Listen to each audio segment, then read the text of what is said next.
Chapter 436, World honored one of the pure land, not weaker than others. Sun revealing heavenly stars, a white rainbow piercing the sun. Placed 30 years ago, such a celestial phenomenon would not have been uncommon. Whenever a true lord roamed the world and cast down their gaze, such a shocking phenomenon would appear. For a time all sounds ceased.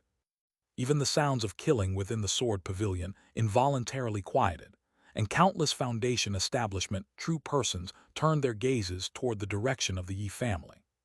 Then they saw the tragic state of the Yi family. His such ruthlessness. At this moment, even true persons of the Saint Sect, known for their boldness, couldn't help but shudder in their hearts.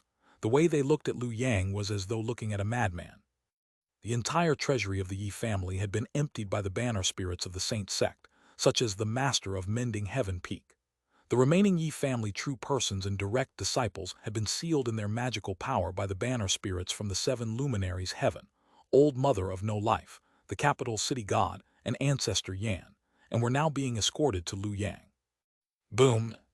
In that moment, the celestial phenomenon, Wall Earth, grew even brighter, as if a pair of towering eyes were piercing through the heavy clouds to stare deathly at Liu Yang.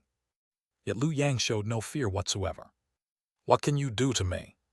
Powerless rage, nothing more. The next second, Liu Yang turned his gaze toward the subdued Yi family disciples below.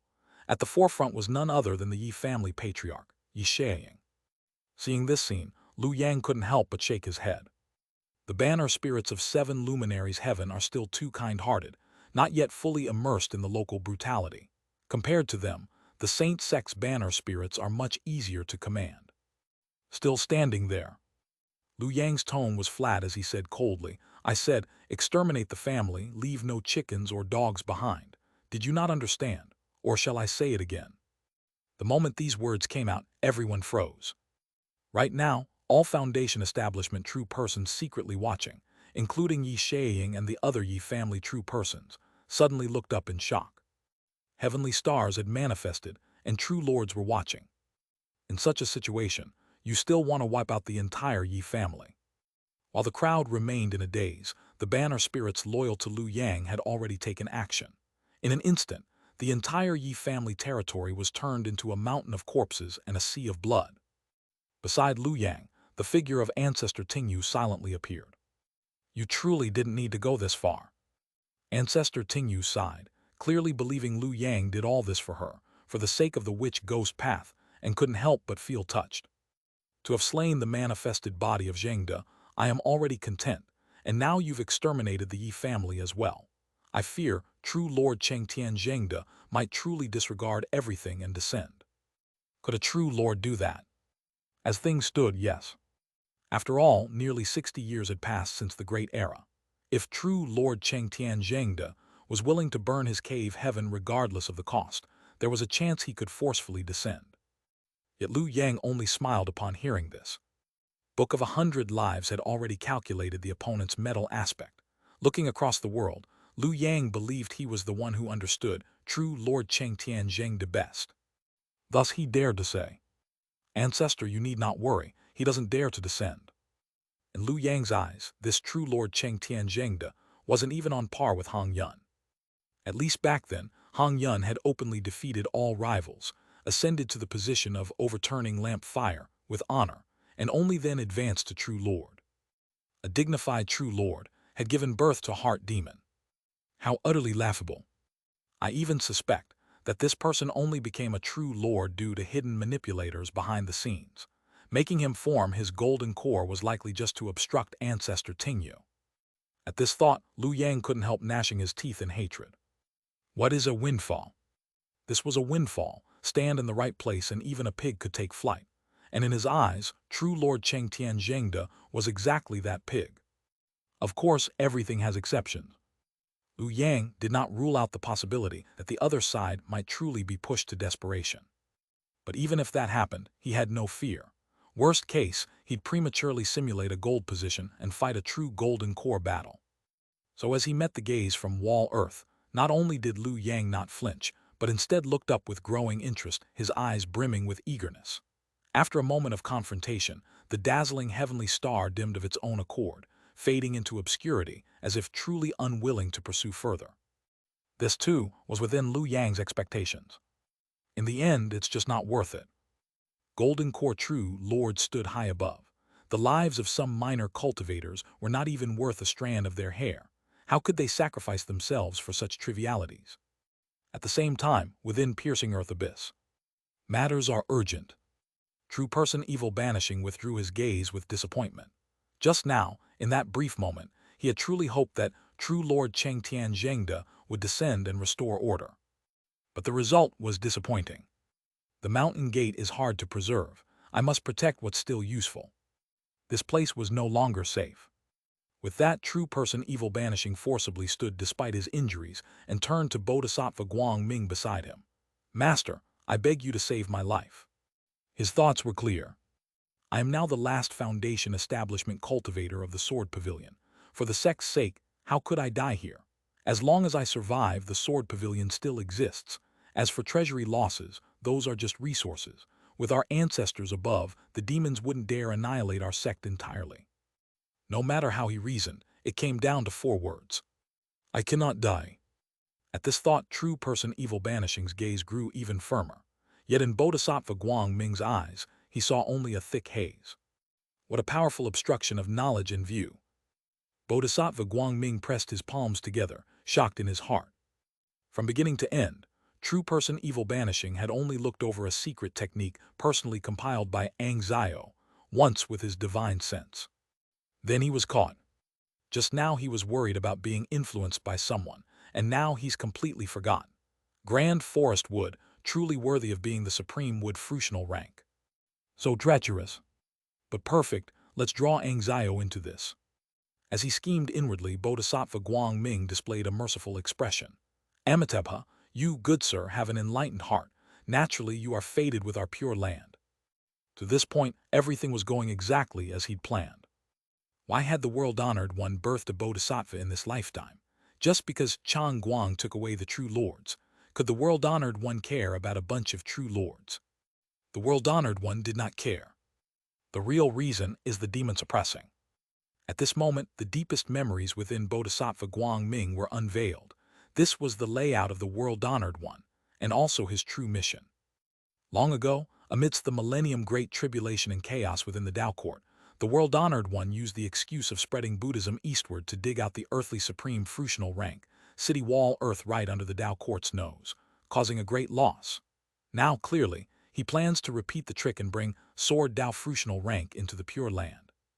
If successful, what a grand Buddhist nation that would be. The world-honored one of the Pure Land, last surviving nascent soul Tao Lord of this era, had carved out a path to heaven in what should have been a tripartite balance of powers. Call him shameless if you will. Accuse him of rigging games if you must. But at the end of the day, he had indeed snatched many advantages from the other 3 powers. City Wall Earth, still imprisoned within the Pure Land, was proof of that. Such a figure, how could he be underestimated? Chapter 437, The Secret of the Demon-Suppressing True Person. Great Long River.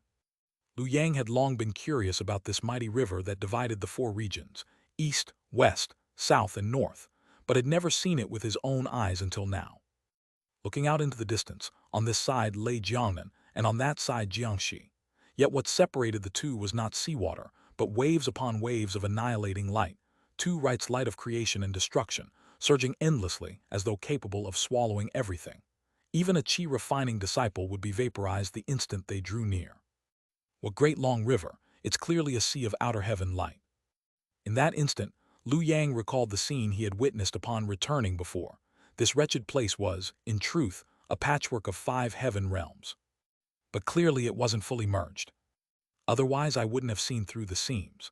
This so-called Great Long River is the very rift between the 5 heaven realms, a mark of their failure to fuse into one. Just then the demon-suppressing true person spoke. Once we pass this place, ahead lies the pure land of Xianxia. I'll have to trouble you to accompany me there, and afterward, I must also trouble you to bring my relics back from the Pure Land. Hearing that, Liu Yang fell silent. Master, why must you go to the Pure Land? He had long held that question in his heart. Strictly speaking, the demon-suppressing true person had no real enmity with the Pure Land. It was, after all, one of the righteous paths. And yet, judging by his bearing, the demon-suppressing true person seemed to be walking to his own death. But if that were truly so, did he not have the certainty to attain the sword Dao Frutional rank? Otherwise, what was there to fear? He could simply become a true lord, take up his sword and strike down the world, who could stand before him. Curious are you? The demon-suppressing true person chuckled softly. It's nothing that can't be spoken of. This is my tribulation.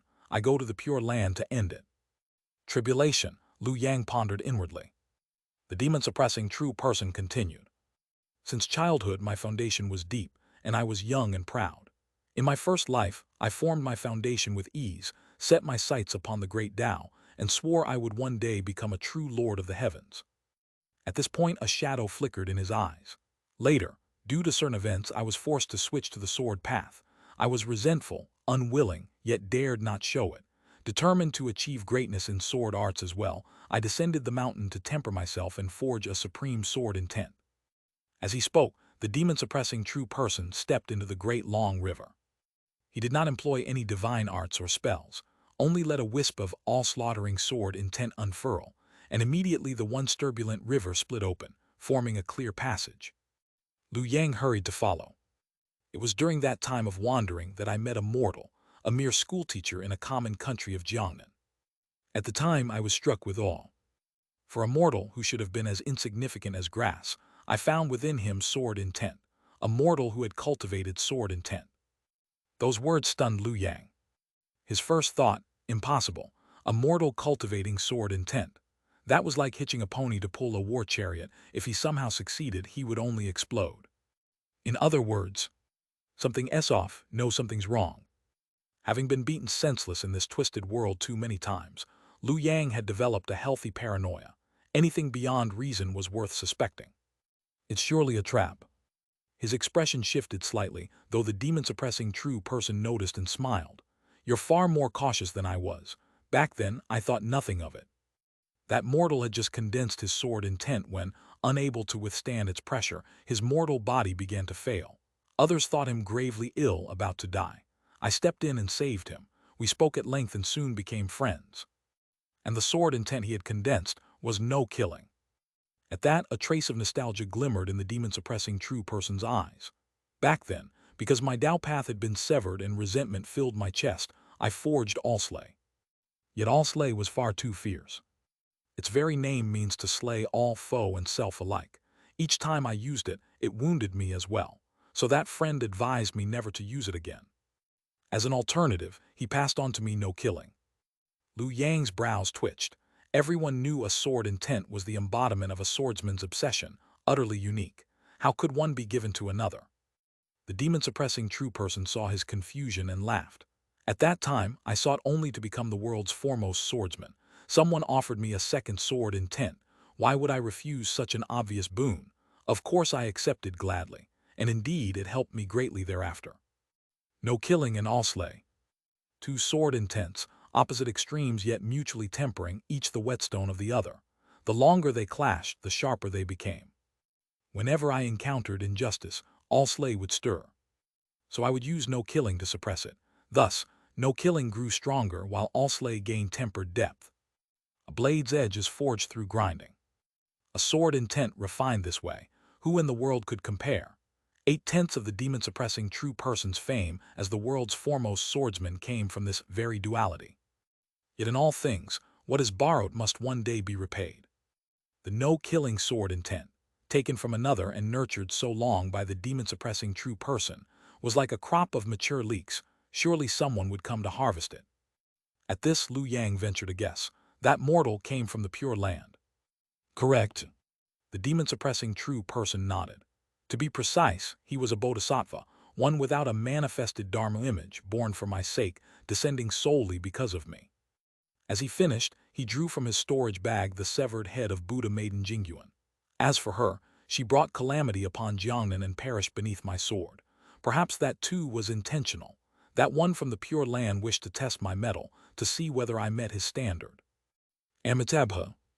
In the demon-suppressing true person's hand, Buddha Maiden Jingyuan's countenance was serene as she chanted a Buddhist mantra. This poor nun once said, the donor possesses awakening. He should enter our Pure Land. This. Lu Yang frowned deeply. Ancestor, will you simply stand by and watch this? Where's the sword pavilion ancestor? Come save him. This concerns the sword Dao fruitional rank. Get here now. Young friend, you are attached to appearances. Buddha Maiden Jingyuan smiled faintly. Do you think we seek to plunder, to snatch the fruit from the tiger's mouth and offend the sword pavilion? Wasn't that exactly what they were doing? Quite the opposite. She explained gently. Consider, young friend, without no killing, how could the donor's all-slay have been tempered to its present height? The world-honored one's acts ever bring mutual benefit. The sword Dao fruitional rank governs slaughter, its root is all-slay. No killing, gifted by the world-honored one, is an external force, merely an impurity. This time, when the donor comes to our pure land, he shall offer himself as a sacrifice to the sword. Of the two sword intents, we of the pure land will take not a fragment of all-slay, only reclaim the once given, no killing. We will then reshape his golden body and make him a guardian arhat of the pure land, destined for future bodhisattva fruition. No one shall be harmed. In this way the sword pavilion gains advantage, we of the pure land gain great merit, and the donor attains enlightenment, enjoying eternal bliss. Is that not a joy to all? Her pleasant laughter echoed over the great long river, yet it chilled Lu Yang to the bone. Joy to all. They've pre-ordered his life and his afterlife, devouring him whole without leaving even a crumb. He had to admit, every time he thought he'd grasped the bottom line of this damned world, its mighty beings proved that they had none at all. They had no bottom line whatsoever. Boom! Suddenly, a thunderous sound rolled from beyond the river. Lu Yang looked up to find that the demon-suppressing true person had already led him across the waters, into the realm of Xianxia. Before their eyes, endless Buddha light. Amitabha. On the shore stood an old monk, smiling kindly, palms joined. Behind him crowded a throng of mortals, each face radiant with devotion. Thump! The next instant, all monks knelt and bowed deeply, chanting in unison. Welcome, guardian Arhat Waichuo who suppresses demons, who has traversed countless kalpas, illuminated wisdom of past lives, and now returns to the world of glazed light. Good indeed. Good indeed. Chapter 438, Hong Yun, it's you, isn't it? Jiangxi. As the commoners kowtowed in unison, melodious chimes instantly echoed from the heavens. Wherever the sound passed, golden radiance surged forth like a fountain, with various wondrous phenomena manifesting in succession. From the distant horizon, countless auspicious clouds gathered densely. Amidst the clouds, a vast and majestic temple as grand as a mountain emerged, within which countless monks moved to and fro, chanting sutras and discussing the Tao. The melodious Buddhist hymns and the tolling bells fell upon Lu Yang's ears, upon the side of the demon-suppressing true person. Boom! The bell chimed a total of 81 times. Each strike was like a resounding wake-up call, striking into Lu Yang's ears, even causing him to involuntarily birth a strange thought. Amitabha I transcend. Clang clang. The next moment, sword intent revived on its own, dispersing the Buddhist hymns echoing in his mind and jolting Lu Yang awake. Cold sweat immediately poured down his back. What an evil thing! If it had been a foundation establishment true person with weaker cultivation standing here, they would probably have already joyfully converted to the pure land and become a guardian arhat. And this wasn't even the full might of the Buddhist sound. Nearly 90% of the terrifying salvation mystique had been poured upon the demon-suppressing true person. Yet even so, when Lu Yang glanced sideways, he saw that the expression of the demon-suppressing true person remained utterly tranquil, like a still lake, revealing not a trace of change. At this moment, the elderly monk leading the crowd in their kowtow also shakily stood up.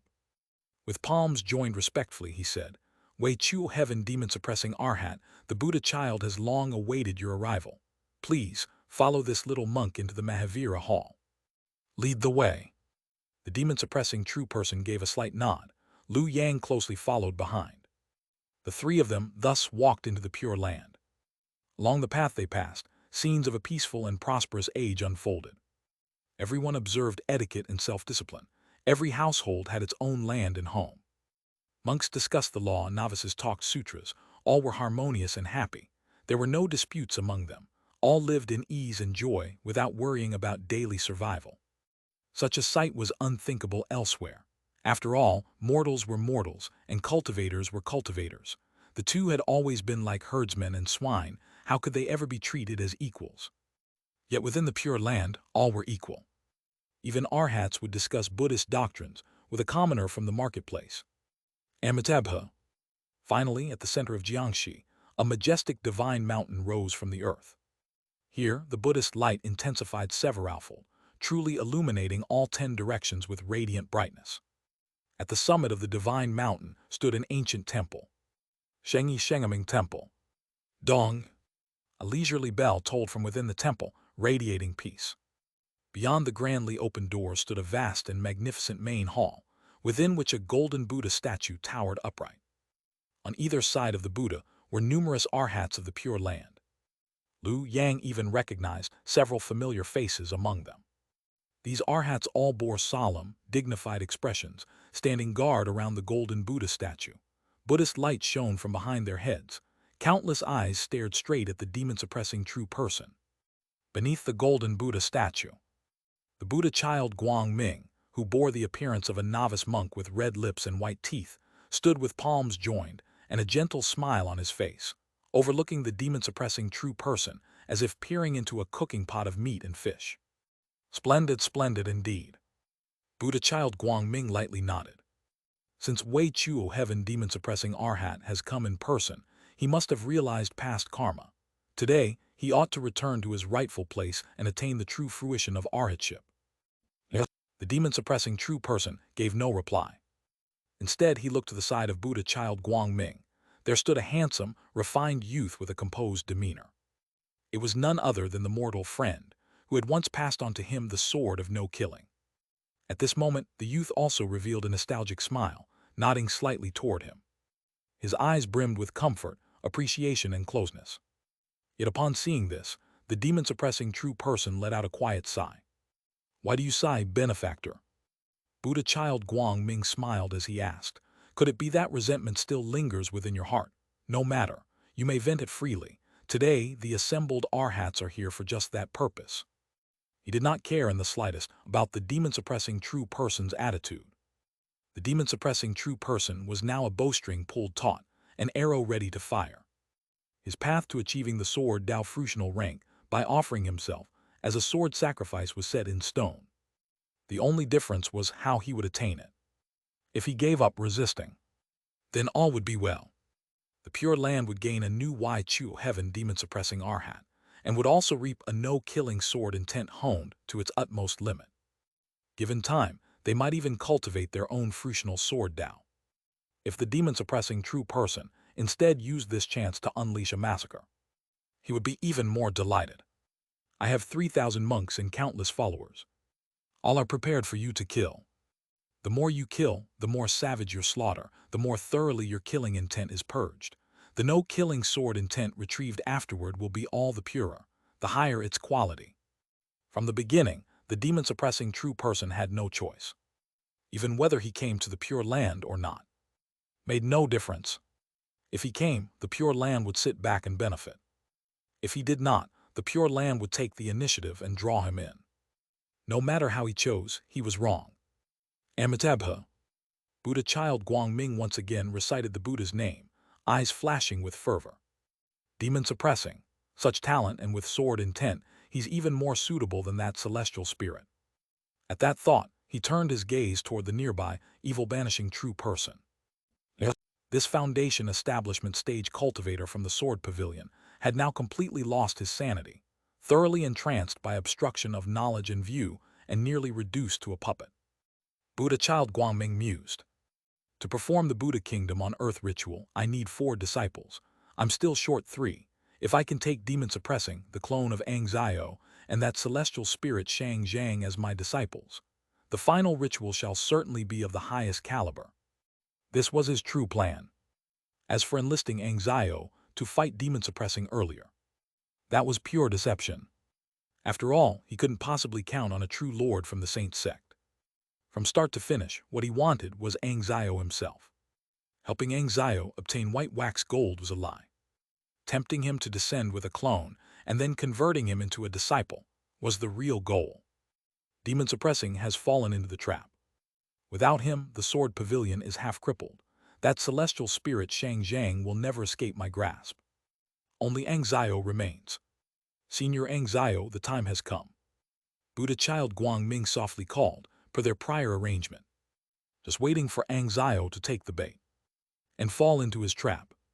Yet as time passed, nothing happened. The evil banishing true person remained standing dazedly where he was, making no move whatsoever. Xianxia showed no sign of seizing white wax gold through him. Ahem. Buddha child Guangming slowly furrowed his brows. Senior Xianxia. Still no response. In an instant, Buddha child Guangming's expression changed. Behind him, the Buddhist light of the victory-willed radiant Tathagata manifestation flared brightly, illuminating a clear thought. What have I forgotten? Jiangnan, core region of the Sword Pavilion. On a chaotic battlefield, an old man strolled leisurely, hands behind his back, smiling with relaxed ease. He wandered as though unopposed, reaching the Yi family's ancestral grounds. Decades have passed, yet you remain as graceful as ever, my friend. The old man entered the Yi residence, glanced at the mountain of corpses and river of blood, his expression unchanged. He looked straight at Lu Yang's true body, who was surrounded by countless banner spirits. Lu Yang, however, was on full alert. Yun family patriarch. This was the one whom Buddha child Guangming had forgotten. The evil banishing true person was merely a smokescreen tossed out by Xianxia. The Yun family patriarch was his true target. As expected, Lu Yang lowered his gaze. Earlier, he had spied on the conversation between Xianxia and Buddha child Guangming through the Yun family patriarch. Yet did nothing afterward, because he had suddenly recalled something he had nearly forgotten. Back in the Xuanling realm, at the southern heavenly gate, Xianxia had already seen the Yun family patriarch. At that time, he was right by Lu Yang's side and had personally witnessed him controlling the patriarch.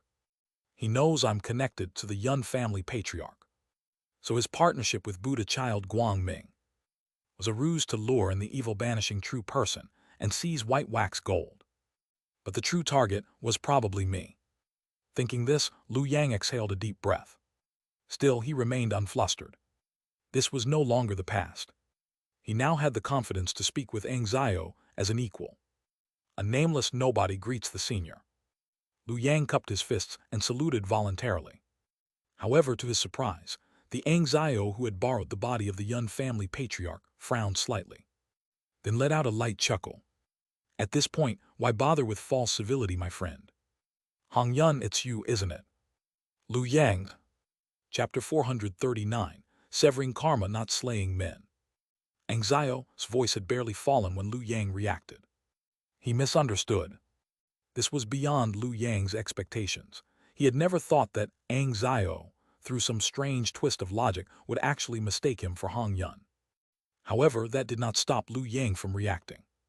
His expression shifted, light and shadow alternating, before he finally let out a long sigh and looked at Xiao. I do not know how Senior managed to see through it. Very simple. Xiao smiled slightly. All things under heaven have their causes and roots.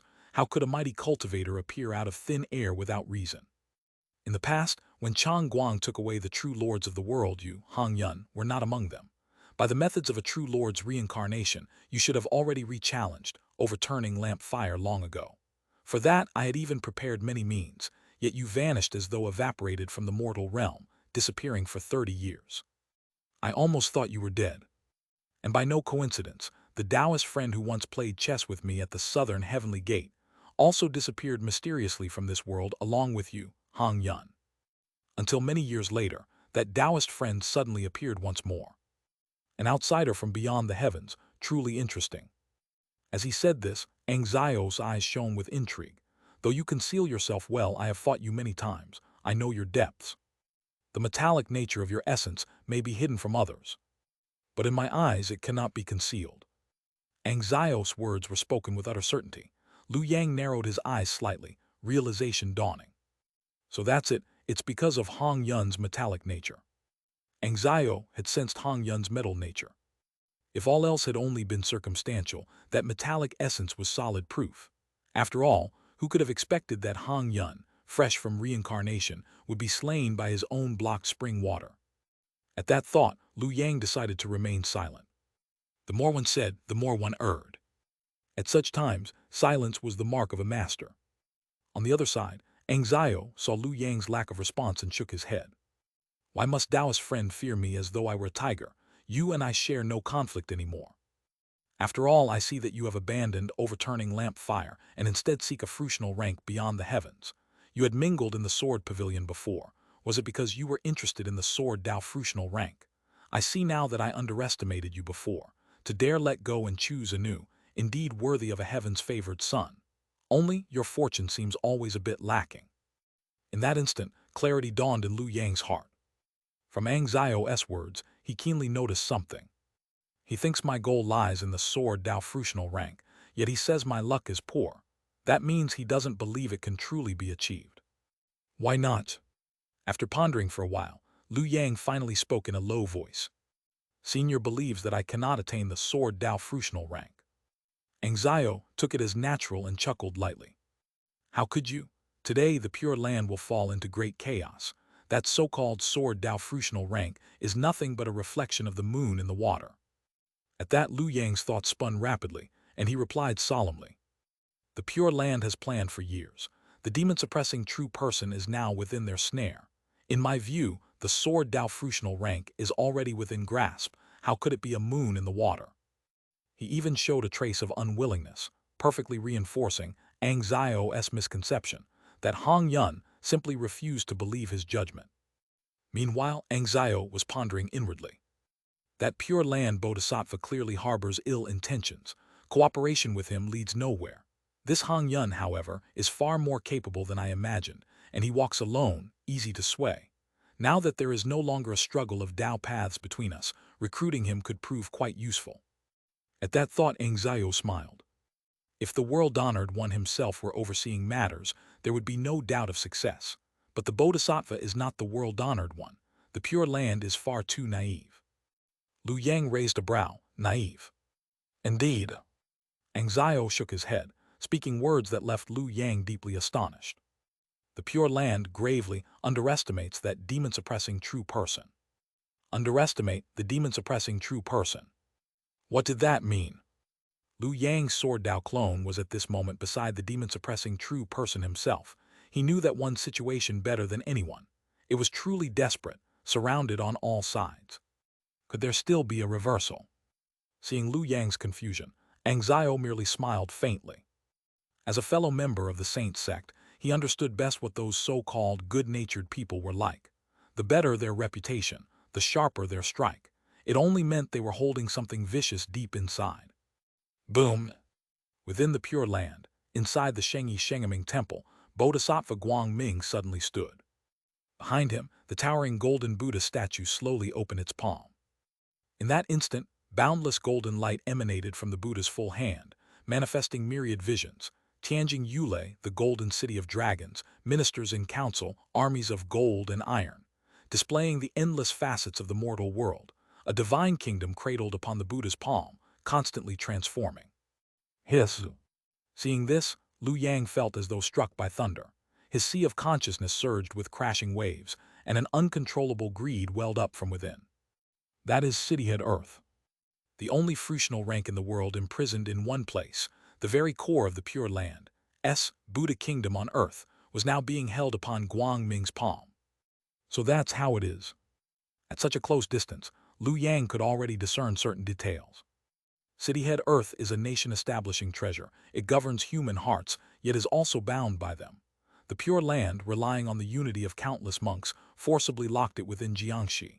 In such a state, none but a Buddhist cultivator can attain that fruitional rank. But why now? Watching Bodhisattva Guangming suddenly reveal Cityhead Earth and unleash its might, Lu Yang immediately sensed that something had changed. Why bring it out at this time? Are they trying to activate the Buddha Kingdom on Earth? Perhaps they have sensed danger, fearful of delays giving rise to new troubles. As that thought crossed his mind, Lu Yang turned to the side. And there, for the first time since entering the Pure Land, the demon-suppressing true person, who had been silent all along, slowly stood and spoke his first words. Listen now to the cry of my sword. Only when the words faded did Lu Yang realize They were not spoken to Guang Ming Bodhisattva or the monks, but to himself. That single line deepened the unease swelling within Guang Ming Bodhisattva's heart. Something was wrong, terribly wrong. How could this be? Clang, clang. The next moment, a clear sword hum rang out from the demon-suppressing true person, rising higher and higher until it drowned even the resounding bells of the Pure Land. You intend to unleash a massacre. Guang Ming Bodhisattva was briefly stunned, then exhaled in relief. This, at least, was within his expectations. The demon-suppressing true person could kill as many as he pleased. It mattered little. Yet the demon-suppressing true person shook his head. I'm not here to slay men today. Sword of no killing unsheathed. He gazed calmly at Guang Ming Bodhisattva and spoke softly. The Buddhist cultivators of the Pure Land are of one heart, all puppets of the world-honored one. You are such, so was my old friend. I have come today to save you all. To save me. Guang Ming Bodhisattva was momentarily dumbfounded. Then he saw it. A sword light spread outward from the demon-suppressing true person, expanding swiftly in all directions. Yet no one died where it passed. This sword severs karma, not men. Crack. A clear, continuous sound rang out. It was the sound of connections being cut apart. Guang Ming Bodhisattva's head snapped up, terror flooding his eyes as he looked back at the manifestation of Xianxia heavenly world behind him. At that instant, his bond with his Dharma form was severed. Not only his, all arhats, novices, and monks present were cut off from something deep within. Their faces went blank. Where once all expressions, movements, and thoughts had been identical, of one mind, suddenly arose 1,000 different emotions: terror, anger, fear, relief. In a heartbeat, that pure Buddhist land became a storming red dust world of mortal passion. Chapter 440, Who Says Good Men Can't Be Devious? At this moment all was silent. Guang Ming stood there dumbfounded, his mind replaying everything that had happened until now. Cold sweat uncontrollably streamed down his face. What have I done? Becoming the Buddha child, ruling over the Pure Land, manipulating the world, scheming across the 4 realms. He had seemingly held all under heaven in his grasp. But damn it, was that really him? That's not me. No one knew himself better than Guang Ming did. He was just an ordinary man without grand ambitions, content to live peacefully, with enough food and drink to get by. How could someone like him risk everything to stir up worldly chaos? And yet through all these years, he had felt nothing amiss. What exactly am I doing? Guang Ming stared blankly at his hands. The golden body that had once been full and radiant with flesh and blood now seemed nothing more than a thin layer of human skin. Lifting his head, he gazed toward the demon-suppressing true person. His eyes gleamed brilliantly, yet the emotion that surfaced at the end was not fury or hatred. It was resignation. So that's how it is, I'm already dead. He was different from others. Others were not the Buddha child. Even if their connection was severed, they could return to their true selves. But his very life had long been anchored elsewhere. When the demon-suppressing true person cut off his link with the world-honored one, it was as though his roots had been severed. Now, he could not even speak a word. He merely pressed his palms together and allowed the Buddha light upon his body to intertwine, stagnate, collapse, and finally scatter into a cloud of golden dust. A soul drifted down gently into reincarnation. Guang Ming was dead. However, the Buddha child did not vanish with him. Behind his dissipating form, the vast and magnificent vision of the manifest world aspect of Xianxia heaven stirred for the very first time. Amitabha. The grand Buddha voice echoed across the Pure Land, yet none of the Pure Land monks answered in chorus as usual. Each stood frozen, faces blank, gazing around in confusion. Demonic influence, demonic influence. At last, an old arhat with white hair and beard moved. His face was filled with shock and fury, as though a fledgling bird had suddenly glimpsed the boundless sky. How dare you do this? He pointed furiously at the demon-suppressing true person and shouted, You have ruined the very foundation of my Pure Land. You have destroyed its roots. Great demon. What a great demon indeed. Kill him. In the past, the moment those words left his mouth, the monks would have rushed forward as one. But now their reactions were entirely different. The next instant, boom! A newly ascended arhat suddenly shut his eyes tight, then, with a thunderous explosion, self-destructed on the spot. Soul floated gently into the cycle of rebirth. The old Arhat turned aghast. Why? To enter reincarnation, to wash one's soul clean, and now, with their connection to the world-honored one severed, this meant they wished to completely depart from the Pure Land. How utterly foolish! The old Arhat's hands trembled with rage. The world-honored one, out of compassion, shone his light upon us so that we might cultivate to this blissful land of Xianxi's pure realm. Why, then, would anyone wish to leave? He could not understand. Thus, he could only blame everything on the demon-suppressing true person, convinced that this fiend had corrupted the Pure Land's purity and deceived its monks. Seeing this, the demon-suppressing true person suddenly laughed. Within the great hero treasure hall, the rising clamor slowly faded. When the demon-suppressing true person regained his senses, he realized a young man had appeared before him. The youth's face was unremarkable, common, even familiar. The demon-suppressing true person felt he had seen him somewhere before, yet could not recall where. It was as though every face beneath heaven had been merged together to form this one countenance. At that moment, the youth was studying him with calm curiosity. A second later, the youth spoke. His voice was gentle like that of a soft-spoken woman, yet carried a masculine firmness, aged like an elder, yet vibrant as a child. Amitabha. That single Buddha name instantly made the demon-suppressing true person's expression turn grave. He looked upon the youth with deep solemnity and disbelief. The world-honored one.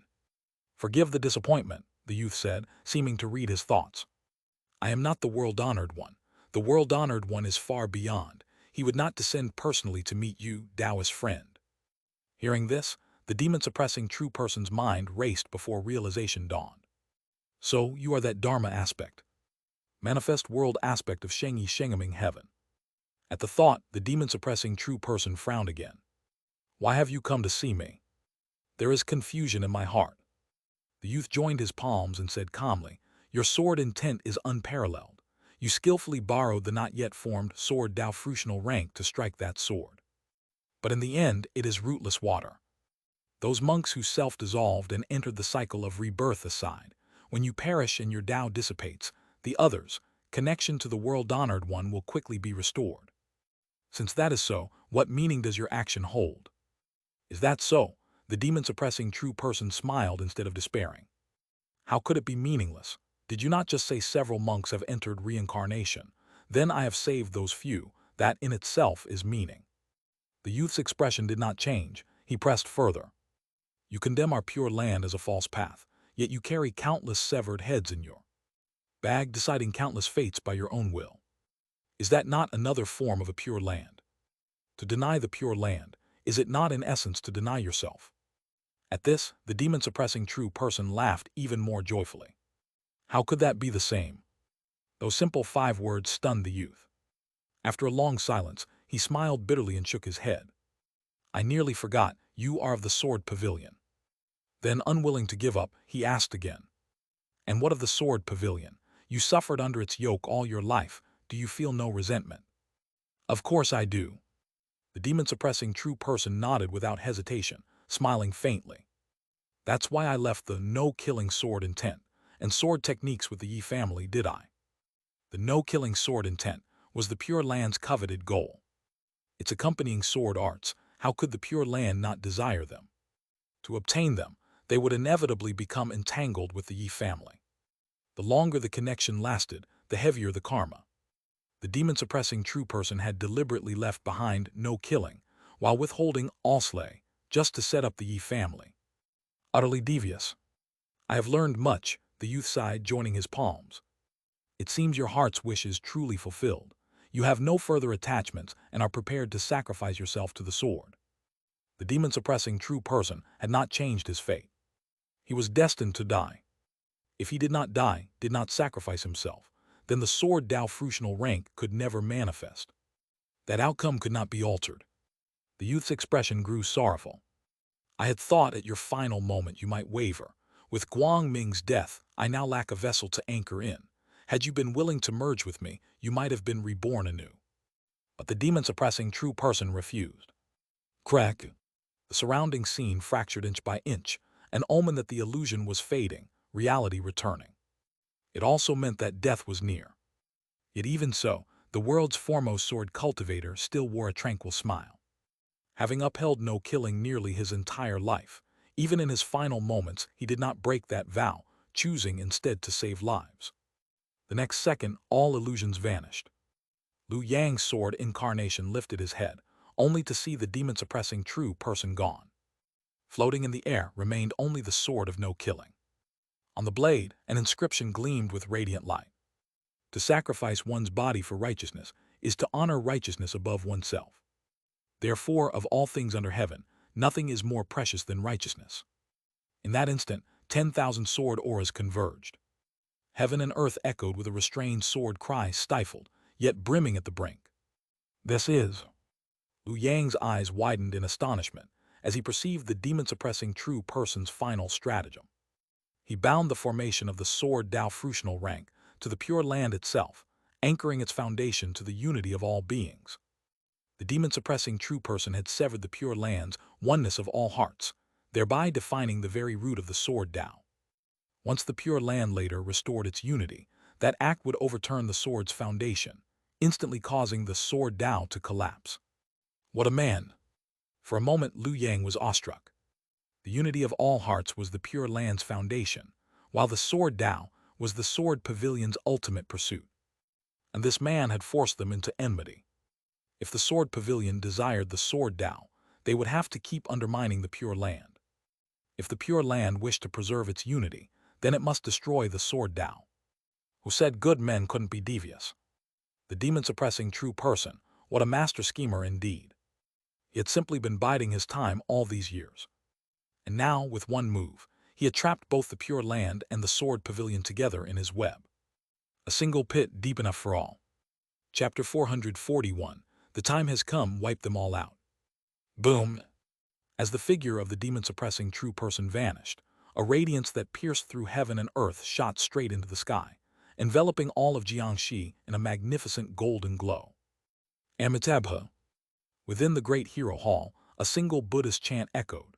The majestic Shengyi Shengaming Tathagata world-manifesting aspect revealed an expression of urgency. Chentu soil was out of control. The unity of the pure land had been shattered, and the seal used to suppress Chengtu soil wavered as a result. That supreme fruitional position was now about to escape from the pure land. At this point, I can only seek fortune in danger.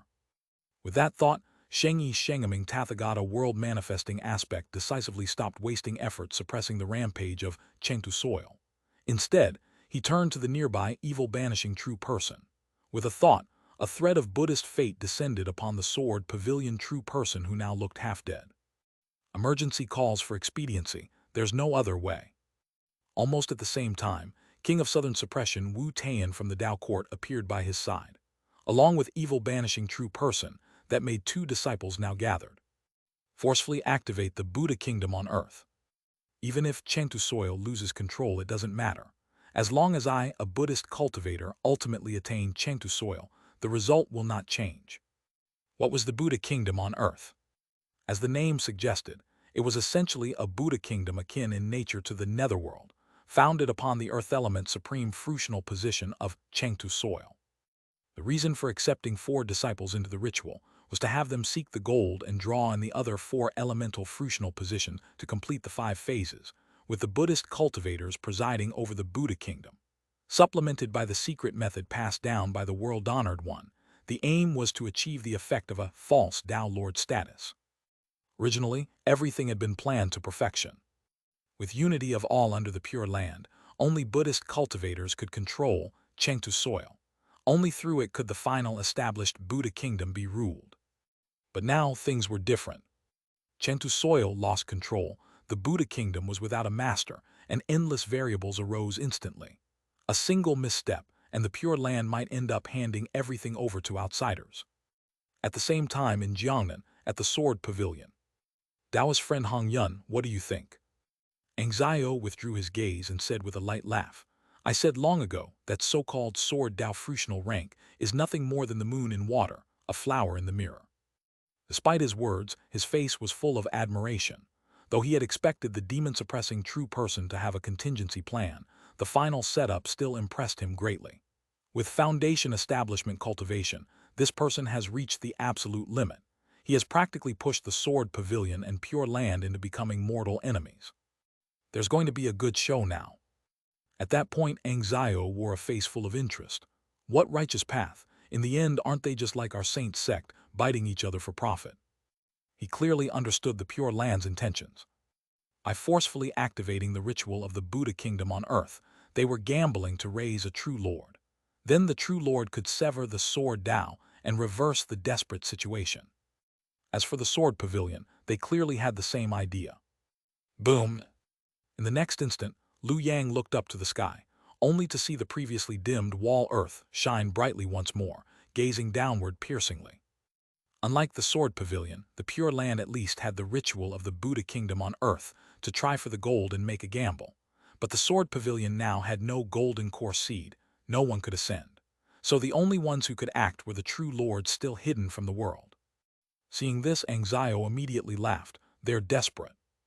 Indeed, the sword pavilion was panicking. If they truly allowed the Pure Land to sever the sword Tao fruitional rank, then all the sword pavilion's years of planning would be for naught. They would have to start over from scratch. How could that be allowed? Witnessing this, Liu Yang couldn't help but marvel at how masterful the demon-suppressing true person's calculation had been. He had accounted for nearly everyone. Rescuing people was just secondary.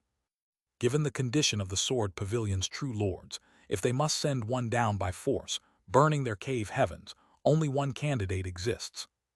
True Lord Cheng Tianzhengde. Because this true lord was already near the end of his life and had the lowest cultivation, now was the time for sacrifice. This was about the great cause of the sword pavilion. If not him, then who? And once true Lord Cheng Tianzhengde forcefully descended to the mortal realm, regardless of the outcome, he would not live long. In other words, the demon-suppressing true person, through this elaborate scheme, had indirectly killed the true lord who once blocked his path to the Tao, and perhaps even made the Pure Land bear a grudge against him in the process. One layer after another. Even better, regardless of whether the Pure Land or the sword pavilion emerged victorious, the demon-suppressing true person would not lose. At least part of his goals would be fulfilled. If the Pure Land won, and the sword Tao was destroyed, he would have avenged the sword pavilion's manipulation of his life. If the sword pavilion won, and the Pure Land lost its unity forever, he would have saved countless Buddhist cultivators, his goal in life achieved. In this situation, unless a Tao Lord intervenes, there's no solution. At that thought, Liu Yang looked skyward, a trace of anticipation on his face. Unity is the foundation of the Pure Land. Sword Tao is the sword pavilion's lifelong pursuit. Logically, neither Tao Lord should stand by and do nothing. Would the Tao Lords act? If they truly did, then even dying would be worth the price of admission. Tao's friend best not to overthink. On the other side, Xianxia clearly guessed Liu Yang's thoughts and chuckled. This incident is serious, but it hasn't touched the Tao Lord's bottom line. It has. Faced with Liu Yang's questioning gaze, Xianxia shook his head. Indeed, not yet. To the Tao Lords, their only bottom line is this heaven and earth itself. At that point, Xianxia grew evasive and decisively changed the topic. Now that things have developed this far, what do you plan to do, Taoist friend? Still planning to wade into this muddy water? You might as well follow me into the netherworld. I can arrange a fruitional position for you there. Liu Yang immediately looked tempted. Are you serious? Xianxia nodded with a smile, dead serious. Bullshit. You think I do know? In the previous life, you said the same things, made grand promises to me and the Dragon Clan. But in reality, what fruitional position could you possibly offer in the netherworld? Recruitment was a lie. Tricking people into becoming fighters was the truth. With that realization, Liu Yang instantly gave up on further probing or chatting with Xianxia. At this point, there was no need. Liu Yang rose with a flick of his sleeve. That single motion made Xianxia instantly feel something was off. He furrowed his brows instinctively, sensing a subtle shift in Liu Yang's energy. What is he trying to do? Xianxia quickly scanned the current state of affairs. Chentu's soil was out of control. The Pure Land had forcefully activated the Buddha kingdom on earth ritual, and all foundation establishment cultivators capable of seeking the gold were sure to flock to Xianxia. At the same time, the sword pavilion might force a true lord to descend. In this situation, what could Liu Yang possibly intend to do? What could he even accomplish? At that very moment, countless guesses raced through Xianxia's mind, only to be dismissed one by one. Little did he know Lu Yang's thoughts were in fact incredibly simple. If the Tao Lords really won't act, what is there to fear? Chengtu's soil and sword Tao fruitional rank are both worth a gamble. Seize one and it's a profit. Seize both, and I can reboot this life entirely. The time had come. Fake the golden position, wipe them all out in one sweep. Chapter 442, Reclaiming the True Body, Falsely Holding the Golden Position. Xianxia Pure Land. Buddha light filled the skies as the towering manifestation of the heaven of victory and enlightened illumination rose from the earth, palms pressed together in prayer. The sound of chanting reverberated through more than half of Xianxia. Behind this grand Dharma manifestation stood two disciples who had already returned to their positions, the Tao Court's king of southern suppression, Wu Tian, and the evil-banishing true person, both bursting forth with their own surging chi auras. The evil-banishing true person's fruit position pointed toward white wax gold, while King Wu Tian's pointed toward mountain peak fire. Above the firmament, the stars shimmered into sight. That said, the goal was not truly for the evil-banishing true person or Wu Tian to successfully attain the golden core, but rather that they could manifest their fruit positions. That alone would suffice. If the fruit positions manifest, they can be drawn into the Buddha kingdom. Once I attain City Wall Earth, I can take command of the Buddha Kingdom's supreme authority, thereby indirectly controlling the other fruit positions drawn into it. Unfortunately, times were no longer as they once were. In the past, City Wall Earth had been sealed by the Pure Land through the unity of all beings. None but a Buddhist cultivator could attain it, ensuring that the Buddha Kingdom would never fall into outsider hands. Now, however, if the Pure Land failed to attain City Wall Earth, the moment the Buddha Kingdom manifested, and instead any of the other four elemental fruit positions successfully reached the golden stage, then that person could immediately seize the advantage through the might of a true lord, reversing host and guest, and turn the Pure Land's Buddha Kingdom on earth into a mere wedding gown prepared for their own benefit. What was this? From Xianxia, through his swordpath incarnation, Lu Yang watched the scene unfold before his eyes and suddenly comprehended. This is a fateful chance, an opportunity to ascend in a single step. The Buddha Kingdom possesses the complete 5 elements along with one supreme fruit position. This is a configuration fit only for an Xianxia. In other words, whoever ultimately grasped control of the Buddha Kingdom on earth would have the hope of becoming the next Xianxia. Boom! At that instant, a thunderous explosion erupted. 2 more chi auras shot toward the heavens, drawing divine radiance down as 2 fruit-position constellations took form in the sky. Pomegranate wood. Spring well water. In Jiangnan, the earth split open as surging earth veins gathered around a stone-bodied figure stepping forth. It was none other than Lu Yang's former immortal spirit body. On the other side, within the sword pavilion, another figure walked out. Xianxia. This last remaining great foundation completion true person of the Saint Sect had clearly gained immensely within the sword pavilion. The manifestation of the fruit position, spring well water, was thanks to him. Both men bore karmic ties to Buddhism.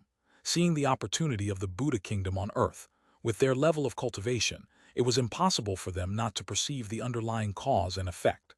Thus, they no longer resisted, even actively emerging to aid in the manifestation of the Buddha Kingdom on earth, each vying for that heaven-ascending opportunity. At this moment, every faction was ready. Though the Pure Land had suffered heavy losses, it was not without its hidden cards. After all, the long-sealed City Wall Earth surely had some countermeasures in place. Xianxia too had his own plans.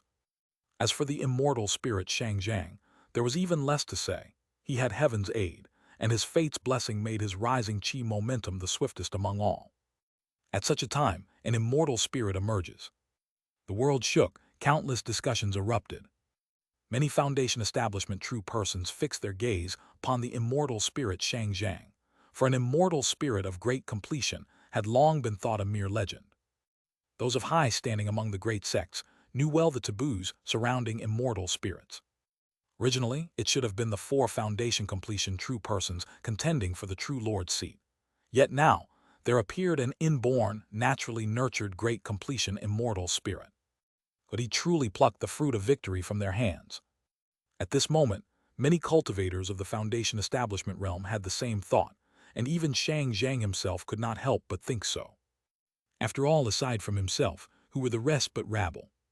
The Pure Land's manifestation of the heaven of victory and enlightened illumination had lost its anchor, Guang Ming, and its power was vastly reduced.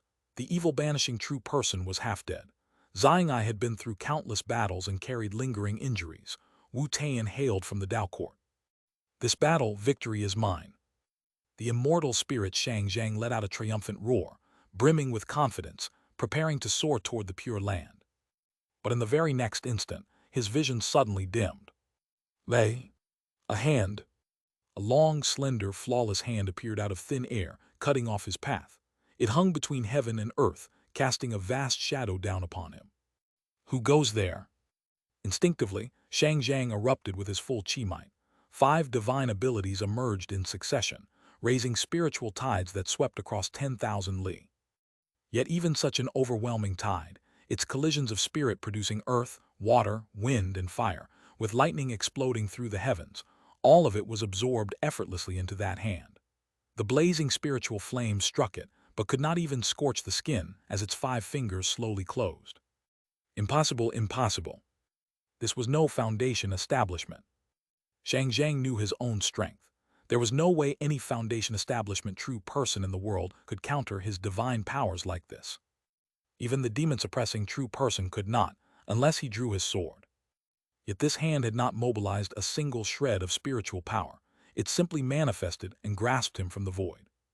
Such power could only belong to a true lord. Impossible. Xianxia raised his head toward the heavens. Wall earth still shone, its light ever brighter, but not yet strong enough to sustain the descent of a true lord. Where could a true lord come from? Heavenly Lord, save me. Xianxia cried out in desperation, but the familiar divine concern of heaven's will that he had always felt was suddenly and utterly gone. In the next second, the immortal spirit Xianxia's grand ambitions and infinite aspirations shattered like illusions. The giant hand seized him, the world spun, and when he looked up again, he saw a face more familiar than any other. It's you. Xianxia froze. Lu Yang no longer hid his presence. His chi surged as he gazed calmly upon him, a mocking smile tugging at his lips. So the day has finally come.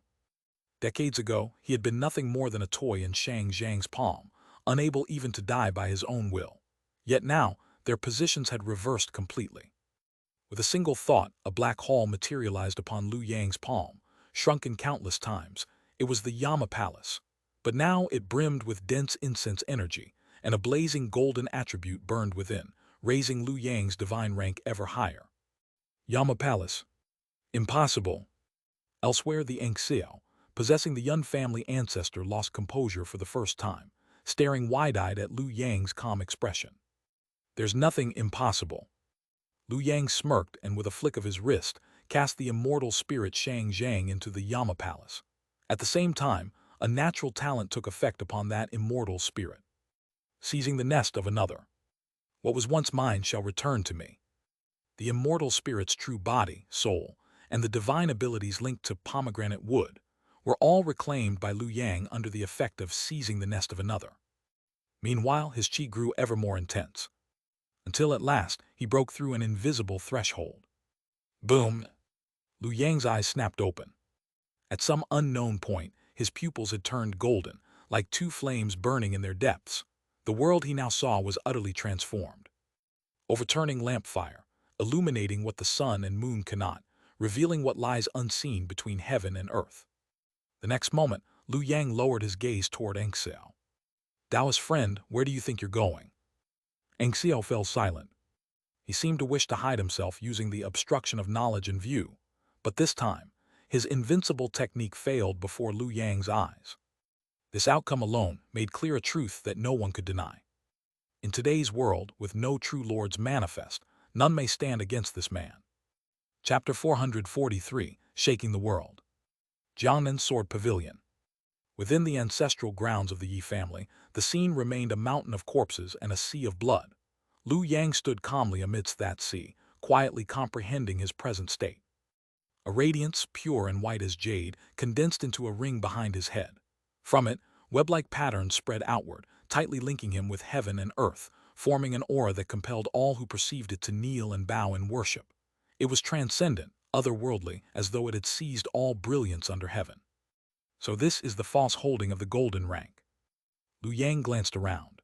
The heaven and earth before him felt so fragile, as if a mere thought of his could easily rend it apart. The next instant, heaven and earth descended in light. An invisible chi current spread forth, one completely superior to the mortal world, a force whose rank existed on an entirely different plane from the common beings. At this moment, even without Lu Yang's deliberate action, heaven and earth began to respond of their own accord to his will. The very world that once ignored him, even bore malice toward him, now exuded an overwhelming sense of intimacy. Cascading rays of light enveloped his body, shining with peerless brilliance.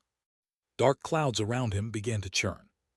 All at once, every chi-refining cultivator below Foundation establishment, and even mortals, instinctively turned toward the direction of the sword pavilion.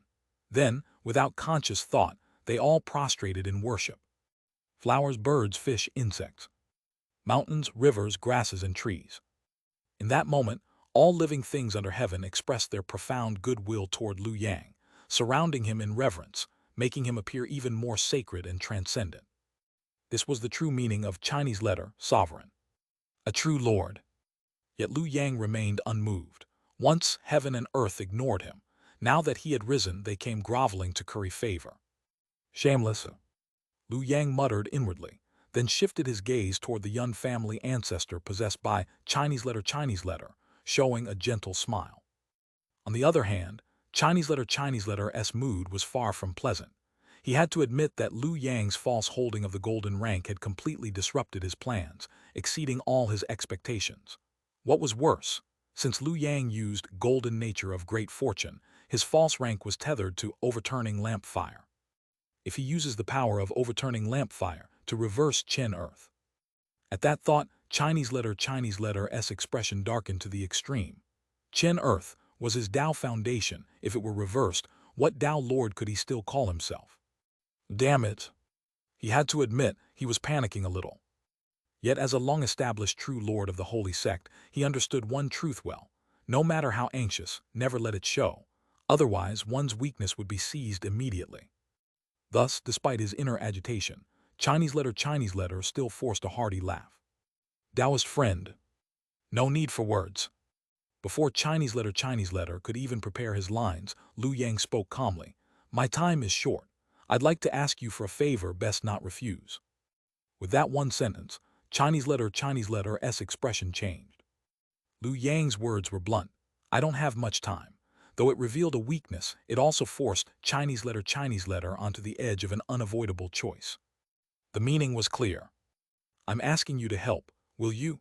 If not, I'll lose my temper. Don't test me, I don't have time. Stall me and I'll still lose my temper. Looking at Chinese letter, Lu Yang sneered inwardly. Did he have a choice? None. Indeed, in the very next second, Chinese letter replied helplessly, what do you want me to help you with? He had compromised. Lu Yang's expression remained calm as he summoned Suohyun. I plan to have him begin seeking gold. The trick you left on him will cause a fruit position collapse, and long-flowing water will be drawn to you, correct? I want you to seize the power of long-flowing water and transfer all of it to me. This may be a bit. Boom. Before Chinese letter could finish his hesitation, Lu Yang suddenly rose to his feet, looking as though the negotiation had fallen apart. An invisible force rippled outward. Almost simultaneously, Chinese letter's face changed. He could sense it. One strand of Chen Earth was being reversed, from Yin Earth back into Yang Earth, and the reversal was still ongoing. You beast! Chinese letter cursed inwardly while hastily saying, I agree.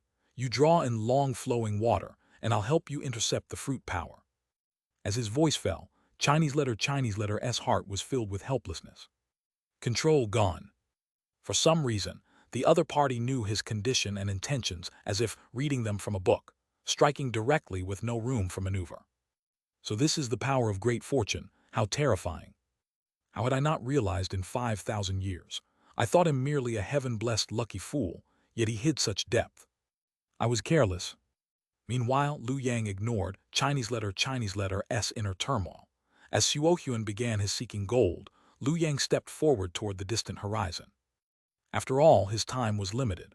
The false golden rank driven by golden nature of great fortune could only last for the time of one incense stick.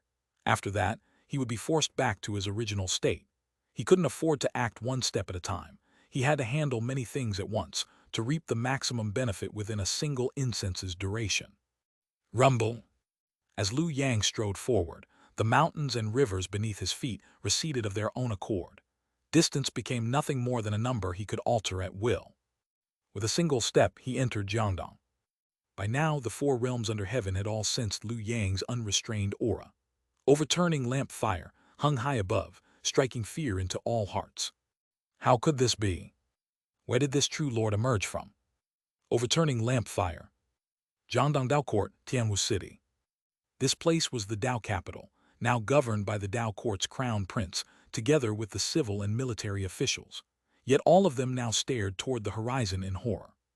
Dao law, he treats it as nothing. He's just walking through it. Witnessing this, even the Dao prince was stunned. The so-called Dao law was unique to the Jiangdong Dao Court. It regulated heaven and earth spiritual qi, forming the foundation of its rule, exerting immense suppression within its domain.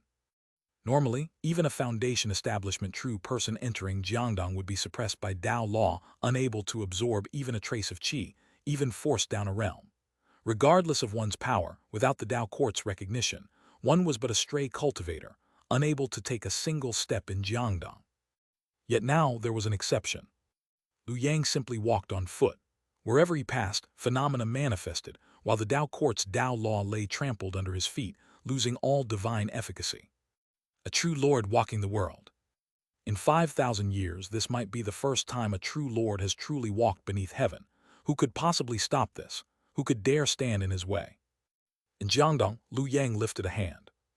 The eastern heavenly gate, once part of the Xuanling realm and now fallen to Jiangdong, was reclaimed.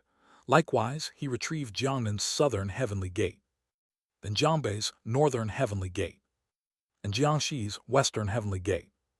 In but a few strides, he traversed the four realms of the world, reuniting the once fragmented Xuanling realm and cast it into Xiaohuan's blessed land. Rumble. At that moment, Xiaohuan's expression turned fervent as he raised high the Lingsu blessed land, preparing to merge it with the Xuanling realm to seek a golden rank of the outer Dao. Lu Yang turned slightly. Taoist friend, Chinese letter. Within the netherworld, Chinese letter nearly exploded with rage. He wanted nothing more than to crush Lu Yang outright, but dared not falter. His hands formed seals in haste. The next instant, Xiaohuan's Lingsu blessed land trembled violently. Indeed, the hidden mechanism Chinese letter had planted took effect. The vision originally directed toward Xuanling realm suddenly shifted, redirecting to long-flowing water, igniting yet another star in the heavens. Long-flowing water carries endless meaning, most fitting to nurture the sprout of a fruit position. Lu Yang looked up, eyes shining. Once the innate true person Mu Chengsheng had used long-flowing water to scheme, seizing fruit power to cultivate boundless heaven. Now, he would employ the same method once more. He would nurture 7 luminaries heaven. This was the first and most crucial thing he did after falsely holding the golden rank. To nurture a fruit position that belonged solely to himself, unique under heaven. Chapter 444, Hong Yun, the greatest black hand of 5,000 years. Under the vast dome of the heavens, the starlight shone brilliantly. Long-flowing water, once again manifested in the mortal world, and the vast fruitional power poured down like a waterfall, intercepted midway by Xianxia, before cascading entirely before Lu Yang. Lu Yang looked on, somewhat dissatisfied. Fellow Taoist, hurry up already, haven't you eaten? Xianxia. Beast.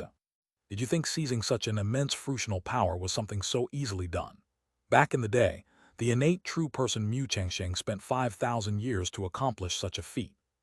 Now that I personally took action, and it was even the long-flowing water linked with Earth of Chen, I condensed those 5,000 years into 5 minutes, and you still dare to nitpick me here, truly unfilial. Just you wait. I'll endure you for now, but I don't believe you can maintain your true lord state forever. Indeed, Xianxia had already seen through it. False golden fruition method. The The secret technique once created by the ancestor Tingyu of the witch ghost path, it truly possesses feasibility. And now, Hong Yun actually managed to obtain it and put it into practice. He even guessed most of Liu Yang's intentions. Hong Yun is squeezing the last bit of value out of overturning lampfire. Now that he walks the outer path, he's planning to use long-flowing water to cultivate an external fruition position. A grave miscalculation. Anxio sighed inwardly. Even though he had paid attention to the famed ancestor Tingyu back then, he hadn't placed much concern on that so-called false golden fruition method. For a simple reason. After all, the requirement of 9 foundation establishment perfection cultivators was far too demanding. The entire world could not gather that number. If so, what meaning did the technique hold? A mere chicken rib. Never in his wildest imagination had Anxio thought that one day he would personally witness this so-called false golden fruition method, and even end up being completely played by it. Soon, the fruitional power of long-flowing water condensed before Liu Yang, with 10,000 dazzling rays reflecting illusionary brilliance like flowing water. In the end, all of it merged into a single radiant pearl that quietly hovered above Liu Yang's palm. He directly stored it away and sent it into the myriad spirits banner. Buzz buzz. Liu Yang's action stirred a disturbance between heaven and earth. Yet, the present time was different from before. Under the false golden fruition, such minor turbulence was instantly suppressed by him. The transaction is complete. Anxio's voice carried a trace of exhaustion, and then, without the slightest hesitation, he withdrew his consciousness, extinguishing the life of the Yun family's old ancestor. Only a faint echo lingered at the spot. I will help you this once only. If you go back on your word, reverse the flow of Earth of Chen, and ruin my Tao path, then I will descend into this world at any cost, and you shall be the first I slay. Anxio too had his own plans. Though Liu Yang currently held the upper hand and forced him to compromise because of Earth of Chen, that did not mean he would willingly let himself be threatened and extorted. He knew very well the Saint Sect true lord's bone-scraping, marrow-sucking disposition. Showing weakness would only lead to further exploitation. Thus, after offering one last favor, he immediately adopted a stance of mutual destruction. By common reasoning, anyone normal would know to stop there. However, Liu Yang was not a normal person. I have the Book of 100 Lives. I was already prepared to restart everything. You think threatening me with mutual destruction will work? What a joke. That said, Liu Yang temporarily held back and did not fall out with Anxio right away, for he still had other matters to attend to. And only helping once. Dream on. Liu Yang sneered inwardly. After all the trouble I went through to seize your weakness, you think one favor will settle it. This leverage, I'll exploit you for 100 lifetimes. With that thought, Liu Yang no longer paid Anxio any mind. Meanwhile, his steps did not stop. His qi surged ever stronger as he stepped into Xianxia, standing high above the Pure Land Buddha Kingdom. In that instant, all sound ceased. Within the Pure Land, the manifestation of Shengyi Shengaming Tathagata world manifesting aspect trembled violently, feeling an abyssal dread, as though an invisible mountain had been placed upon his shoulders. This one truly is a true lord. At that moment, the heart of Shengyi Shengaming Tathagata world manifesting aspect was filled with helplessness. The well-ordered Buddha kingdom on earth had now become like this. Why are there still more experts appearing? I had thought the demon-suppressing true person was already exaggerated enough. Yet another, one even more terrifying, has shown up. Wasn't this supposed to be an easy hunt for weaklings?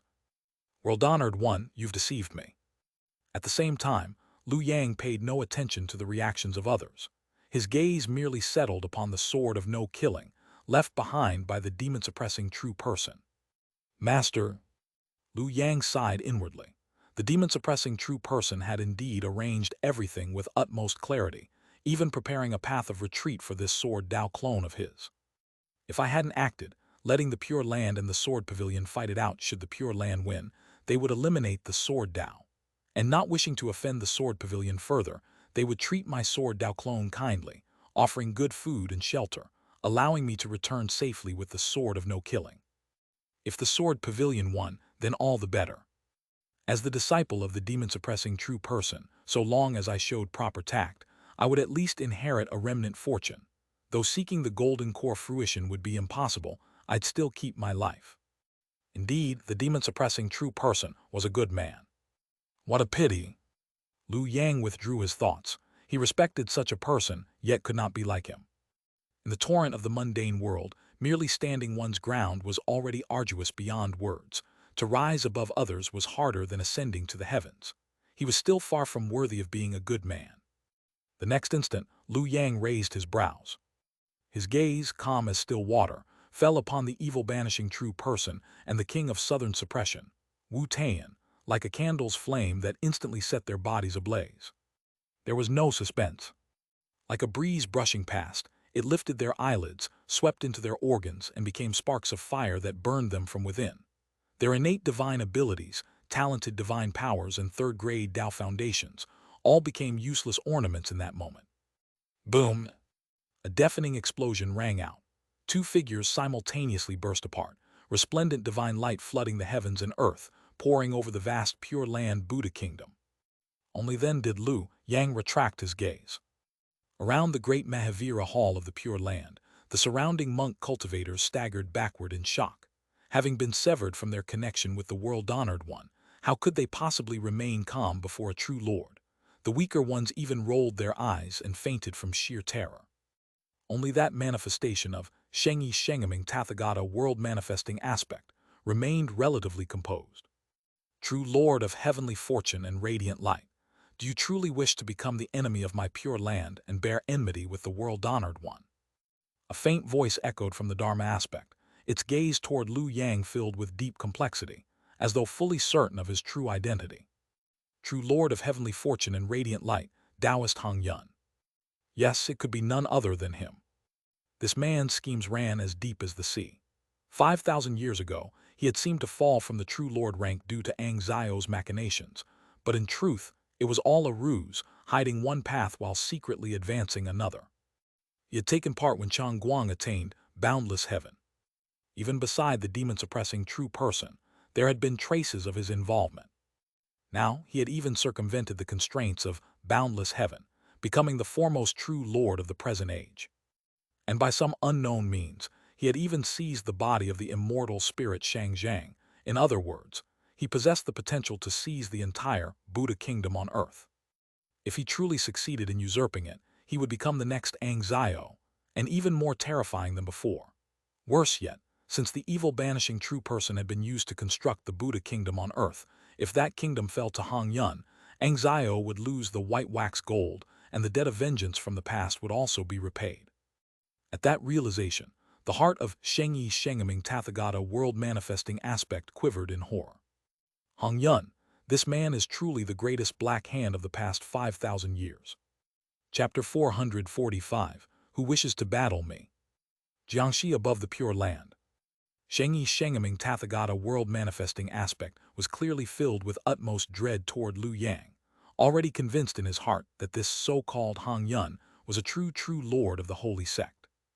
Even Lu Yang himself could tell that, although the other's attitude appeared resolute, it was in truth a facade of weakness behind a show of strength. Naturally, the fundamental cause lay in his lack of power. Xianxia Tathagata world-manifesting aspect was still confined to the foundation establishment level, utterly incomparable to a true lord. Buddha kingdom on earth. Lu Yang's eyes brightened. With the power of overturning lamp fire empowering his sight, his gaze could pierce through countless veils of secrecy and see past the dense layers of Buddha light before him. You! There was a trace of anger in the voice of Xianxia Tathagata world-manifesting aspect. Even if you are a true lord, you cannot act so rudely within my pure land. To pry into the secrets of the Buddha kingdom, do you wish to tear all pretense apart? A grand and solemn Buddha chant resonated, stirring the Buddha kingdom on earth to resist Lu Yang's probing. Such power, on the foundation establishment level, was already nearly invincible. Unfortunately, his opponent had long surpassed this realm entirely. Lu Yang did not even need to mobilize his mana. With but a thought, the entire Buddha kingdom on earth froze in place, while Xianxia Tathagata world-manifesting aspect stiffened where he stood. The next moment, his entire body ignited into blazing flame. Who? Lu Yang puckered his lips and blew gently. Instantly, that majestic Dharma image seemed to suffer 1,000 cuts, exploding into a myriad streams of light upon the spot. The difference is too vast. Having cultivated across many lifetimes, Liu Yang once again experienced the same feeling as when he, with only a chi-refining body, first faced a Foundation establishment cultivator. Though the two belonged to the same species, they were as far apart as clouds and mud. Liu Yang extended a hand and beckoned. Instantly, 3 golden natures descended one after another into his palm. They were those of evil-banishing true person, king of southern suppression Wu Taiyan, and Shengyi Shengaming Tathagata world-manifesting aspect. Added to that was the golden nature of immortal spirit Shangzhang, totaling 4 golden talents. At this thought, Liu Yang turned his gaze. The next instant, the sole surviving true person of the holy sect, Xianxia, swallowed nervously, then without hesitation opened his sea of consciousness. Junior Xiang, he greets the true lord of heavenly fortune and radiant light. Before his words even fell, Xianxia had already presented his own golden nature voluntarily, saying reverently, "This is the golden nature cultivated by this junior for the true lord's cultivation. May the true lord accept it with a smile." Liu Yang nodded in satisfaction. As expected, the true persons of the holy sect were truly sensible. "Do not worry, I am no slaughter-loving man." Liu Yang chuckled softly. He did not take Xiangyi's entire golden nature, only a sliver. That would suffice for the settlement of the Book of 100 Lives. After doing all this, he finally looked toward Xiangyi and said indifferently, "Now only you remain. Why are you still standing there? Go and continue your quest for gold." Hearing this, Xiangyi was utterly stunned. To be honest, ever since Liu Yang appeared in the form of a true lord, he had given up all hope of attaining gold. Never had he expected Liu Yang to actually allow it. Is there a trap? That was Xiangyi's first thought. Yet as he looked at Liu Yang's calm, smiling face, realization quickly dawned upon him. The arrow is nocked, there is no turning back. Whether trap or not, he had no choice but to proceed. Your subordinate obeys. Decisive by nature, Xiangyi banished all hesitation in a single thought and focused entirely on attuning himself to the fruition position. In the next moment, the sound of rippling water arose from his body. Clear and crystalline light spread outward from him, like an endless cold spring, pure, inexhaustible, until a scene of a blessed paradise emerged, within which there was a well of spring water. Hundreds of families carved from it to drink together, and tens of thousands of people relied upon it for their livelihood. Spring well water. This was the fruition position Xiangyi sought to attain. Fixing his gaze upon that blessed land, he immediately soared upward to claim the supreme rank of heaven and earth. Liu Yang observed calmly from the side. From beginning to end, his expression remained tranquil. Though after reclaiming his immortal spirit body, he already possessed the qualification to seek the pomegranate wood, he made no attempt. Because under the false golden fruition method, I cannot seek gold. To pursue pomegranate wood, he would need to leave the false golden state.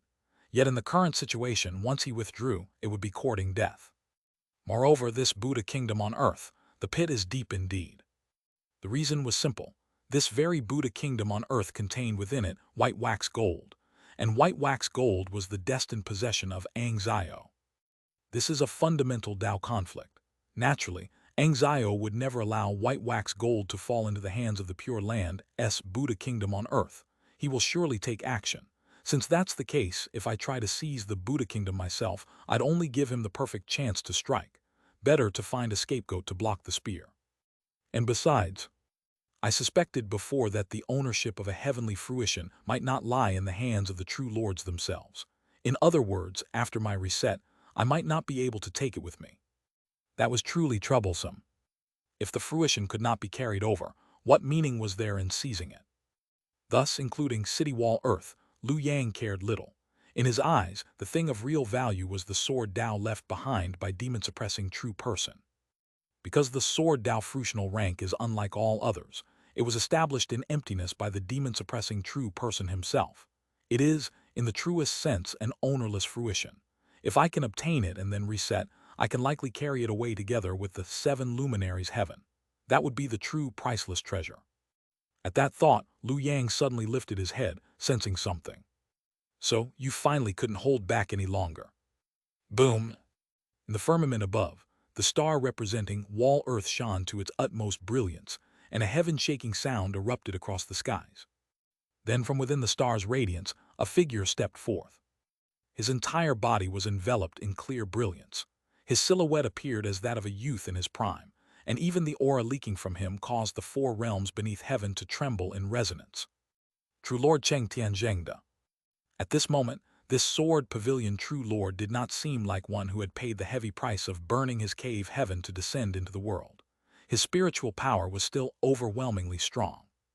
Across the land, every foundation establishment true person cultivating, Wall Earth felt the resonance and shuddered in awe. This was the suppression of the Tao lineage. As the true lord of Wall Earth, his authority over all true persons under that lineage was as absolute as an emperor's power over commoners. Beneath that pure light, a pair of sword-like eyes opened. True Lord Cheng Tianzhengde had a clear target. Upon his appearance, his deep gaze immediately locked upon Liu Yang, as if seeking to see through his very essence. Yet this was not the end. Almost at the same time, another star above Jiangxi's sky flared to life, no dimmer than the one representing Wall Earth. From within that brilliance, another figure emerged. Her posture was graceful, and just like true Lord Cheng Tianzhengde, she too was an old acquaintance of Liu Yang, none other than the bodhisattva of vase and water moon of the Pure Land. Amitabha. In that instant, heaven and earth fell silent. True Lord Cheng Tianzhengde, bodhisattva of vase and water moon. Two true lords fixed their gazes upon Liu Yang simultaneously, their eyes cold and transcendent, devoid of all mortal emotion. Yet facing the stares of two true lords, Liu Yang merely smiled faintly. His tone was calm, without the slightest trace of panic, holding only the eagerness of one whose great wish has finally been fulfilled, as though he had long awaited this moment. Who wishes to battle me? Chapter 446, Battle with the True Lord. Who wishes to battle me? The voice rolled through the heavens like thunder. Such a deliberate provocation made the gazes of true Lord Cheng Tianzhengde and bodhisattva of vase and water moon turn even colder. However, no one made a move. Both true lords were far from ordinary. Their eyes could pierce the heavens, and they naturally saw that Liu Yang's current state could only be maintained for a short while, utterly unworthy of a fight. After all, losing meant instant death, and even winning would cost half one's life. They had descended with a mission and had already burned their own cave heavens for it. Having paid such a tremendous price, how could they waste their lives on such a meaningless contest of ego? Seeing this, Liu Yang smiled faintly. No one. He turned toward true Lord Cheng Tianzhengde, his lips curling into a grin. I slaughtered the entire Yi family, left not a single one alive. Fellow Taoist, don't you want to kill me to vent your hatred? After speaking, he cast another glance toward bodhisattva of vase and water moon. The Buddha kingdom on earth of the Pure Land was destroyed by me. The Dharma manifestation descended by the world-honored one was also just cut down by my sword. Fellow Taoist, don't you wish to avenge that manifestation? Yes. Below, the foundation establishment true persons who were gazing upward at the three present-day true lords were all dumbfounded, especially those from the Pure Land and Sword Pavilion, who could not comprehend at all. He said that much, and they still didn't start fighting. For heaven's sake, fight him already.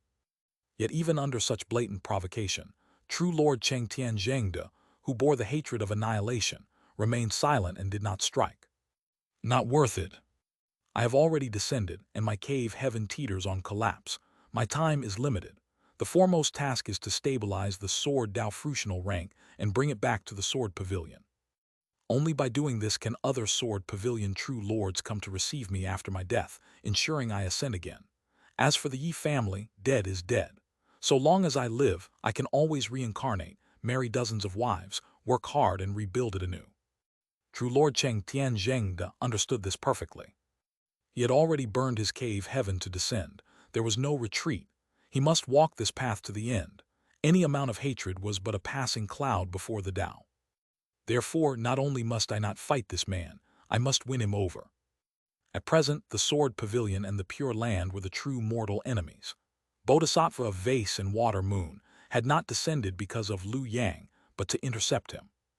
Originally, true Lord Cheng Tianzhengde had no certainty in his heart, but if Liu Yang stood on his side and held off bodhisattva of vase and water moon for a while, then he would have full confidence to fully embed the sword Tao fruitional rank into the Pure Land, let it gestate, and then carry it back to the Sword Pavilion intact.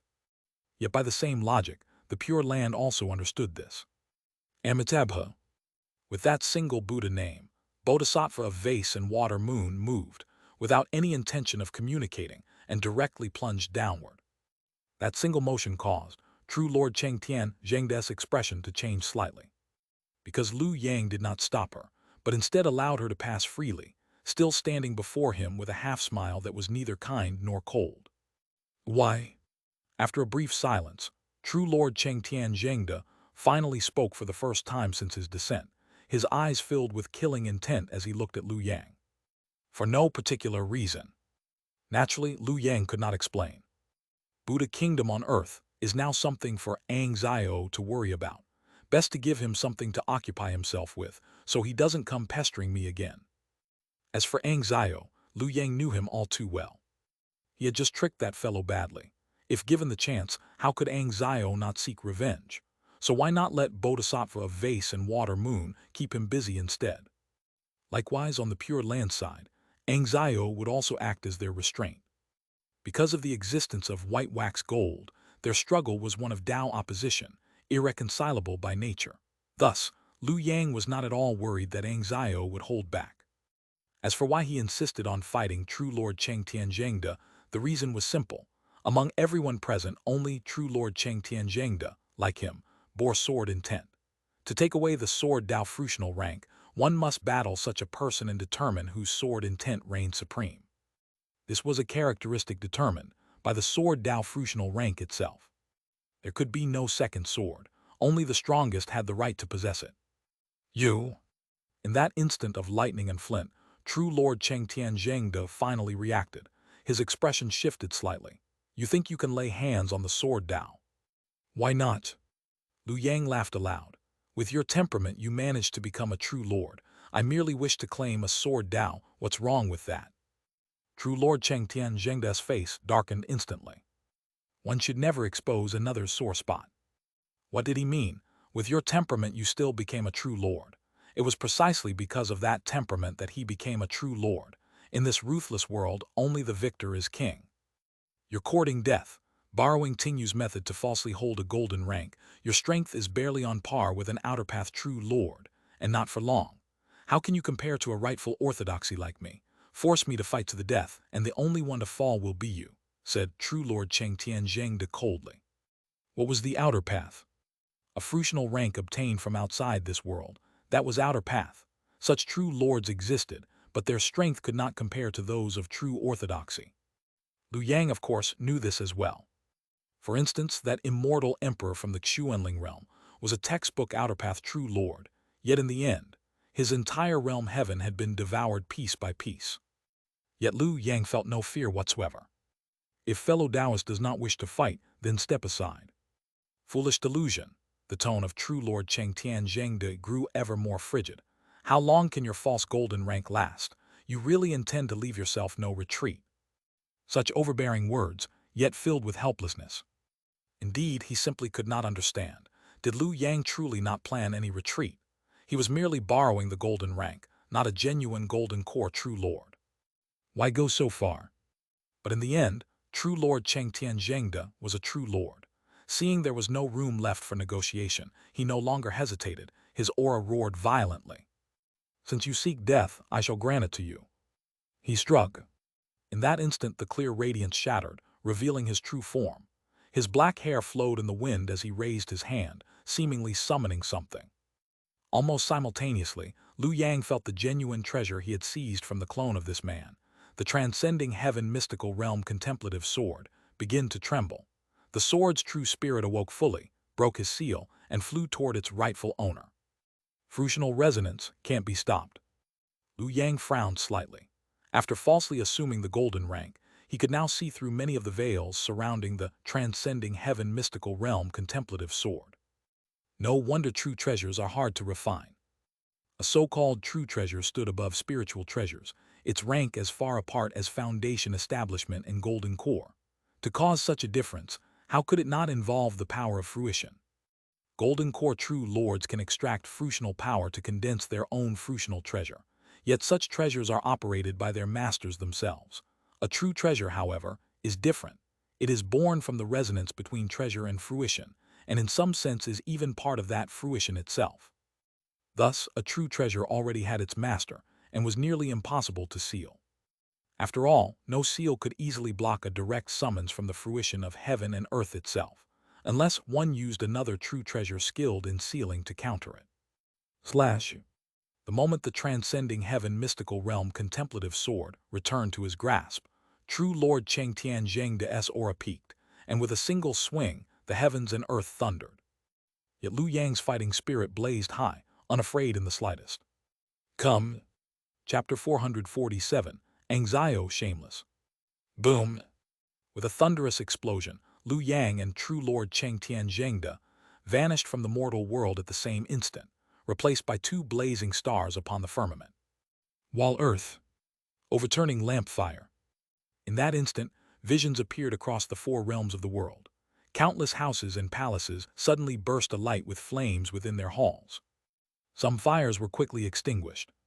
Some grew ever fiercer. Scenes like these rose and fell across the land without end.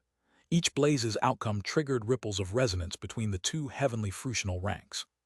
Moreover, all cultivators who practiced wall earth or overturning lamp fire had their eyes turn red.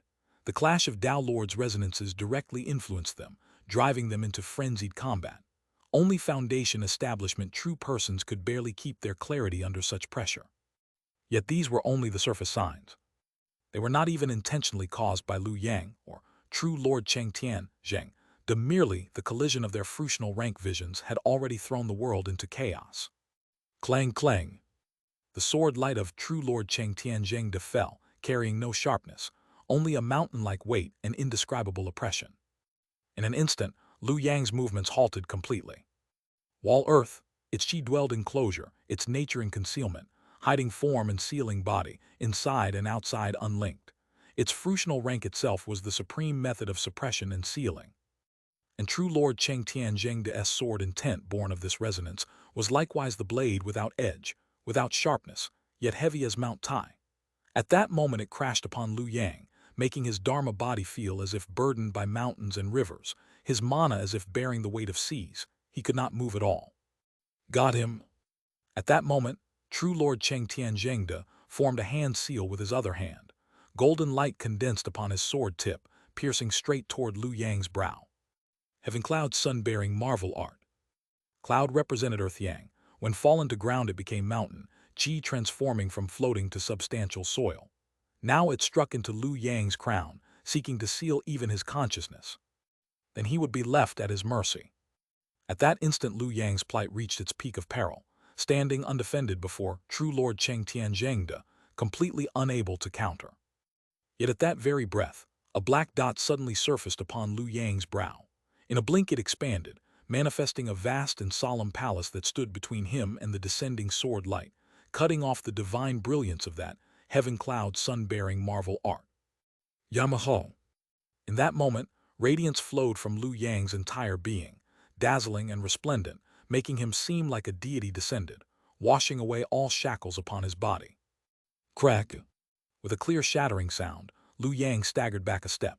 The seal imposed by true Lord Cheng Tian Zhengde upon him broke apart with it. Almost at the same time, he too completed his hand seal. Who? Liu Yang opened his mouth, and a stream of flame shot forth between his teeth. Meeting the wind, it swelled instantly into a sea of blinding fire. Within that sea, waves rose layer upon layer. Myriad colors overlapped and intertwined until they condensed into a single spark of blue, bright as the heavens themselves. It gave true Lord Cheng Tian Zhengde no chance to retreat or evade. At the instant of its arising, it already blazed upon him. Upper radiant golden cup jade light. That blue flame seemed tiny, yet carried an image of indestructibility, bursting upon true Lord Cheng Tian Zhengde's Dharma body into countless dazzling lights. Boom! The two powers clashed without restraint. Mana upheaved through the 36 layers of gang clouds, even shattering stray meteors in the outer sky. For a while, stars fell like rain, and heavenly fire streaked across the firmament. As the two instigators, however, true Lord Cheng Tian Zhengde and Liu Yang had already withdrawn their divine powers, standing opposite each other across a celestial river. In the next breath, both fixed their hand seals, and across the four realms cultivators of wall earth, suddenly found their mana self-combusting, their dharma bodies wounded, while those of overturning lamp fire were mysteriously restrained, unable to move instantly. Countless new slaughters erupted. Such was the Tao Lord's means. Just now, both had diverted the backlash from their fruitional rank visions into the foundation and cheer-refining cultivators beneath their respective lineages. Of course, this transfer only applied to fruitional rank phenomena, such as the sealing of wall earth or the burning of overturning lamp fire. True, physical damage could not be shifted away. Seeing this, True Lord Cheng Tianzhengde's expression grew ever darker. So familiar with the way Tao Lords duel, this really is Hong Yun? No, even more, he seems to understand my methods as well as I do. That was what he could not comprehend. His sword intent complemented wall earth perfectly. A sudden strike usually caught foes off guard, seizing the advantage. Yet Liu Yang had clearly prepared. He not only evaded the killing blow but even turned it against him. Fortunately, my cultivation is higher. True Lord Cheng Tianzhengde was long used to setbacks. Though his sword had failed, he did not despair. False golden position ultimately, not a true golden core. At that instant, brilliance surged skyward from his body. A familiar sensation instantly arose in Liu Yang's heart, akin to the obstruction of knowledge and view. Not the same thing, but of similar mystery and level. It was the unique marvel of wall earth. Rising of palaces and halls. In a moment clouds rolled behind True Lord Cheng Tianzhengde, parting to reveal a resplendent, majestic palace. Liu Yang saw only crimson gates flung open, golden studs glittering like stars. Within, deep corridors and lofty towers rose. Pillars as thick as several men's embrace were lacquered in vermilion and dusted with gold.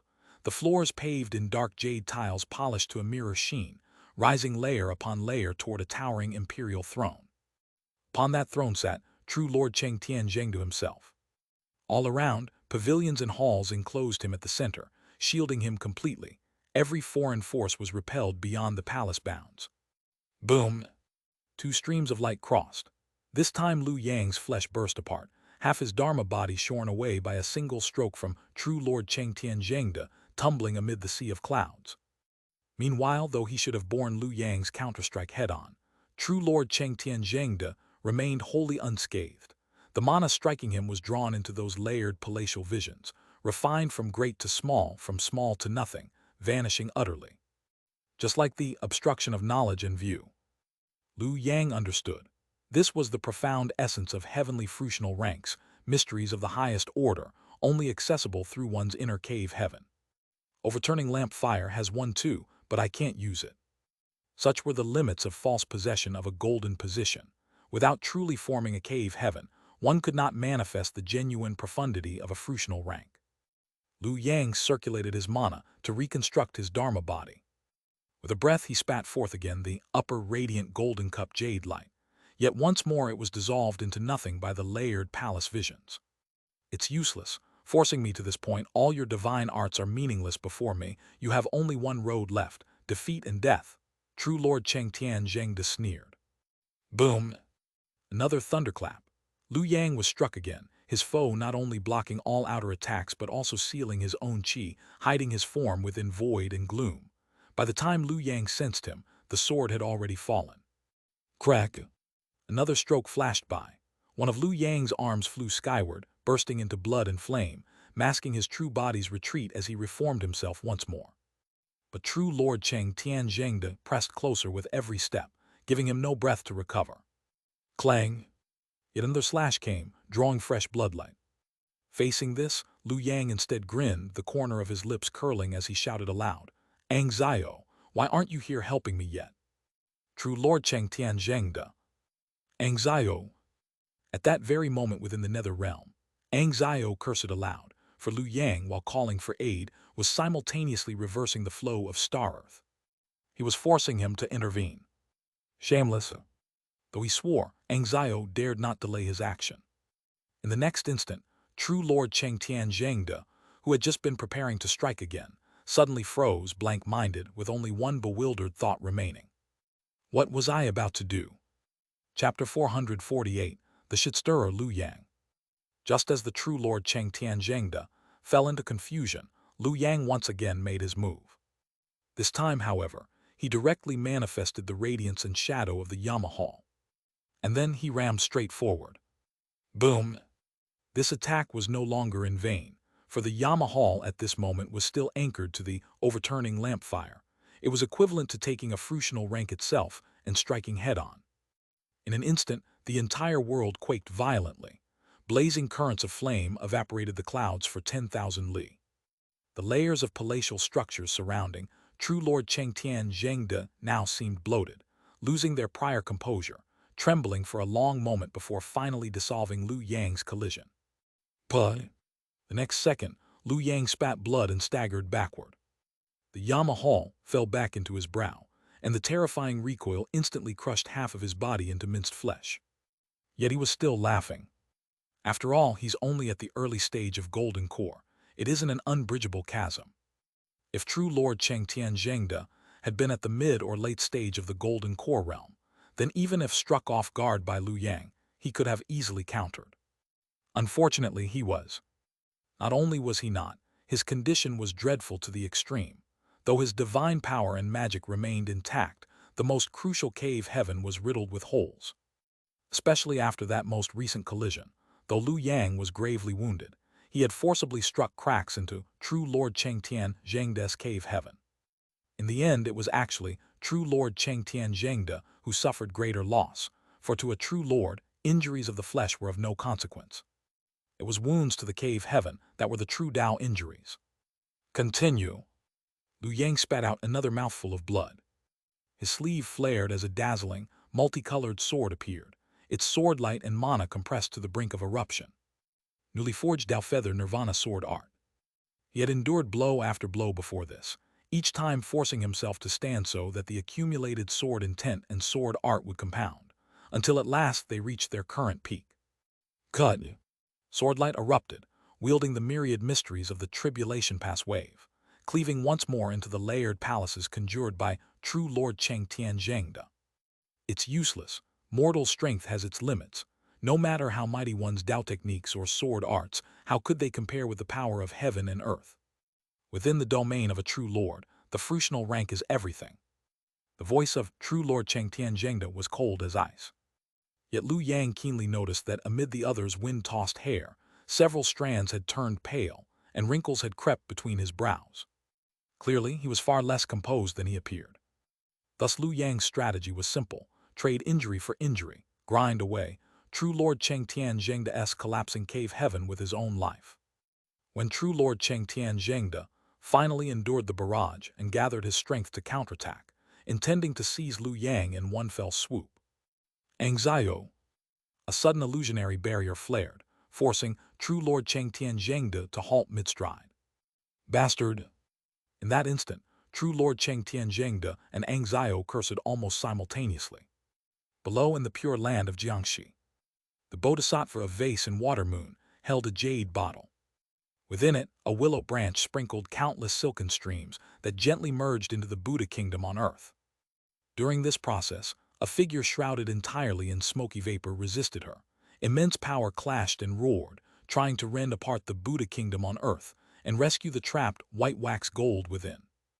Both sides contended around the axis of Yao Yi, reaching a delicate equilibrium. Xianxia, the bodhisattva of vase and water moon's expression grew solemn. She recognized that smoky silhouette.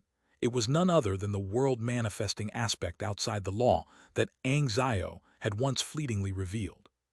That avatar had once been used to block Han Yun's quest for the Golden Core. Later, after Chang Guang attained the boundless heaven, all true lords of the world had gone into seclusion. This incarnation was then hidden away, never able to be summoned again. For 30 years, he had sought to reactivate it. Originally, with 10 more years, he could have revived it without paying any price, but the situation had changed, and he no longer had 10 years to spare. Boom! Behind Xianxia, a vast cave heaven appeared riddled with countless fine cracks, one corner even burned with raging flames. Burning his cave heaven. Normally, with Xiao's foundation, this level of strain wouldn't have shaken his Tao base, but unfortunately, there was a damned shit-stirrer present on the field. Xianxia. Lu Yang's thunderous voice resounded again.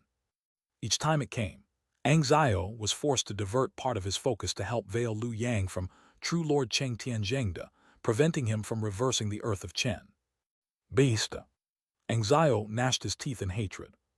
Were it not for the bodhisattva of vase and water moon restraining him, seeing Lu Yang beaten so miserably, he would never have helped. He'd have struck while the iron was hot and ensured Lu Yang's instant death before any reversal of Chen Earth could occur. Yet there was that damned bodhisattva of vase and water moon. This pure land bodhisattva well understood that Lu Yang was stalling, true Lord Cheng Tianzhengde. If Lu Yang perished, misfortune would be hers instead. So she cooperated, neither allowing Xianxia the freedom to slay Lu Yang, nor entirely stopping him, thus forcing Xianxia to assist Lu Yang. And as Xianxia expended power helping Lu Yang, the bodhisattva of vase and water moon gained the upper hand. Unseen, Lu Yang had actually formed an alliance with the Pure Land. Originally, Xianxia should have stood on the same side as true Lord Cheng Tianzhengde. Yet now, coerced by Lu Yang's control over the earth of Chen, he was forced to help Lu Yang instead. Utterly a shitstirrer. At that moment, Xianxia was filled with both fury and grudging admiration. After all, with this one ploy, Lu Yang had become the greatest winner on the field. Boom! Another deafening explosion.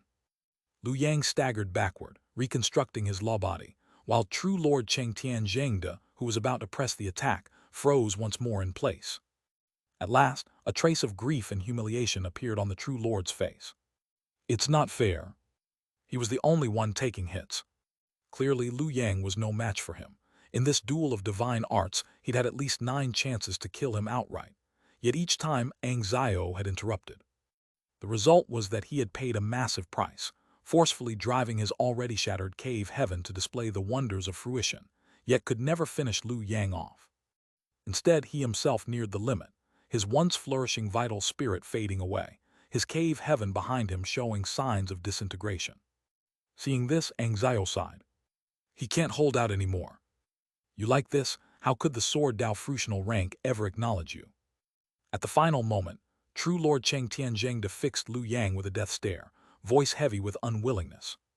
Lu Yang burst into laughter. How could the sword Dao be something so petty and inflexible?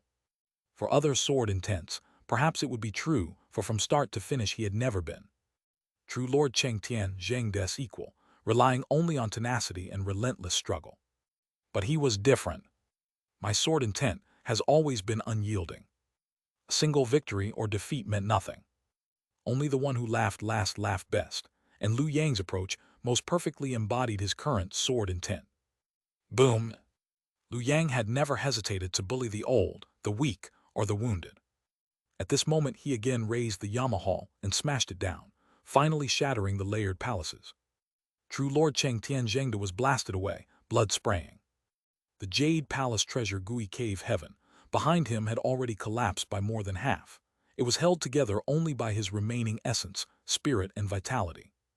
It was merely a matter of time before total ruin. By contrast, though Lu Yang was gravely injured, his life was not in danger.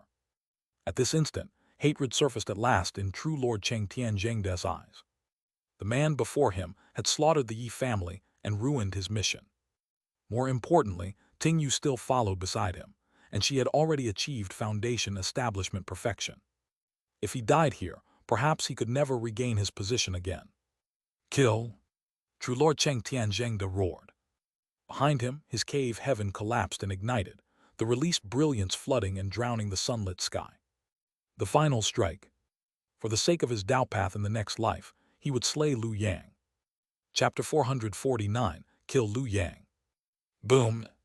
For Lu Yang, it all happened in an instant. By the time he reacted, the scene around him was already being pulled away at tremendous speed. Rising of palaces and halls. True Lord Cheng Tianzhengde's final strike no longer cared for anything, using his collapsing cave heaven to draw forth the strongest manifestation from the wall earth. In that instant, everything centered around Lu Yang seemed to begin disintegrating, collapsing, and falling apart.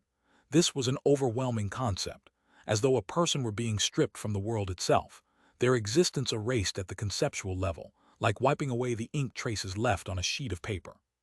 Thunderous roars, 10,000-fold, seemed to explode beside Lu Yang's ears. This was the desperate strike of true Lord Cheng Tianzhengde. At that moment, his essence, qi, and spirit reached their peak, overflowing with a ferocious killing intent toward Lu Yang. Even a rabbit, when cornered, would bite. This concerned the Tao path. How could he harbor any illusions of luck? His killing intent was utterly determined. Even the obstruction of knowledge in view could not erase such murderous will from existence. Radiance flooded Lu Yang's vision. He could not even comprehend what was happening. Not only him, even the outsiders looking on could not see clearly, for this was the nature of the wall earth, sealing chi within, isolating inside and out, leaving Lu Yang not the slightest sliver of life. Bang! Light surged and raged, billowing for several breaths before slowly dimming again, revealing the figure of true Lord Xianxia Audiobook. He staggered, his face written full of disbelief. How is that possible? Before him, Lu Yang's body had already fallen from the air like a heavenly star descending, crashing with a thunderous roar into the Buddha kingdom on earth below.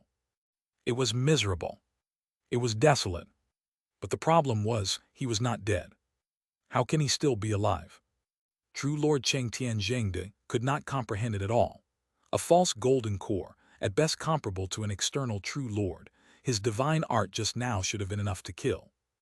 And the price he had paid was enormous. His cave heaven had utterly collapsed. The one-sentiment wall earth was receding at a speed visible to the naked eye. His strained essence, chi, and spirit were plummeting rapidly. In less than a breath, his black hair was dyed with frosty white. But Lu Yang still lived. Thinking of this, true Lord Xianxia Audiobook nearly ground his steel teeth to dust. After all his effort, why was that man still alive? It made no sense. The opponent was different. He could not possibly use the core mysteries of the overturning lamp fire. How then had he survived? Meanwhile, Lu Yang exhaled a deep, turbid breath. The answer was simple. Purple talent, some skills. As long as the attack was theoretically within the limits he could endure, he could absolutely withstand it. True Lord Xianxia Audiobook's desperate strike had thus been endured. Even Lu Yang himself found the process unbelievable. At the most critical instant, he had dismantled the Yama Palace, using part of the banner spirits to replace himself, taking on the strike from true Lord Xianxia Audiobook. After all, banner spirits cost nothing. A batch dies, he could just make new ones, then empower them again with incense. At the time he had done it with flowing precision, utterly practiced. Now, recalling it, it seemed like reading heavenly script. He could no longer comprehend how he had managed it. In the end, he could only attribute it to a momentary inspiration. Cough, cough. Lu Yang spat blood. His Dharma body was riddled with fine cracks, resplendent colors seeping out from within, threatening to widen them further. But he knew, compared to his own wounds, it was true Lord Xianxia Audiobook who was truly doomed. The man's brow had already split open. The cave heaven behind him was shattering apart, dissolving into countless falling sparks. In such a state, not even a golden core true lord could be saved. Boom! With a deafening roar, true Lord Xianxia Audiobook let out a miserable laugh, but could not utter a word before his Dharma body exploded into countless motes of streaming light. Clang, clang! Below, within the pure land of Xianxia, sword cries surged skyward as though cheering for the victor of this battle. A sword light faintly manifested between heaven and earth. Sword Dao fruitional rank. That fruition rank had yet to fully form, only because of the existence of the bodhisattva of vase and water moon. She was attempting to uproot it from the pure land. And Xianxia was preventing her. After all, the sword Dao fruitional rank concerned whether the unified will of the Pure Land's Buddhist cultivators could continue to be maintained. Once the Bodhisattva of Vase and Water Moon pulled it out, their unity would be restored. The Pure Land could immediately reclaim the city-head Earth, thus regaining control over the Buddha kingdom on Earth, and completely suppress Xianxia. In this situation, boom! The next moment, just after sending true Lord Xianxia Audiobook to his death, and before he could catch his breath, Lu Yang's vision was drowned in radiant clouds. Bodhisattva of Vase and Water Moon. In such circumstances, there were never eternal friends. Both Lu Yang and true Lord Xianxia Audiobook sought the sword Dao fruitional rank. They were both enemies of the Pure Land. Before, Bodhisattva of Vase and Water Moon had helped Lu Yang entangle Xianxia, so that Lu Yang could restrain true Lord Xianxia Audiobook. But now that the latter was dead, Lu Yang had lost his use. Naturally, strike while the enemy is weak, kill while wounded, remove him once and for all. As for Xianxia, though he had cursed Lu Yang countless times in his heart, At this moment, he still acted decisively, trying to rescue Liu Yang from the Bodhisattva's hands. But it was already too late. Bodhisattva of Vase and Water Moon had seized the perfect moment, right when Liu Yang had just slain his great foe, and his essence, chi, and spirit were at their most relaxed. Rustle. A breeze brushed across Liu Yang's cheek. From the radiance engulfing his sight, he saw only a slender willow branch, graceful and light, gently sweeping toward him. It lifted upward with a flick. That single simple motion instantly tore Liu Yang's Dharma body apart. The cracking sounds of shattering burst from within him in succession. Willow wood. Stars swam before Liu Yang's eyes, his mind muddled, yet he barely recognized the opponent's fruitional power, instinctively circulating his mana. Has some tricks. The first use dealt with true Lord Cheng Tianzhengde, the second with Bodhisattva of Vase and Water Moon. In an instant, Liu Yang recovered from the heavy blow, clarity flashing in his eyes, yet the next second, he closed them without hesitation. Can't expose it. If Bodhisattva of Vase and Water Moon realized her strike had failed, she would surely come to finish him off, and his has some tricks uses were spent. One more attack and he would truly die. This is crisis, but also opportunity. The duration of golden nature of great fortune is almost up. It won't last until I seize the sword Dao fruitional rank. The urgent matter is endurance. Yet his perfected foundation-building golden natures numbered fewer than 9. Thus, he had to obtain a complete true Lord's golden nature. Zhengde. Though true Lord Cheng Tianzhengde had fallen, his soul and golden nature remained intact, merely entered into the netherworld for reincarnation. If he could seize that golden nature, he could continue his false holding of the golden rank. In a flash of lightning thought, Liu Yang understood everything. Without another word, instead of stabilizing his Dharma body, he detonated it outright. Boom! A thunderous explosion. Liu Yang's figure disintegrated on the spot, his body shattering to dust, scarlet blood light staining half the heavens in an instant. Chapter 450. The Holy Sect True Lord has no trash. The self-detonation of a golden core True Lord, even if it was only the explosion of his Dharma body, was still terrifying beyond measure. At this moment, the spreading shockwave seemed as if it could overturn the heavens and earth. The once clear sky suddenly turned into a bloody red. Crimson radiance filled the heavens, as though an extra sun had appeared, ceaselessly spewing blinding scarlet light. Along with it came an overwhelming stench of blood. If such a phenomenon were to descend upon the mortal world instead of manifesting in the heavens, it would have meant nothing less than the annihilation of all living beings. Even so, miserable screams still echoed one after another across various regions. Countless Foundation establishment true persons, who were using their Dharma eyes to observe the battlefield, were instantly blinded by the dazzling brilliance unleashed from Liu Yang's self-detonation of his Dharma body. In an instant, all sound vanished. Dead. Bodhisattva of Vase and Water Moon's beautiful eyes shimmered. She thought to herself that she had seized the timing perfectly. Just a fake golden core holder, an external path true Lord. His death was hardly surprising. Boom! The next second, the exploded bloodlight began to reassemble, as if time itself was reversing. In an instant, it withdrew far from Xianxia and condensed in the distance into a human form. Liu Yang's figure reappeared with the Yamahal floating above his head like a dim lantern. Though its flame was weak, it had not been extinguished. Yet Bodhisattva of Vase and Water Moon could tell. He was already at the end of his strength, the lamp nearly out of oil, about to fall into darkness at any moment. I will definitely return. With hatred in his eyes, Liu Yang spat out these words. Then, without another glance, he turned and departed, vanishing from everyone's sight, all traces of his aura concealed. However, Bodhisattva Vase and Water Moon no longer cared. After all, Liu Yang's state could not deceive her. Not only was he gravely injured, but he was also on the verge of falling from his true Lord rank. Even if he escaped, death awaited him soon enough. This man is already out of the game. At that thought, Bodhisattva of Vase and Water Moon immediately turned her gaze toward the Buddha kingdom on earth and Xianxia before her. Amitabha. Benefactor Xianxia, why persist in such delusion? Bodhisattva of Vase and Water Moon pressed her palms together, calm and confident, certain of her victory. There was no denying it, Xianxia was strong, extremely strong. But his limitations were far too many. As true lords, She merely had to forcibly resist the seal of boundless heaven, burn her cave heaven, and suffer some damage to her Tao foundation to manifest in the mortal world. But Xianxia, he had to face not only boundless heaven, but also the suppression of the underworld. With double restraint weighing upon him, it was no wonder he found himself in such a dire situation. Even so, the fact that he had persisted till now truly made Bodhisattva of vase and water moon wary, fearful that this great true lord of the holy sect still hid some unknown trump card. Thus, even though she now held the upper hand, she remained exceedingly cautious and even tried to persuade him to surrender. However, Xianxia merely sneered. The outcome has yet to be decided, bald donkey, don't get too pleased with yourself. As his words fell, Xiao's gaze flicked subtly in the direction Liu Yang had vanished. His intuition told him the man would not simply exit the stage like that.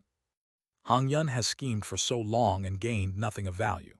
Would a true lord of the holy sect ever do something so thankless, definitely brewing mischief? Yet even with that in mind, Xiao felt no concern, for strictly speaking, he and Liu Yang were not enemies. In some sense they were allies. Thinking so, he not only refrained from warning Bodhisattva of vase and water moon. He instead secretly activated the obstruction of knowledge and view, subtly directing her focus wholly onto him, so that she completely overlooked Liu Yang's existence. His goal is the sword Tao fruitional rank. My goal is to destroy the Buddha kingdom on earth.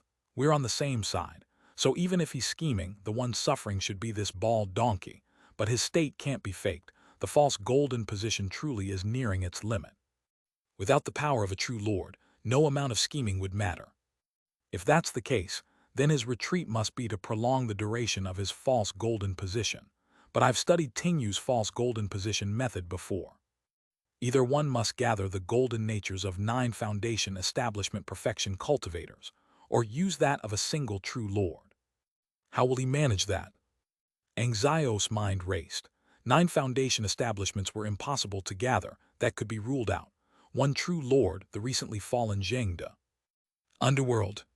The underworld, the unknowable realm.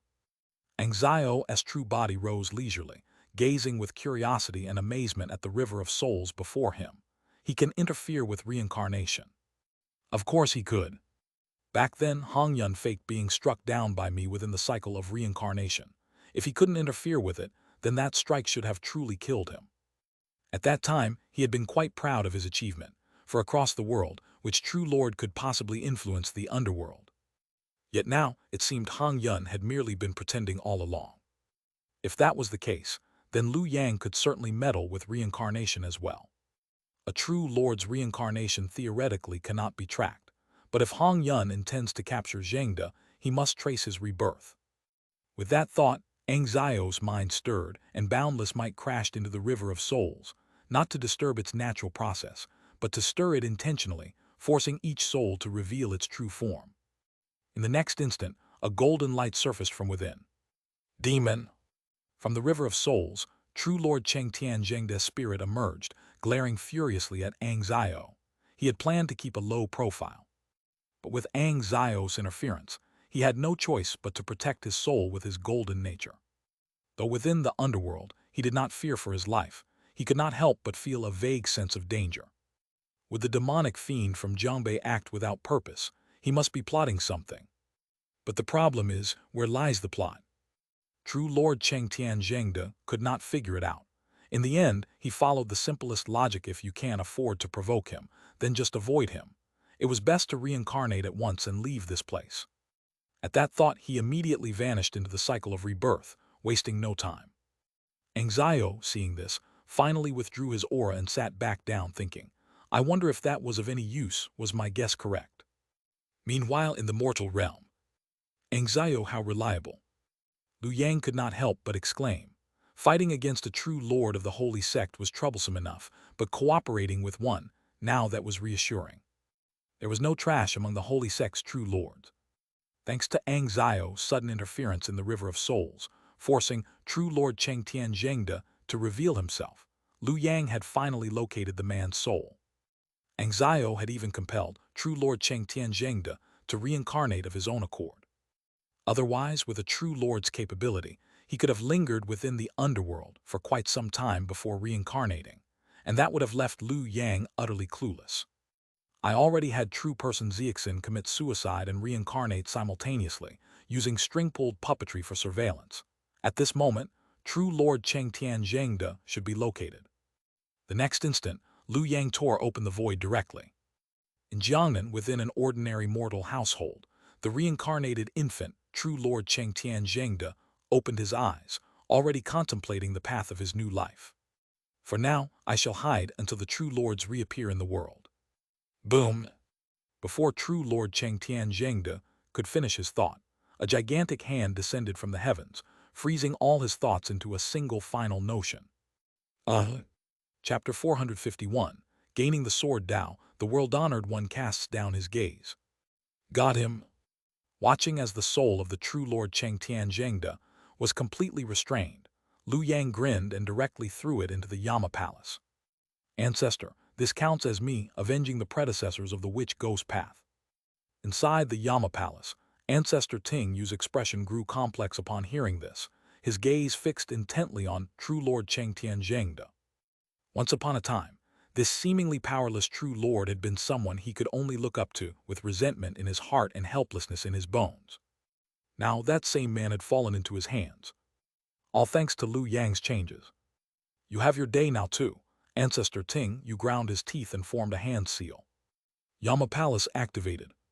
In an instant, the soul of true Lord Cheng Tian Zhengde began to violently convulse, his wretched screams sounding exceptionally melodious to Ancestor Ting Yu's ears. Meanwhile, Liu Yang exhaled deeply. The golden nature of great fortune had been entirely burned away, and the golden nature of upright virtue immediately flowed in to fill the void, continuing to maintain Liu Yang's positional rank. At the same time, the attributes of the Yama Palace also began to shift, becoming grander and more majestic. While Earth, this was the fruit position that Ancestor Ting Yu originally intended the Yama Palace to align with. Tying it to overturning lampfire had always felt awkward and obstructed. While Earth was the perfect match, especially now that Ancestor Ting Yu had finally avenged his great hatred, and Liu Yang's peerless intellect surged like a spring, pushing the operation of the Yama Palace to its absolute peak. Hugh! At that moment, Liu Yang deeply exhaled, the breath sharp as an arrow shooting through the sky, spreading far before gradually dissipating. Within that breath, vague illusions of palace chambers could be seen shattering. These were remnants of the injuries true Lord Cheng Tian Zhengde had inflicted upon him. Difficult to resolve under normal circumstances, yet now that he aligned with Wall Earth, he found a chance to dissolve them. With one breath expelled, Liu Yang opened his eyes.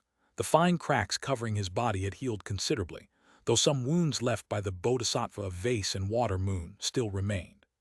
But they no longer hindered his combat strength. At that thought, Liu Yang glanced in the direction of the Pure Land in Xianxia. A cold smile lifted his lips. I said long ago I would return. Returning like lightning.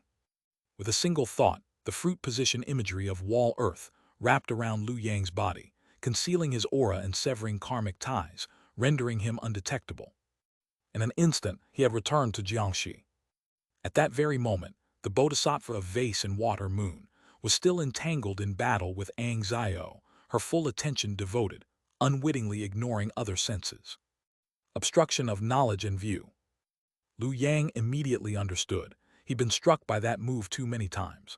With a single glance, he saw that something was off with the Bodhisattva's current state.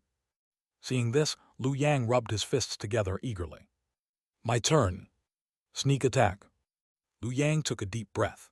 A Dharma sword appeared in his hand. It was none other than the contemplative sword of profound elevation from heaven-bearing mysterious realm. Now that true Lord Cheng Tian Zhengde was dead, and Liu Yang, falsely holding a golden position, had become the master of Wall Earth, the treasure offered itself willingly without even needing refinement. The next second, sword light erupted. Almost simultaneously, the previously dazed Bodhisattva of Vase and Water Moon suddenly stirred, her intuition warning her of imminent danger. But Xianxia made his move. An illusion, just an illusion, no one's trying to kill you. An invisible mirage descended like a breeze, instantly blowing away her sense of danger. She couldn't help but think. What was I just thinking? Someone's trying to kill me. Impossible. Upright virtue is dead, great fortune is out today, I stand supreme. Who can kill me? It must be a hallucination. No, someone's influencing me. Wait, what was I thinking again? Thoughts like these surged endlessly, wave after wave, rendering Bodhisattva a vase and water moon, frozen in place, motionless. Pache. Lu Yang's blade had already pierced her flesh, driving deep within, with the sealing fruit position imagery resonating violently inside her body. Just as the Bodhisattva tried to react, another layer of illusion descended. What was I just thinking? No, damn it, what am I thinking? I've been stabbed. If this goes on, I'll die. No need to think, strike back first. What was I just thinking? This barrage of illusions, never mind the Bodhisattva, even Lu Yang felt a shiver down his spine. The damn great forest wood was truly sinister. He wanted it badly. So this was the wood element supreme, ridiculously overpowered, and this was still Xianxia, while burdened by boundless heaven and the underworld. If Xianxia were unrestrained, how powerful would he be? Perfect in the 5 elements, late golden core stage, he could easily be called the strongest under nascent soul today. Lu Yang couldn't think of anyone stronger. Unreal. Lu Yang marveled inwardly, but his hands didn't pause. He fluently executed the combo once wielded by true Lord Cheng Tianzhengde, sealing spiritual power with fruit position, and simultaneously cast the sun-bearing heavenly cloud sublime mantra directly into her sea of consciousness. Bodhisattva vase and water moon tried to resist. False, just your illusion.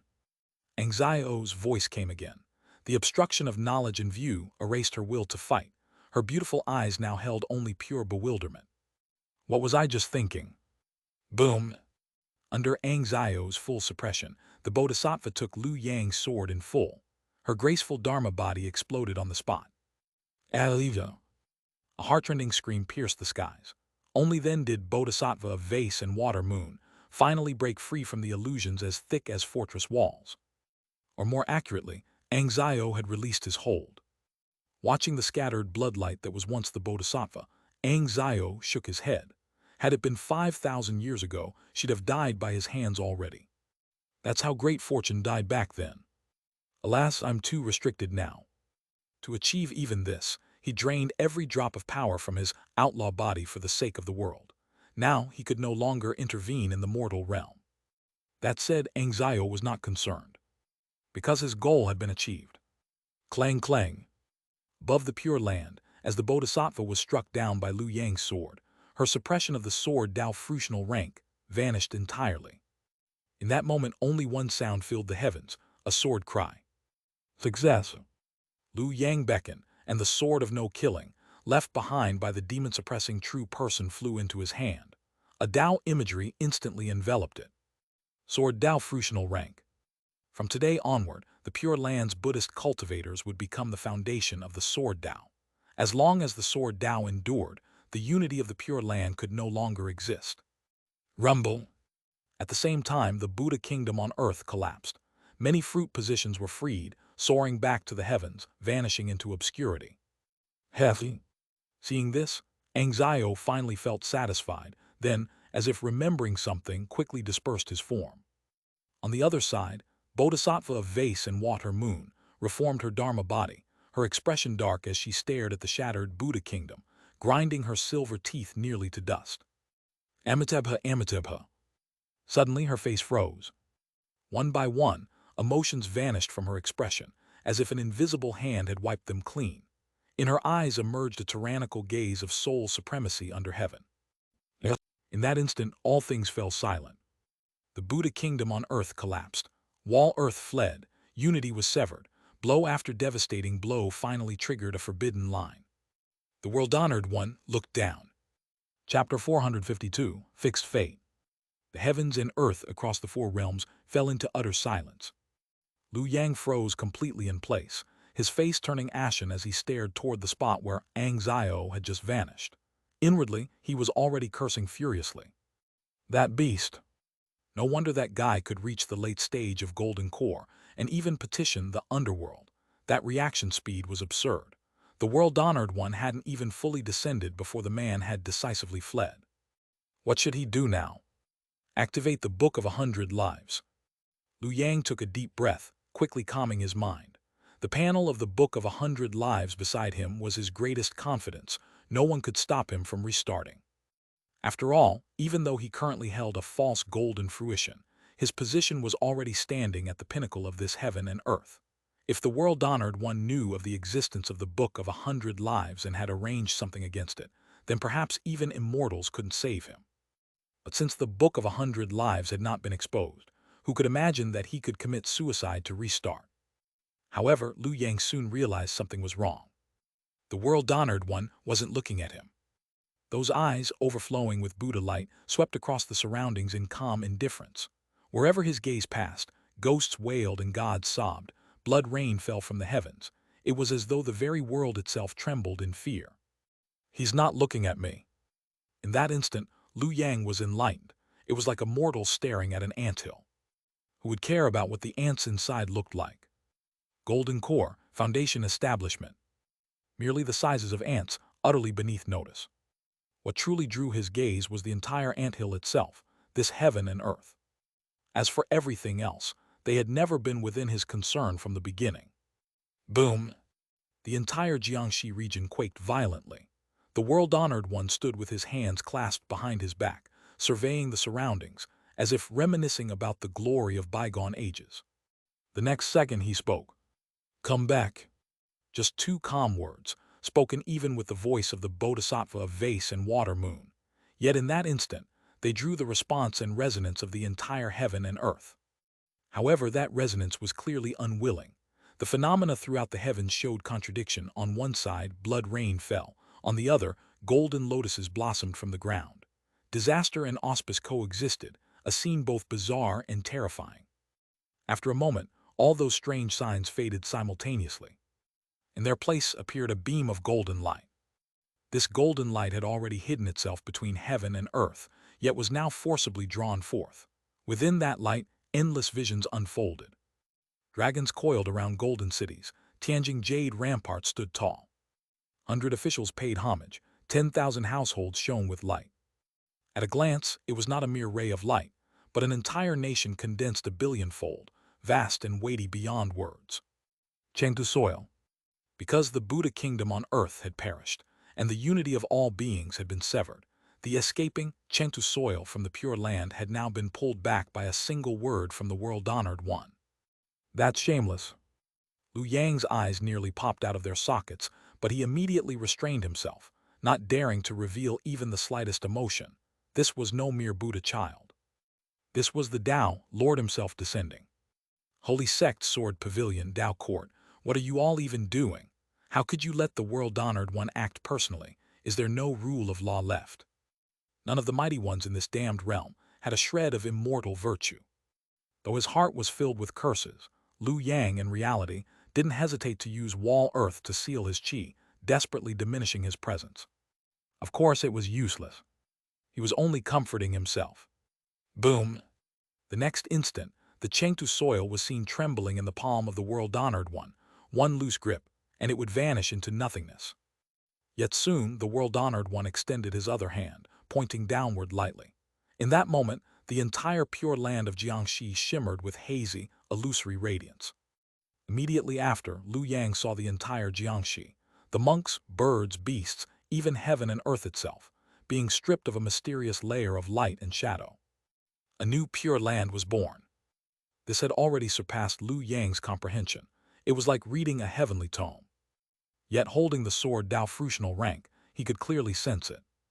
The sword Dao is now anchored upon that. Logically speaking, under the control of the demon-suppressing true person, the sword Dao fruitional rank had already rooted itself into the pure land, bound to the unity of all beings. If the sword Dao perished, the unity would cease. But now, the world-honored one had peeled away that very concept, as though a snake shedding its skin, separating the sword Dao from the pure land. No more precisely, he severed the portion of the pure land that had been rooted by the sword Dao fruitional rank from that which hadn't. The former was sent away, the latter preserved. Thus, without damaging the sword Dao fruitional rank, he restored the unity of all beings. Causality, time concept. Liu Yang could understand the change, but not how it was achieved. As he pondered, the world-honored one suddenly shifted his gaze. Hiss! Liu Yang drew a sharp breath. He's looking at me. No, not me. He's looking at the sword Dao rank. The world-honored one remained silent. Those eyes, brimming with Buddha light, calmly fixed upon the sword rank in Lu Yang's hand, and he extended a single finger to tap lightly. Boom! In the next moment, the pure land he had personally stripped out, composed entirely of light and shadow, began collapsing. All its myriad phenomena merged into the sword Dao rank, making it ever more complete and independent. Meanwhile, on the other side, the monks of the Pure Land showed expressions of compassion. Amitabha. The unified chant of Buddha resounded once more. Every monk's appearance became solemn and dignified, sensing the restoration of their unity. Their faces no longer showed joy or sorrow, only purity and peace. When all was done, the world-honored one withdrew his gaze. The restored unity suppressed the rampaging Chengtu soil and returned it deep into the Pure Land. Everything returned to its former state. The demon-suppressing true person's intricate schemes, turning the sword pavilion and the Pure Land into mortal enemies, had all turned to dust before the world-honored one's descent. Then the world-honored one slowly closed his eyes. When he opened them again, the overwhelming Buddha light had faded. The consciousness of the bodhisattva of vase and water moon returned, only to dissolve like a dream or illusion. She had once again gone into seclusion. After all, the constraints of the boundless heaven still remained. The bodhisattva of vase and water moon had descended only by burning her cave heaven. Now that all matters were concluded, there was no reason for her to continue exhausting it. From beginning to end, the world-honored one had not spoken a single word to anyone else. That's it. Lu Yang's expression was dazed. He hadn't imagined that the descent of the world-honored one would end so anticlimactically. Yet soon he sorted out the logic within. Right, the Pure Land's repeated misfortunes had already strayed from the Tao Lord's ordained path, so it required correction. Hence, the world-honored one intervened. However, since the sword Tao concerned the sword pavilion's grand design, he couldn't destroy it. That's why, after descending, the world-honored one refrained from further excessive actions. In an instant, divine insight dawned on Lu Yang. The descent of the world-honored one was by no means without limitation. Strictly speaking, he represented the will of the four Tao Lords. The world-honored one was but the executor of their compromise, sent to tidy up the loose ends. The Pure Land's Chengtu soil must be reclaimed. The sword Tao rank, belonging to the sword pavilion, must remain intact. As for the Buddha kingdom on earth, that was left to fate. The other Tao Lords had given the world-honored one a chance, but since he had failed, he could only accept the loss. This really is. Even after understanding the logic behind the world-honored one's descent, Lu Yang felt no relief, only a cold dread rising in his chest. The reason was simple. Each of the four Tao Lords has a red line for this realm. Touch any one of them, and it will draw their direct intervention. That was why the Holy Sect's patriarch had pitied Mu Chengsheng to death. That was why the world-honored one himself had descended to set things right. In other words, from the very beginning, the future of this world had already been sealed by the hands of the four Tao Lords. Chapter 453, Counting the Spoils of War. The world-honored one had departed. The Pure Land once again returned to its former appearance. Immediately after, an elderly monk with snow-white hair and beard walked up to Lu Yang, bowed deeply with utmost respect, and said, Amitabha, Senior Hangyun, in this great tribulation, my Pure Land has lost countless lives. A few days hence, we shall close our borders to the outside world. I must ask the donor not to linger in Xianxia any longer. His tone was calm and steady. Though still carrying the humility befitting one of lower cultivation, the confidence within his words could not be concealed. Clearly, now that the united will of the Pure Land cultivators had been restored, their confidence too had returned. By contrast, Lu Yang, though still maintaining his false golden fruition state, felt a chill run through his heart. This damned place truly allows no room for arrogance. He reminded himself sternly. Just then, however, a sword light came streaking from the distance, tearing through the sky and plunging directly into the Pure Land. From within, it emerged a man. He wore a white robe, with a longsword hanging from his waist. Lu Yang looked toward him, his brows arching slightly. Although the man had restrained his chi flow well and hid his divine powers, such tricks could not fool Lu Yang's eyes at this moment. Sword-edge metal. This man, too, possessed the cultivation of foundation establishment perfection, with 5 divine abilities hidden within, one slightly weaker than the rest, clearly a newly condensed one. With a mental calculation, Liu Yang instantly discerned the man's identity. True person demon subduer. Among the Sword Pavilion's 3 generational Tao titles, demon suppressing, evil banishing, and demon subduing, this demon subduing true person had never once appeared throughout the recent chaos. I heard before that he was at late foundation establishment, yet now he has reached perfection. It seems he secluded himself for a breakthrough. Of the 3, the demon-suppressing true person exhausted himself attaining the sword Dao frutional rank, while the evil-banishing true person's white wax metal path was hopeless. This demon-subduing true person may well be the Sword Pavilion's true heir. The proof lay in the sword edge metal. After all, that frutional rank was the supreme of the metal element. For him to have remained so low profile from start to finish meant the Sword Pavilion had guarded him carefully. Thinking of this, Liu Yang grew wary. Someone like that could have stayed hidden in seclusion forever, yet he chose to emerge now. That can't bode well. Indeed, events unfolded just as Liu Yang expected. Lord Mingxi. The newly arrived true person cupped his hands respectfully toward Liu Yang and said, "By decree of the true Lord of rigid form outreaching, I have come to request Lord Ming has returned to the sect." Liu Yang raised an eyebrow. That name Ming was the Dao title of his sword Dao clone in the Sword Pavilion. Yet now, the demon-subduing true person had uttered it to his face. Clearly, his clone's identity had been exposed. It was no surprise. By the end, Liu Yang had scarcely bothered to keep up the pretense. Before he could reply, another streak of light flew in. Liu Yang turned to see yet another unexpected figure. Jun Tong, the foundation establishment true person under the true lord of brocade radiance and colored silks of the holy sect. And like the demon-subduing true person, Jun Tong too had advanced to foundation establishment perfection. Upon landing, she saluted Liu Yang respectfully and said, "By decree of the true lord of clear snow and flying purity, I have come to invite Lord Hongyun back to the sect." At that, Liu Yang was momentarily speechless. Ming he could understand. After all, that was his own clone. But Hongyun, heaven and earth bore witness, that was merely a name others had imposed upon him. He had simply never denied it. "So they're forcing me to choose, huh?" He looked to his left and right. On one side stood the demon-subduing true person representing the Sword Pavilion. On the other, Jun Tong representing the Holy Sect. Both carried the will of their respective true lords. Liu Yang understood perfectly well that neither sect truly valued him as a person. They only coveted the treasure he now held, the sword Dao frutional rank. "The more they want it, the less I can give it."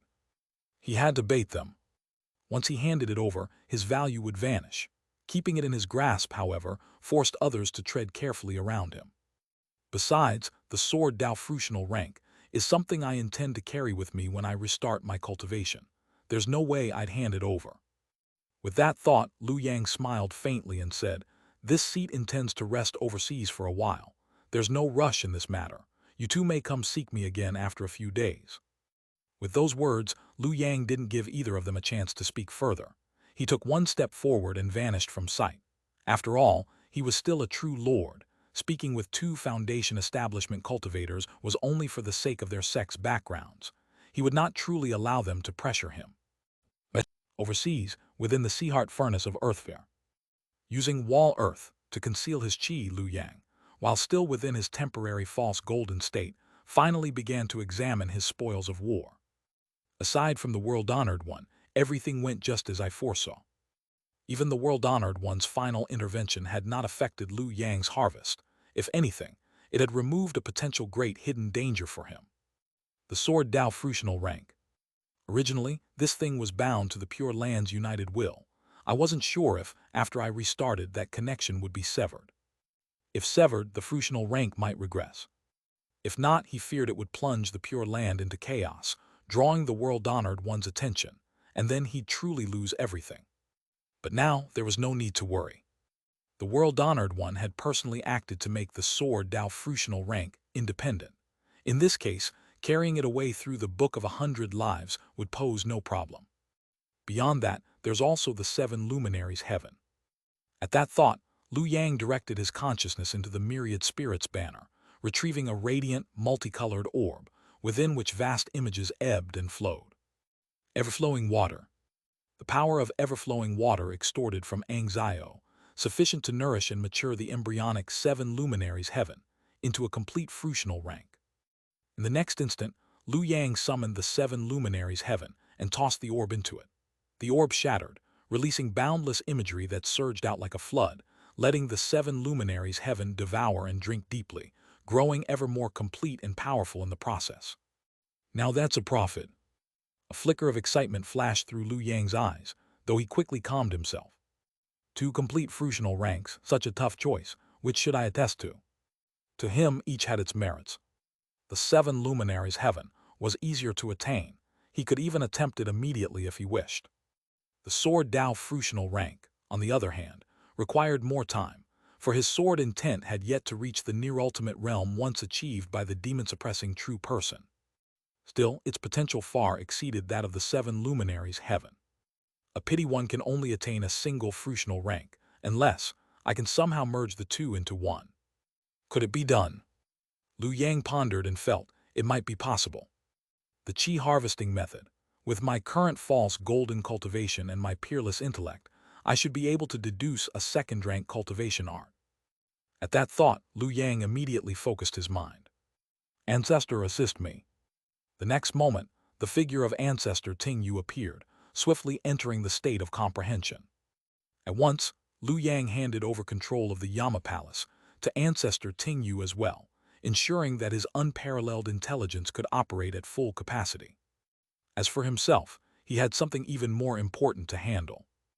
Aside from the 2 complete fruitional ranks, he possessed another immensely valuable trophy this time. Evil banishing true person, Wu Tian, the Buddha child's Dharma aspect, Xiang immortal Ling Shangzhang. During this false golden state, he had gathered 5 foundation establishment golden natures. Once the Book of 100 Lives settled the results, he would gain 5 golden talents. Chapter 454, 5 Golden Talents. Settling the experience for evil banishing true person. You were the favored child of heaven in the sword pavilion, yet your brilliance was overshadowed by others, forced to hide in the darkness, known by none. Your heart was filled with jealousy. On the interface of the Book of 100 Lives, lines of text floated into view. The first was evil banishing true person.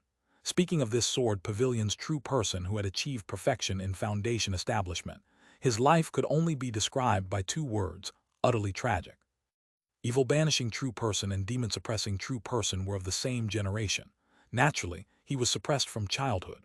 Only when demon suppressing true person switched to the sword Dao did his heart regain a bit of balance, for it meant the latter's path to immortality had ended. Yet when Xianxia appeared, he turned into a clown instead. Because he cultivated white wax gold. At that time, evil banishing true person completely broke down. I was just mocking demon-suppressing true person for reaching a dead end in his Tao path, and now I have no path myself. Who could bear that? You have obtained the golden talent Man of the Bucket. Man of the Bucket, you can actively diminish your own presence.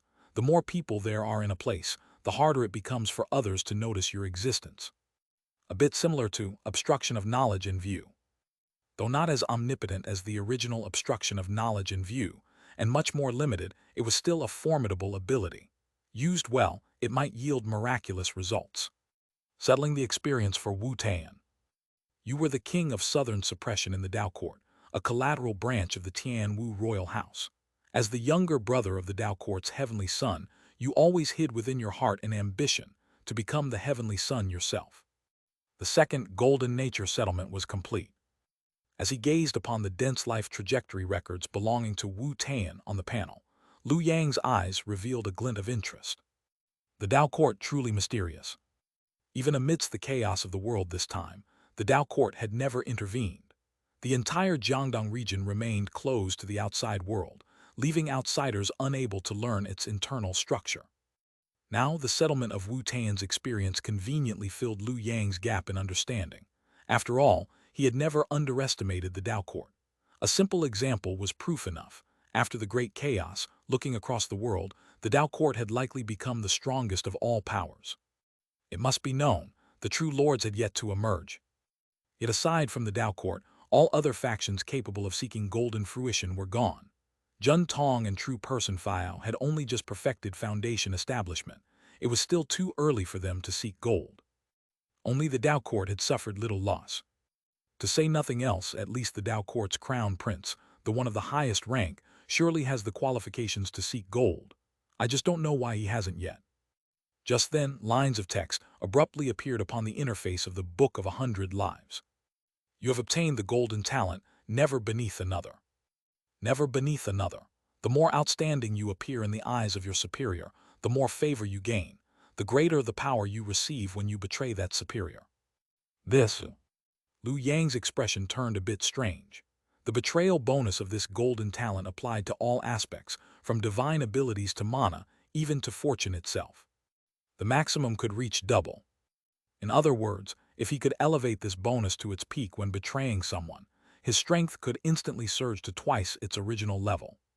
It might only seem like double, but considering the suddenness of a backstab, this doubling effect could easily enable a one-hit kill, leaving no room for retaliation. What a fine talent for a rebel.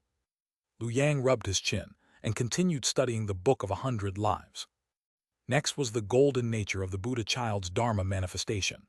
Unlike the previous two, this one had few complex experiences, only a few lines, then it was done. You have obtained the golden talent, Reincarnated Spirit Child. Reincarnated Spirit Child. You may transform yourself into a primordial spirit, and without being noticed, parasitize another being, hiding your true self within their body. String-pulled puppet, the youthful version. Lu Yang frowned slightly but quickly realized, no, their focus differs. String-pulled puppet excels in number and range. By contrast, reincarnated spirit child can only possess one body, yet allows perfect concealment. The host won't even realize it. It's tantamount to hiding oneself flawlessly in the shadows. If used together with string-pulled puppet, it would make me the perfect unseen manipulator behind the scenes. The more Lu Yang thought, the stranger he felt. Why did it seem that, with each new talent, he was becoming more like a storybook villain? And yet, he had always aspired to be a good man. Then, the Book of 100 Lives once again trembled. This time, it settled the golden natures of Xianxia and immortal Ling Shangjiang. You have obtained the golden talent. I shall be first to ascend. I shall be first to ascend. When you do something no one else around you dares to do, you gain the blessing of fortune. The greater the challenge, the greater the fortune. You have obtained the golden talent, fortune not filling the eyes. Fortune not filling the eyes. You can accumulate your own fortune, converting it into misfortune or good fortune, and then allocate it to yourself or to others. So many, far too many. Lu Yang's nose twitched. He couldn't suppress a satisfied groan, feeling his entire spirit filled to the brim with the talents bestowed by the Book of 100 Lives. At this point, his panel was dazzling enough to frighten anyone. Named Lu Yang. Cultivation, Foundation Establishment Perfection. Talents, Dual Cultivation Prodigy White. Has some tricks purple, Born Immortal Spirit gold, String-pulled Puppet gold, Divining Fortune Drawing Lots gold, True Dragon Bloodline gold, Dragon Flaying Platform gold, Seizing the Nest of Another gold, Man of the Bucket gold, Never Beneath Another gold, Reincarnated Spirit Child gold. I shall be first to ascend gold, Fortune Not Filling the Eyes gold. Blessed Lands, Heaven Grace Jeng Metal Blessed Land, Xuandu Blessed Land.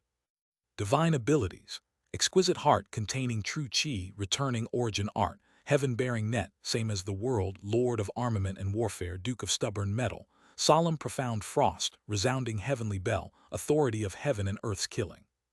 Treasure, Kainshin Myriad Phenomena Governor, Grade 2. Book of 100 Lives pages, 91. Just look at what I've gained in this lifetime. The talents, needless to say, are practically doubled. As for the divine abilities, aside from those I acquired from the 7 luminaries heaven, the rest I reclaimed from immortal Ling Shangjiang using Seizing the Nest of Another. At this thought, Lu Yang couldn't help but feel exhilarated. In this life, I've reached the end of the road. There's nothing left worth lingering for. He glanced down at his body. The Heavenly Lord had nourished immortal Ling Shangjiang well, divine abilities complete, golden natures refined. He could almost attempt to seek the golden fruition immediately. Why not give it a try? He would have to restart anyway, so why not charge for the golden position before he did? Up till now, I've only ever watched others seek gold. I've never truly experienced it myself, never understood where the real dangers lie. Liu Yang was never one to fight unprepared battles. According to his plan, in his next life he would aim for true lordship. Since this life was nearing its end, he might as well make use of it to pave the way for the next. If I succeed, that's best. Carry the cave heaven to my next life and begin as a true lord. Even if I fail, I'll have discovered potential pitfalls. Whatever traps lie within the process of seeking gold, I'll be ready for them next time. At that thought, Liu Yang no longer hesitated. Seek the gold. Attain the fruition of pomegranate wood. Chapter 455. True Lord difficult to attain, try again. The duration of the false golden fruition had finally come to an end. However, before it ended, Liu Yang still used the authority of a true lord's rank to completely enclose the area where the Earthfire Sea Heart Furnace was located with a third-grade formation. And the formation he used was one of Hong Yun's 7 luminaries, world-stabilizing true preservation grand formation. With this formation set up, and the Patriarch protecting my Dharma, unless a true Lord descends upon the world, there's no need to worry about anyone interrupting my golden fruition attempt. That was already the very limit of what Liu Yang could achieve. If a true Lord were to descend by burning their cave heaven, or if a Tao Lord personally acted just to stop his golden fruition, then that would simply be his bad luck. At worst, he would just have to give it up this time. Thinking this, Liu Yang wasted no time. He immediately sat cross-legged and entered meditation. Yet, when he truly arrived at that final step before success, an uncontrollable wave of fear and unease surged within him. Countless past images flashed before his eyes one after another. Changguang Suohuan Xiangyi. Failure in seeking golden fruition means certain death.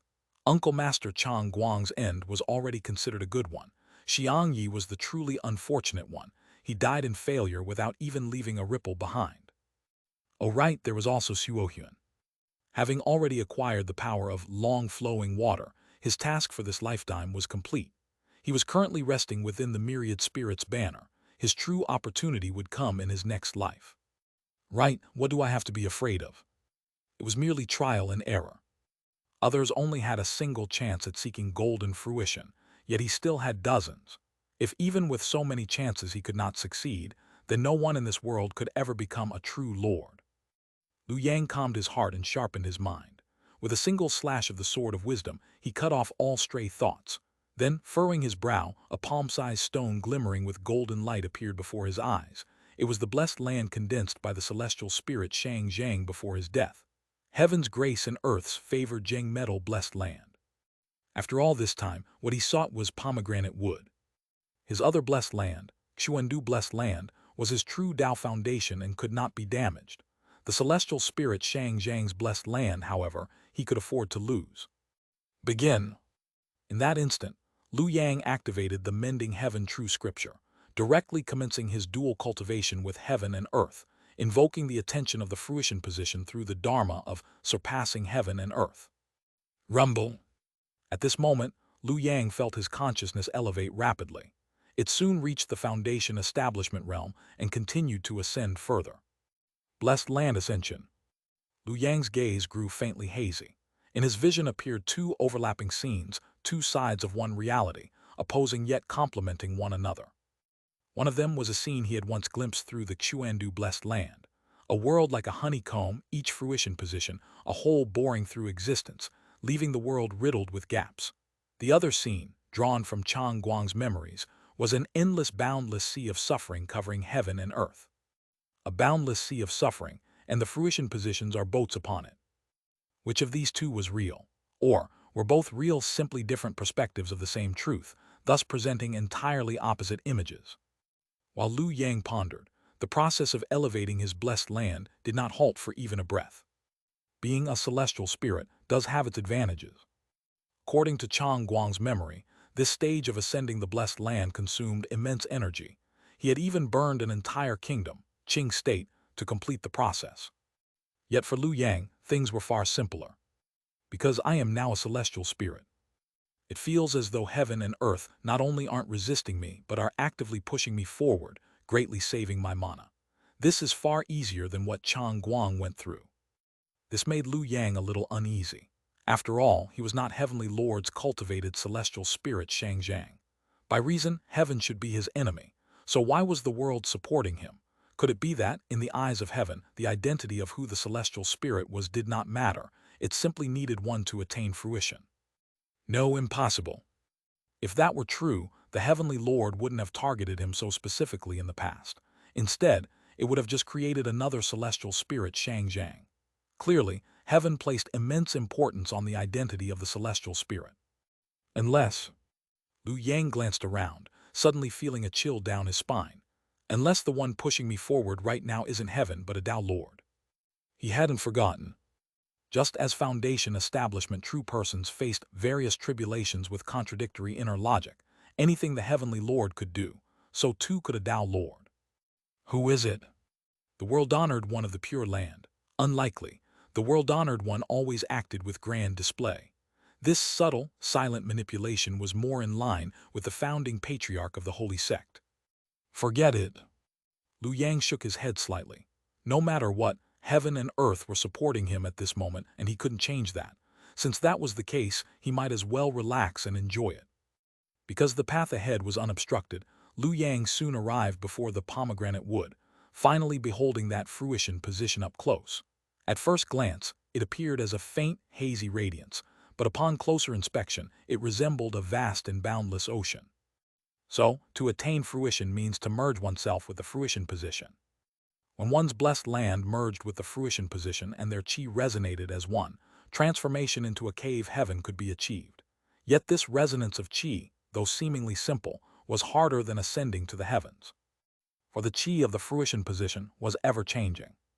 Just like the sea before him, turbulent and restless, the chi flow was the cresting wave.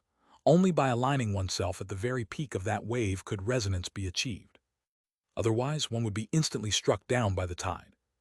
Uncle Master Chang Guang reached this very point but failed because of his issue with Star Earth. His chi could not resonate with the fruition position, leading to his death and failure. At that moment, new images flickered within Lu Yang's eyes. Each was different, scenes of him approaching the fruition position, moments of aligning his chi flow. Every one of them looked successful. Among them, two stood out most clearly. Lu Yang knew well they were derived from the memories of Hong Yun and Zhengde. Since predecessors had paved the path, all obstacles seemed revealed, appearing perfectly safe. No, wrong. Lu Yang abruptly stopped, withdrawing his half-raised foot. They sought different fruition positions, not pomegranate wood. How could I simply copy their experience? The instant that thought arose, both visions vanished. Hiss. Seeing this, Lu Yang drew in a sharp breath, realizing these weren't illusions of inner demons but true glimpses of future possibilities. Reading these potential futures was the very act of aligning his chi with the fruition position. Whichever future he chose would manifest as reality. Yet only one of them led to success, all others were false. Choose wrongly, and he would immediately fail and perish. This is a test of Tao cultivation. If one's Tao attainment was insufficient to discern the true path among countless futures, then no matter how great their power, fruition could never be achieved. Lu Yang took a deep breath and pressed onward. Soon he chose one future scene. The imagery perfectly matched his understanding of pomegranate wood, without a single flaw to be seen. However, the moment he made his choice, Lu Yang's divine sense wavered, and countless failure scenes surged forth once more, as if trying to halt his advance. Retreat, reconsider. The thought flickered through his mind for an instant, but he immediately erased it. The time for ascending the blessed land was limited. He couldn't afford endless trial and error. These failure visions are but illusions to shake my heart. No, perhaps not mere illusions, perhaps some are true. They exist precisely to make me doubt myself, to paralyze me with hesitation. Lu Yang sighed inwardly. In the next instant, his gaze turned resolute. Ignoring all obstructions, he aligned his chi with the chosen future scene and took a firm step forward. Boom! With a deafening roar, everything before Lu Yang shattered. Even the heaven's grace and earth's favored Zheng metal blessed land he had seized from the celestial spirit Xianxia disintegrated completely. Failed, Lu Yang remained calm, unsurprised. My Tao attainment isn't enough. No, it's Xianxia's Tao attainment that's lacking. Of course, power bestowed directly by heaven carries no true cultivation of the Tao. Realization dawned upon him. The final step of golden fruition requires profound Tao attainment. This must be a trap laid by some Tao Lord, meant specifically to kill off any growing celestial spirits.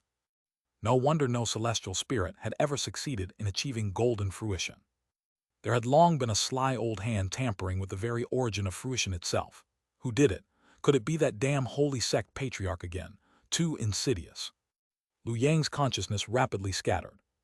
Failure in seeking golden fruition meant soul annihilation. Not even reincarnation would be possible. Fortunately, he had a cheat. Book of 100 Lives. Chapter 456. Life needs a bit of spice. In the boundless darkness, Lu Yang's consciousness floated on the surface of the abyss. Another restart, huh? Lu Yang sighed and began to reflect on the failures of his previous life. Tao attainment. This hurdle might be even more outrageous than I imagined.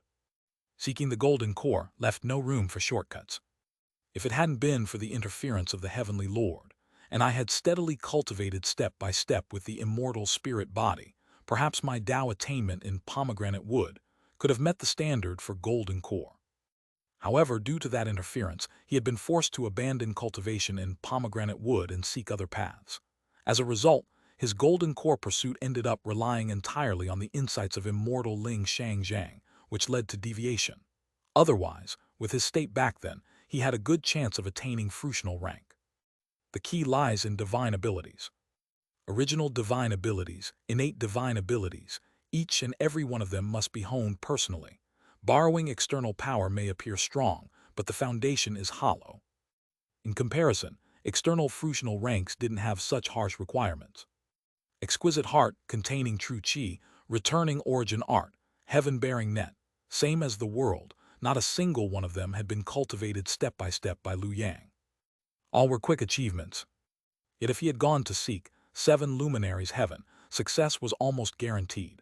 This clearly showed that Tao attainment was a rigid requirement unique to fruitional ranks in this world. But perhaps that's also one of the reasons why external fruitional ranks are inferior to local ones. Though less restricted, they also inherently lack potential. While Lu Yang pondered, the Book of 100 Lives stirred. Would you like to activate the golden talent, innate immortal spirit? Do not activate. Seeing this, Lu Yang immediately cursed. Trash talent, it completely screwed him over in the last life. If not for his quick wit, he'd have had to restart again already. Of course, the Book of 100 Lives paid no heed to Lu Yang's complaints. New text rapidly appeared. Please select your restart anchor point. First anchor point. Lu Yang sighed. At the second anchor point, he had already forged a Tao foundation aligned with City Wall Earth. It had been too hasty back then, and now it was a dead file. He had been too young then, unaware of just how treacherous this damn place really was. He even entertained the thought of snatching fire from the Pure Land's hands to attain City Wall Earth. In hindsight, it was all utter nonsense. City Wall Earth was enough to make even the world-honored one act personally. Shameless. Lu Yang shook his head, but as soon as he confirmed his choice, the darkness before his eyes began to ripple like pages turning in a book, and a fine white light surged forth, like sunlight piercing through night. And just like opening one's eyes as usual, when Lu Yang regained his senses, what lay before him was a scene he had nearly forgotten. You failed in seeking pomegranate wood, leaving a certain Tao Lord, who had high hopes for you, stunned. They spent 10 days and still couldn't figure out why you attempted the fruitional rank despite lacking certainty or Tao attainment, and ended up giving up on communicating with you. Remaining pages in the Book of 100 Lives, 90. Upon restarting a life, you may choose one of the following gains from your past life. 1. Treasures. 2. Cultivation. 3. Lifespan. 4. Abandon all gains and randomly awaken a new talent based on past experiences. Those whose names are called step forward. Familiar people, familiar scenes. On the stage, Liu Xin's voice, which had once felt chilling to Lu Yang, now made him feel a strange daze. How many years has it been? Lu Yang looked down at his hands. The drastic drop in position was like falling from a mountain peak to the ground. He couldn't quite adjust in that instant. After all, at the first anchor point, he hadn't even established a foundation yet. At most, he had cultivated a few great divine abilities. The long-lost sense of weakness instead helped Lu Yang rediscover his initial aspirations, no longer needing to ponder the secrets of the heavens or the schemes of Tao Lords, but instead focusing on the mundane affairs before him. Ignorance truly is bliss. Thinking thus, Liu Yang calmed his thoughts. After hearing Liu Xin call his name, he quickly stepped onto the stage and then heard that all-too-familiar announcement. Hall of Joy. Liu Yang was already well versed in this whole process. And so, while going through the motions, he still sighed inwardly. With each restart, my heart grows colder and more ruthless. Back then, he might have still harbored thoughts of revenge against Liu Xin. But now, he no longer cared. Even if he did get revenge, so what? They would just be revived in the next life. In the end, they were just disposable tools. Not even people. When did I become like this? If this continues, will I become the very type of person I never wanted to be? In that instant, Liu Yang snapped out of it. Absolutely not. His cultivation was for longevity, for freedom, for the power to control his own destiny. If he lost himself, what meaning would there be in cultivating? I must find a way to temper this mindset. Half an hour later. Inside Yu Suzhen's cave dwelling, Liu Yang pushed aside the flawless jade-like body beside him, exhaled deeply, and felt the coldness in his heart much warmer now. I was just overthinking earlier. Liu Yang shook his head, unable to resist marveling. The world is so beautiful, yet I was so irritable. That's not good at all. I'm still me, haven't changed a bit. After an intense session with Yu Suzhen, Liu Yang deeply realized that cultivation required both tension and relaxation. Life needed a bit of spice. His previously taut mood relaxed considerably, and with ease, he turned his gaze to the Book of 100 Lives and decisively chose the treasure option. Qian Heaven governs all phenomena. This dharmic body contained all of Liu Yang's gains from the previous life and was now brought over entirely. As for cultivation, it was irrelevant at this point. If I wanted, I could restore foundation establishment at any time. All he had to do was reconnect with the Xuandu blessed land and absorb the 7 luminaries heaven again. But it was pointless. This life, he aimed for the future. External fruitional ranks might be great, but they're not what I seek. Liu Yang suspected that if he achieved 7 luminaries heaven, he might never be able to attain a native fruitional rank again. A short-term gain with long-term consequences. Of course, that didn't mean 7 luminaries heaven was useless. The best use would be pseudo-attainment. Pseudo-attainment of an external fruitional rank. As long as I use my astonishing intellect to modify the Yama Palace so that it can pseudo-hold an external fruitional rank, then last life wasn't wasted. Sure, pseudo-attaining a golden fruitional rank was already subpar, and this one would be pseudo-holding an external one. Even if successful, it would likely be the weakest golden core in history, worse than even an external Tao True Lord. But still, a golden core was a golden core. It'd crush foundation establishment with ease. Just like pseudo-foundation establishment back in the day.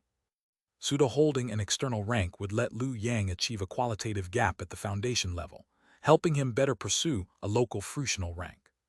As for which one? He already had a plan. In terms of Tao attainment, overturning lamp fire and wall earth are actually the best.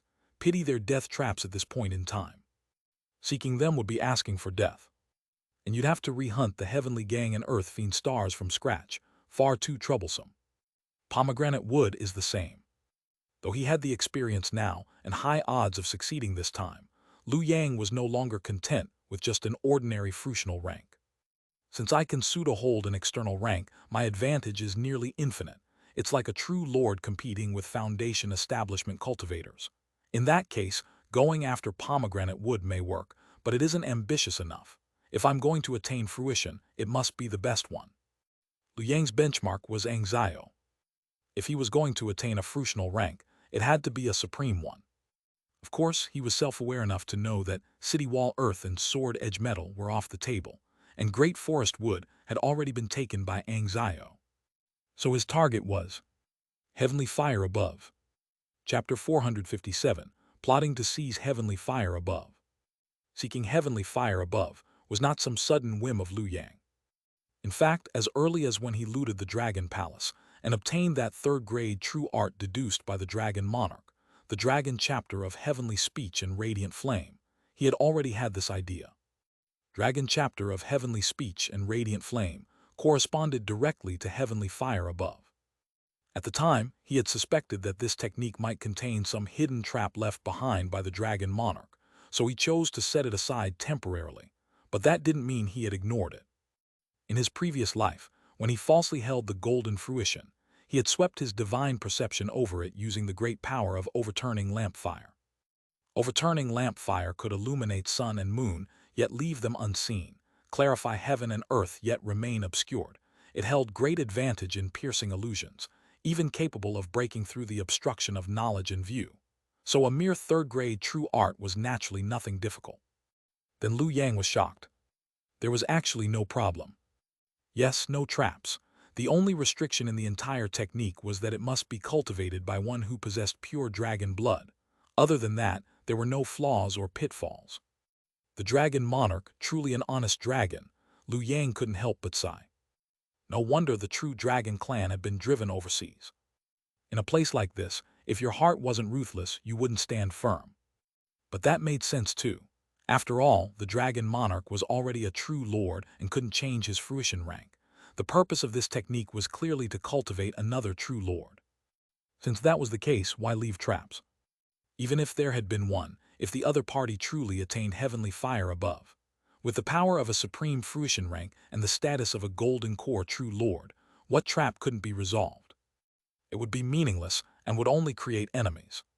To the dragon monarch, as long as the cultivator of this third-grade true art was a true dragon and would stand on the side of the true dragon clan, then there would be no issue. I can be a true dragon too. I can contribute to the dragon clan too. Liu Yang's eyes gleamed brightly. More importantly, back then in the dragon clan's treasury, the dragon monarch had even prepared for him the heavenly gang and earthly fiends required to cultivate heavenly fire above. No need to find them himself. The only issue is that the heavenly gang and earthly fiends were obtained too easily. I don't have sufficient Tao attainment. Instant refinement might not be possible. Thinking this, Liu Yang once again examined the four heavenly gang and earthly fiend forces corresponding to heavenly fire above: Wu Earth, Wu Fire, Jai Earth, and Y Earth. Of these, only Wu Earth was one he considered himself experienced enough in. This heavenly gang was the same as City Head Earth, which he had cultivated before. The other three he knew nothing about. Aside from that, there was also the ritual required to draw the attention of heavenly fire above, a detail the dragon monarch had also explained in the dragon chapter of heavenly speech and radiant flame. The ritual was actually quite simple. Heavenly fire above warms the mountains and rivers, radiates across the cosmos, so to attract its attention the only way is to rule the world. Seeing this, Liu Yang understood why no one had attained heavenly fire above until now. Of course it wasn't due to lack of desire, but because this world referred to Jiangdong, Jiangxi, Jiangnan, Jiangbei, and overseas, all regions included within it. Who the hell could accomplish that? Of course there were shortcuts. If one only ruled Jiangdong alone, with the structure of the Tao court, one could still attract the gaze of heavenly fire above, just not as strongly. Though still capable of seeking the golden core, the odds would decrease by at least 30%. No wonder the dragon monarch only treated it as a backup plan, storing it in the dragon palace treasury without ever using it. He probably wasn't very confident himself. The same applied to the Tao court. Heavenly fire above was undoubtedly compatible with the Tao court system, yet no one from the Tao court had ever sought it. Most likely, they too considered the difficulty. By comparison, it was actually City Head Earth that didn't require one to rule the world. Its imagery was closer to the hearts of the people, to rights and regulations. In a way, it was human-centered, and in this world there was no shortage of people. What a pity, amidst great chaos, City Head Earth was seized by the Pure Land. Come to think of it, how odd. As one of the supreme fruition ranks, how had City Head Earth been taken by Pure Land? Did the Tao Court's Tao Lord lose to the Pure Land's world-honored one? Or had there been a deal? I'm overthinking again. Not good, not good. Liu Yang sighed, quickly pulled the still half-dazed Yu Suzhen into his arms, and exchanged a few more moments of deep communion to relieve his tension. This time Liu Yang didn't kill Yu Suzhen. Instead, he used string-pulled puppet to hypnotize her. This way, he could control her progress and use her as a tool, at the right time, sending her overseas to reawaken boundless heaven. At this thought, a plan had already formed in Liu Yang's mind. Ruling the world might not be impossible. If all the true lords go into hiding, wouldn't a false fruition outsider like me be able to rule the world with ease? Of course, to rule meant more than just being the #1 person under heaven. One had to form a hierarchical structure of power, rise to the apex of that structure, rule the four regions under heaven, and leave none disobedient. Only then could one hope to gain the approval of heavenly fire above. The difficulty was utterly absurd. No wonder one must begin with the Tao Court. After all, across the four regions, both the Holy Sect and Sword Pavilion were loosely organized and belonged to the typical sect type, while Pure Land's unity excluded them directly. Only the Tao Court was a nation. Thus, to fulfill the conditions for heavenly fire above, the operational logic of the Tao Court system was clearly the most suitable and efficient. This life, let it be my goal. Liu Yang took a deep breath. Using others as a mirror, one could discern gains and losses, and when it came to cultivation, he always had one ideal target to learn from. Xianxia. This late Golden Core True Lord had chosen to prove the Tao with great forest wood, and later sought out underworld. Whether that path was correct or not, he would set aside. At the very least, Xianxia's achievements now were undeniable, especially without knowing how the world-honored one had originally attained nascent soul. Xianxia's path remained the most reliable, so following in his footsteps would certainly help avoid many detours. Proving a void fruition rank must be left until last. 7 luminaries heaven was just a transitional step. Sword Tao fruitional rank was my true hope for the future. But during this process, a supreme fruition rank was the cornerstone. First prove heavenly fire above. Then slowly seek out a method to cultivate Sword Tao. If he could develop Sword Tao to the level of underworld, he too would have hope of reaching nascent soul. That was Xianxia's path. But what gave him the edge over Xianxia was that Sword Tao had been washed by the Book of 100 Lives. Unlike underworld, it wasn't exposed in plain sight. Of course, in this life, it must no longer be called Sword Tao. It's best to blend it with 7 luminaries heaven. Call it something like my void-proven indomitable fruition rank that just happens to resemble Sword Tao a bit. Then conceal it using the Myriad Spirits banner, and no one will be able to see through my background. With the thought came action. Liu Yang moved at once. First step, go to the Tao Court. The next moment, Liu Yang's figure began to turn transparent. A golden light emerged from his body, making him appear increasingly ethereal, as if he had become a formless shadow. Golden talent, reincarnated spirit child. Reincarnated spirit child. You may transform yourself into a primordial spirit, parasitize another without being detected, and hide your true self within their body. A flash of golden light. The primordial spirit, Liu Yang dove directly into Yu Suzhen's body, making her, still unconscious, twitch slightly before letting out a long breath. Chapter 458, Entering the Tao Court. Although he planned to head for the Tao Court, Liu Yang would not foolishly rush over in a hurry. After all, the Tao Court practiced closed-door isolation and extreme xenophobia. Ordinary cultivators couldn't even get close, and trespassers in Jiangdong would be killed on the spot as invaders. Especially Foundation establishment cultivators. According to Wu Tian's memories, the Tao Court is suppressed by the immortal nation Tao law. Any Foundation establishment cultivator entering its borders would be instantly locked onto by the Tao Court. Therefore, Liu Yang did not rush to restore his Foundation establishment cultivation. Since the Myriad Spirits banner had no shortage of Foundation establishment cultivators to guard him, there was nothing to worry about. After entering Yu Suzhen's body via the reincarnated spirit child, he simply waited patiently. Very soon, Yu Suzhen awoke. What is this? Yu Suzhen looked around, her beautiful eyes filled with confusion, but as Liu Yang activated string-pulled puppet, she quickly remembered the past. That poor new disciple has already been eliminated by me, and I've smoothly broken through to the first layer of chi refinement. This makes perfect sense. Stepping down from the bed, Yu Suzhen changed her clothes, and just then a knock came from outside the door. Upon opening it, it was none other than Liu Xin, who had been waiting for a long time. What followed was something Liu Yang was already very familiar with. Liu Xin wanted to refine Yu Suzhen, but she sensed something wrong in advance, used her beauty to deceive him, and eventually poisoned him to death. Then came Yu Suzhen's series of Sea King maneuvers. During this process, Liu Yang quietly switched the host of the reincarnated spirit child and transferred into Zhao Zhu. Yu Suzhen is quite the talent but sadly lacks any background. She can only develop slowly within the Holy Sect. I'll just monitor her progress using string-pulled puppet. Since I'm going to the Tao Court, I need someone among the Holy Sect disciples with a certain status, someone who can leave the sect at any time. Zhao Zhu was a perfect fit for that condition. Lu Yang executed his maneuver smoothly.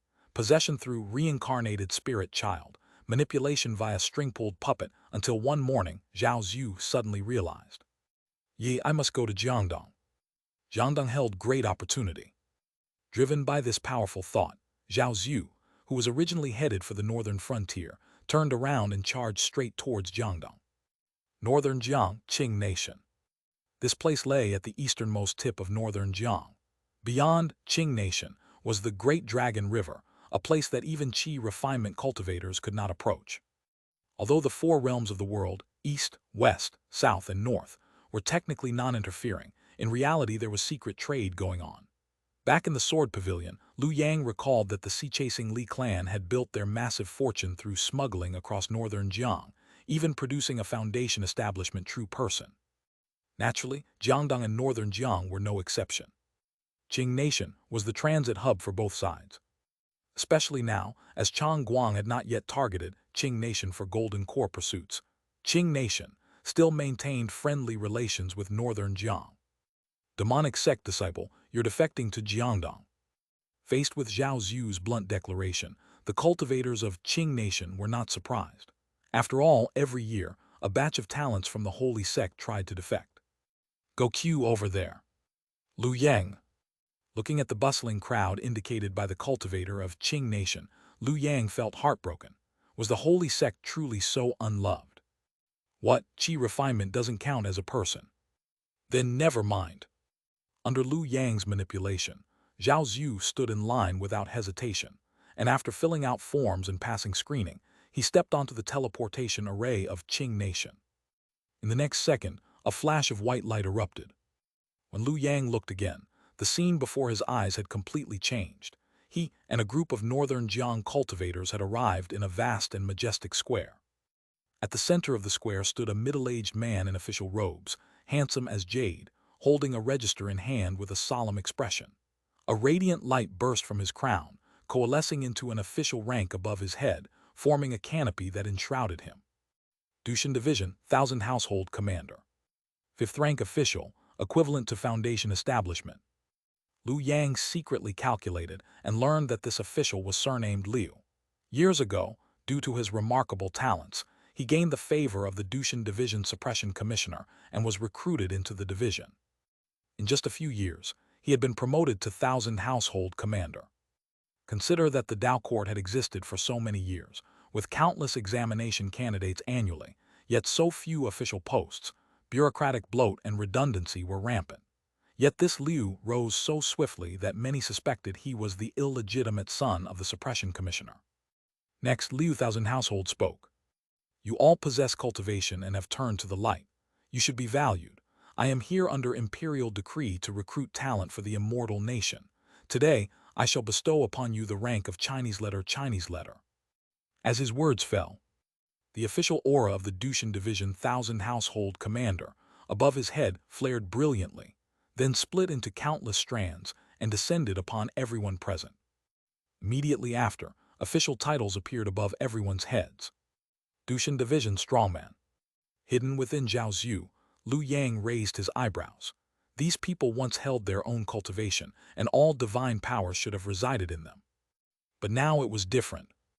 Bound by the official post, Lu Yang could clearly feel Zhao Zhu's cultivation being stripped away bit by the position above his head. For now, it might still be fine, but within 10 days to half a month, Zhao Zhu would become a full Dao Court cultivator, his entire mana entrusted to the official post above him. With just a single thought, Liu 1000 Household could render him a powerless mortal. How insidious! Although the Dao Court wasn't as collective-minded as the Pure Land, its control over its cultivators was utterly stifling, offering no escape. And this strongman post, others may not know, but I certainly do. If one were a bona fide Dao Court cultivator, the title bestowed should have been Child Scholar or Ziyukai, positions within the regular Dao Court system. But the Dushan Division. According to Wu Tian's memory, the Dushan Division is directly subordinate to the Dao Court Emperor. Despite its high standing, entering the Dushan Division meant the end of one's official career. The standard official path could go up to first rank, even the 3 dukes, equal to a true lord. But in the Dushan division, even the highest commander was only 3rd rank, late-stage foundation establishment, not even a damn grand true person. What future was there? And the strongman position is the lowest rank within the Dushan division, not even a banner officer.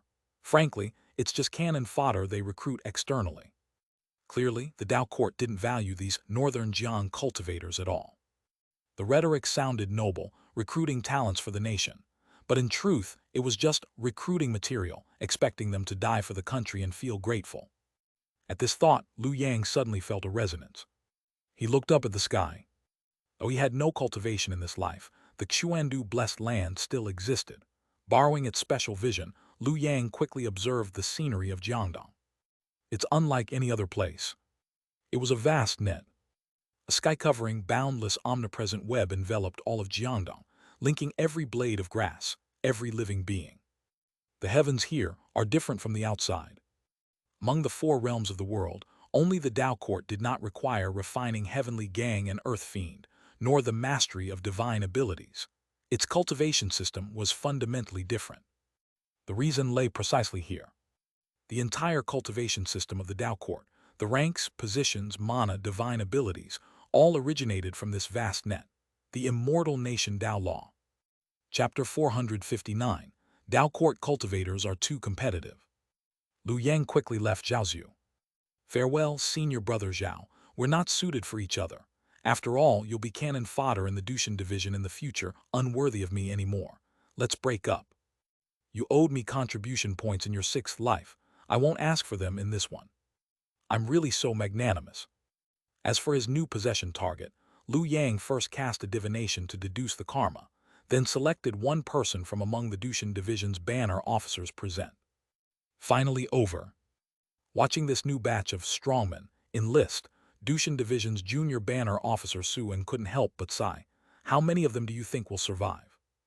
You still have the mind to worry about others. Another junior banner officer laughed at his words. We're about to be deployed to Lake Dongting. Who knows, we might not live longer than these strongmen. Not necessarily. Suan shook his head.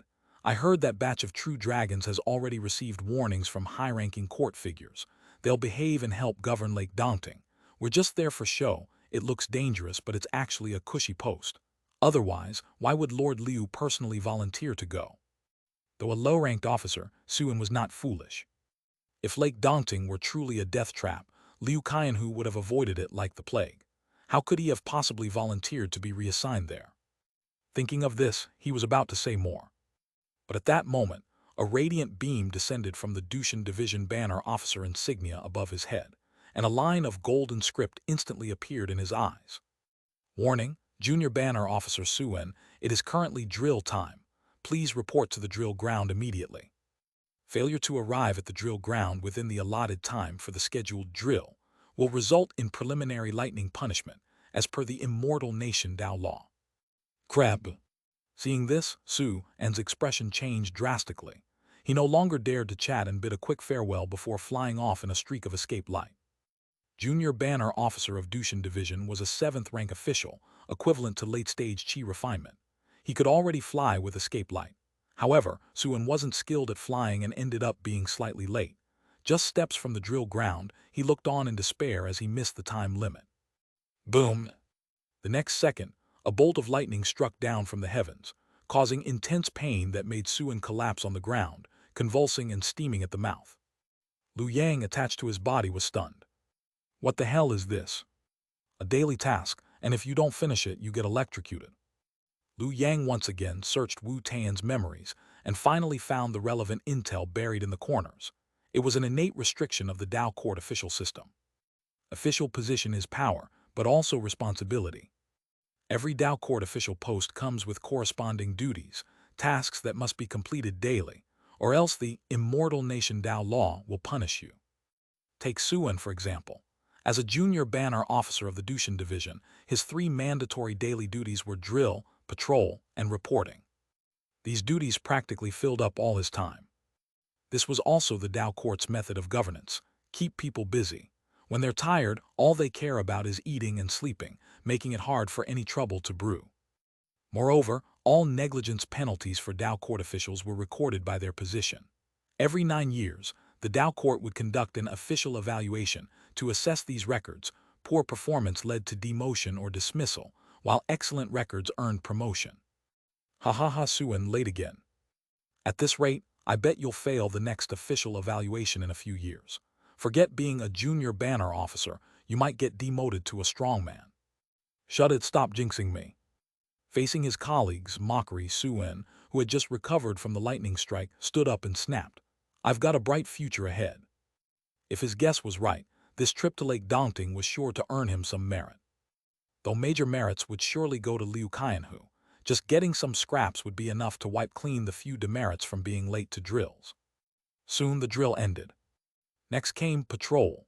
Suan didn't dare slack off. He gathered a few strongmen under his command and left the yamen to begin patrolling the entire city. Liu Yang, still attached to him, finally got a proper look at the Dao court environment. Suan flew with his escape light over the commoner district in the outer city, making a quick round to ensure there were no major bloodshed incidents before passing through. There were many such commoner districts. As the name implied, they housed powerless mortals, plebeians, whose only purpose was to be ruled by the Dao court officials. Flying past these commoner districts, Liu Yang soon felt a surge of spiritual energy rush at him. He had entered the inner city. The environment here was utterly different.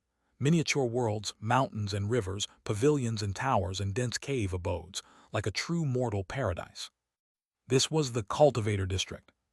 Every time Suan saw this scene, he felt an unspeakable pride, because his cave abode lay at the heart of this very district.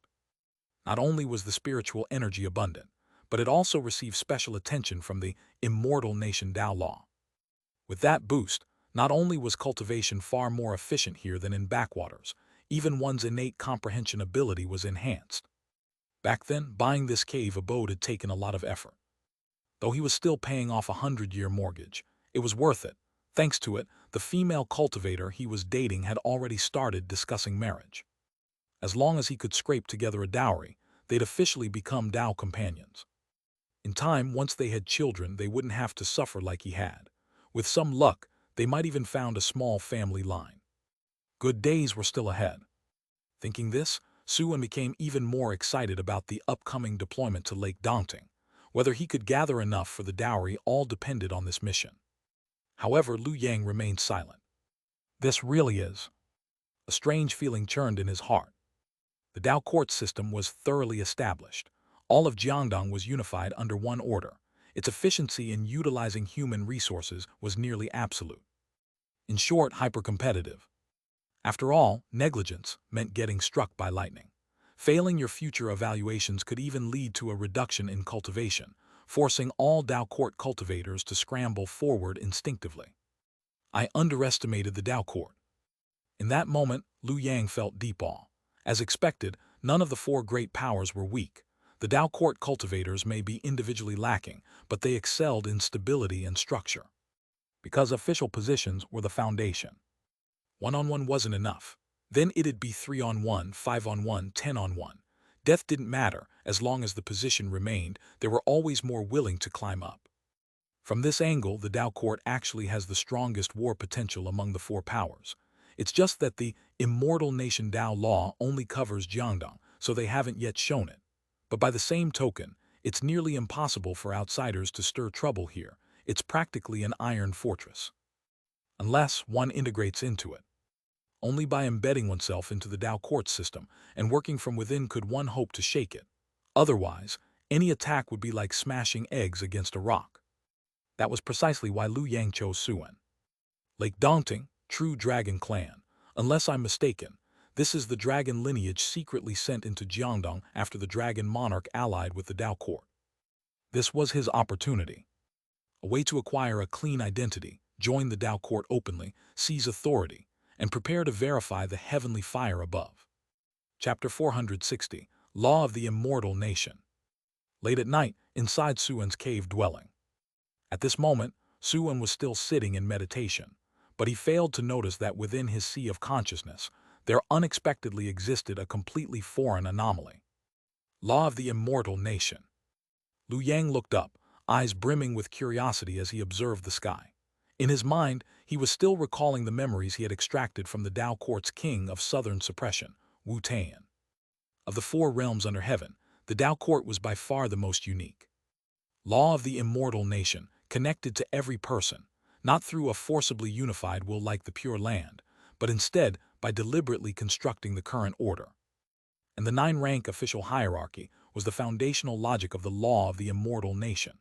The six ministries born from it directly participated in the everyday lives of the people of Jiangdong, and countless official positions then sprouted from the six ministries. These positions collectively clustered around and encircled the four fruit positions of heaven and earth. Flatland wood, roadside earth. Gold leaf gold, great relay earth.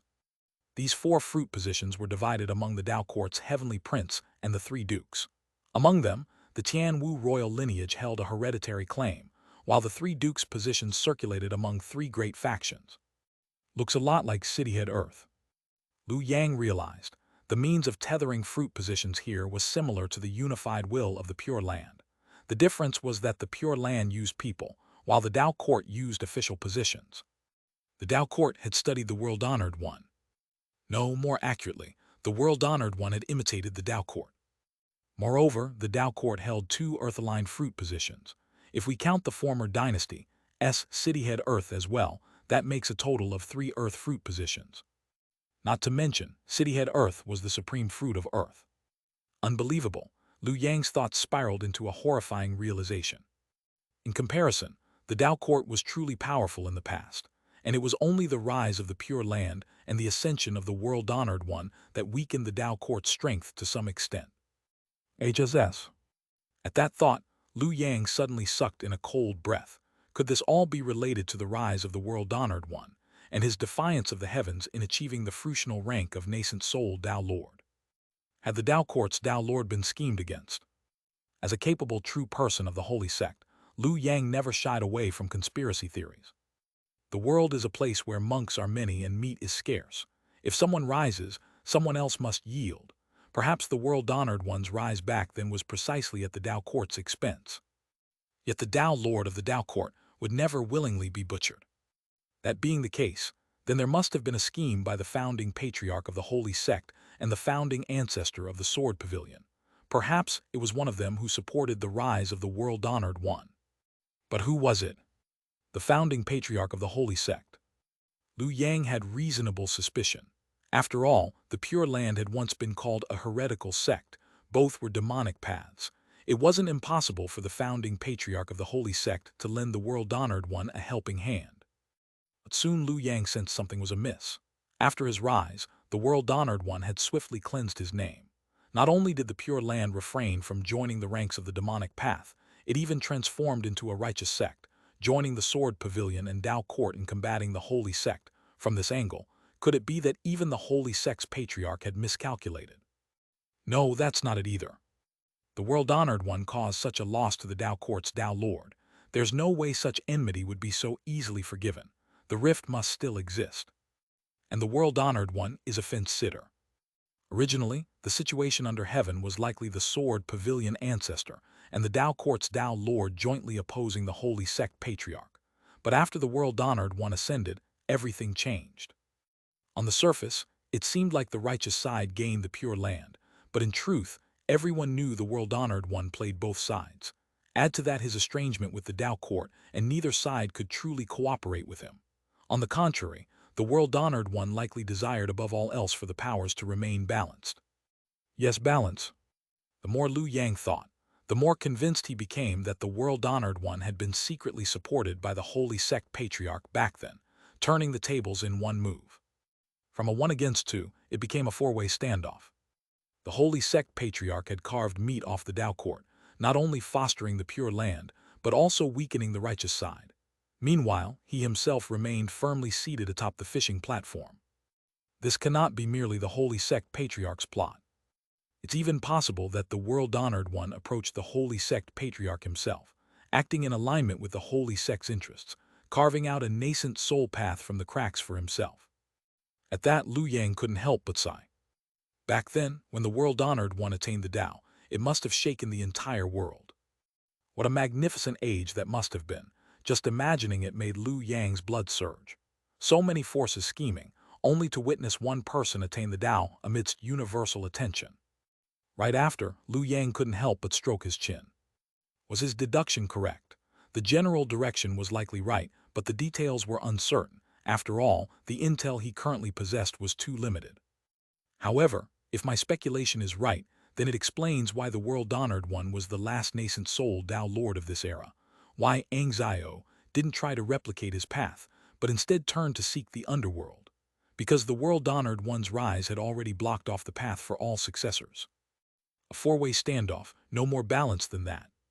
But should a fifth Tao Lord emerge, the situation would surely collapse once more, and benefits would have to be redistributed. This, perhaps, was something no Tao Lord wanted to see. Thus, Xianxia turned to the underworld. That move was quite similar to how I once fled to the heaven of the seven luminaries. Both were about stepping off the existing chessboard, a temporary withdrawal to seek a future. Only in Liu Yang's eyes, Xiao's escape didn't seem complete enough. If he truly wished to flee, he should have soared far away and vanished entirely from this rotten land. Yet Xiao lingered, and the underworld was too conspicuous. Maybe he has other plans, or perhaps he knows something I do. Liu Yang took a deep breath and stopped dwelling on it. The current priority is still the Tao cultivation needed to verify heavenly fire above. In this regard, the Tao court has provided me with a remarkable inspiration. Law of the immortal nation.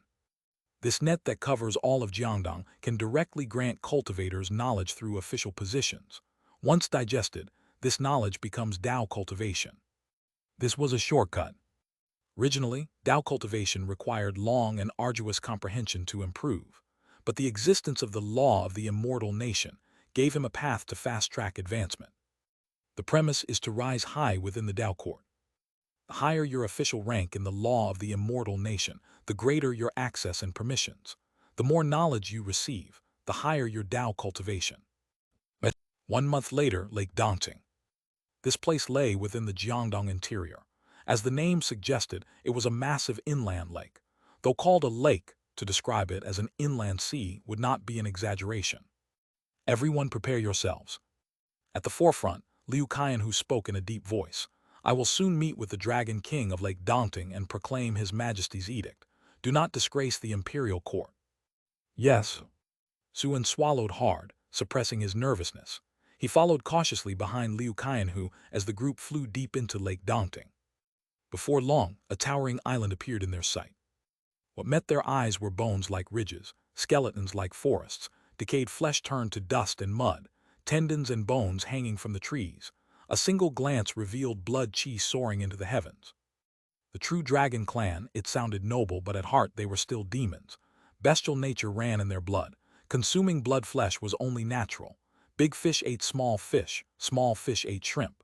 At least the inland human cultivators still cared for appearances, but overseas demons, they cared for no such thing.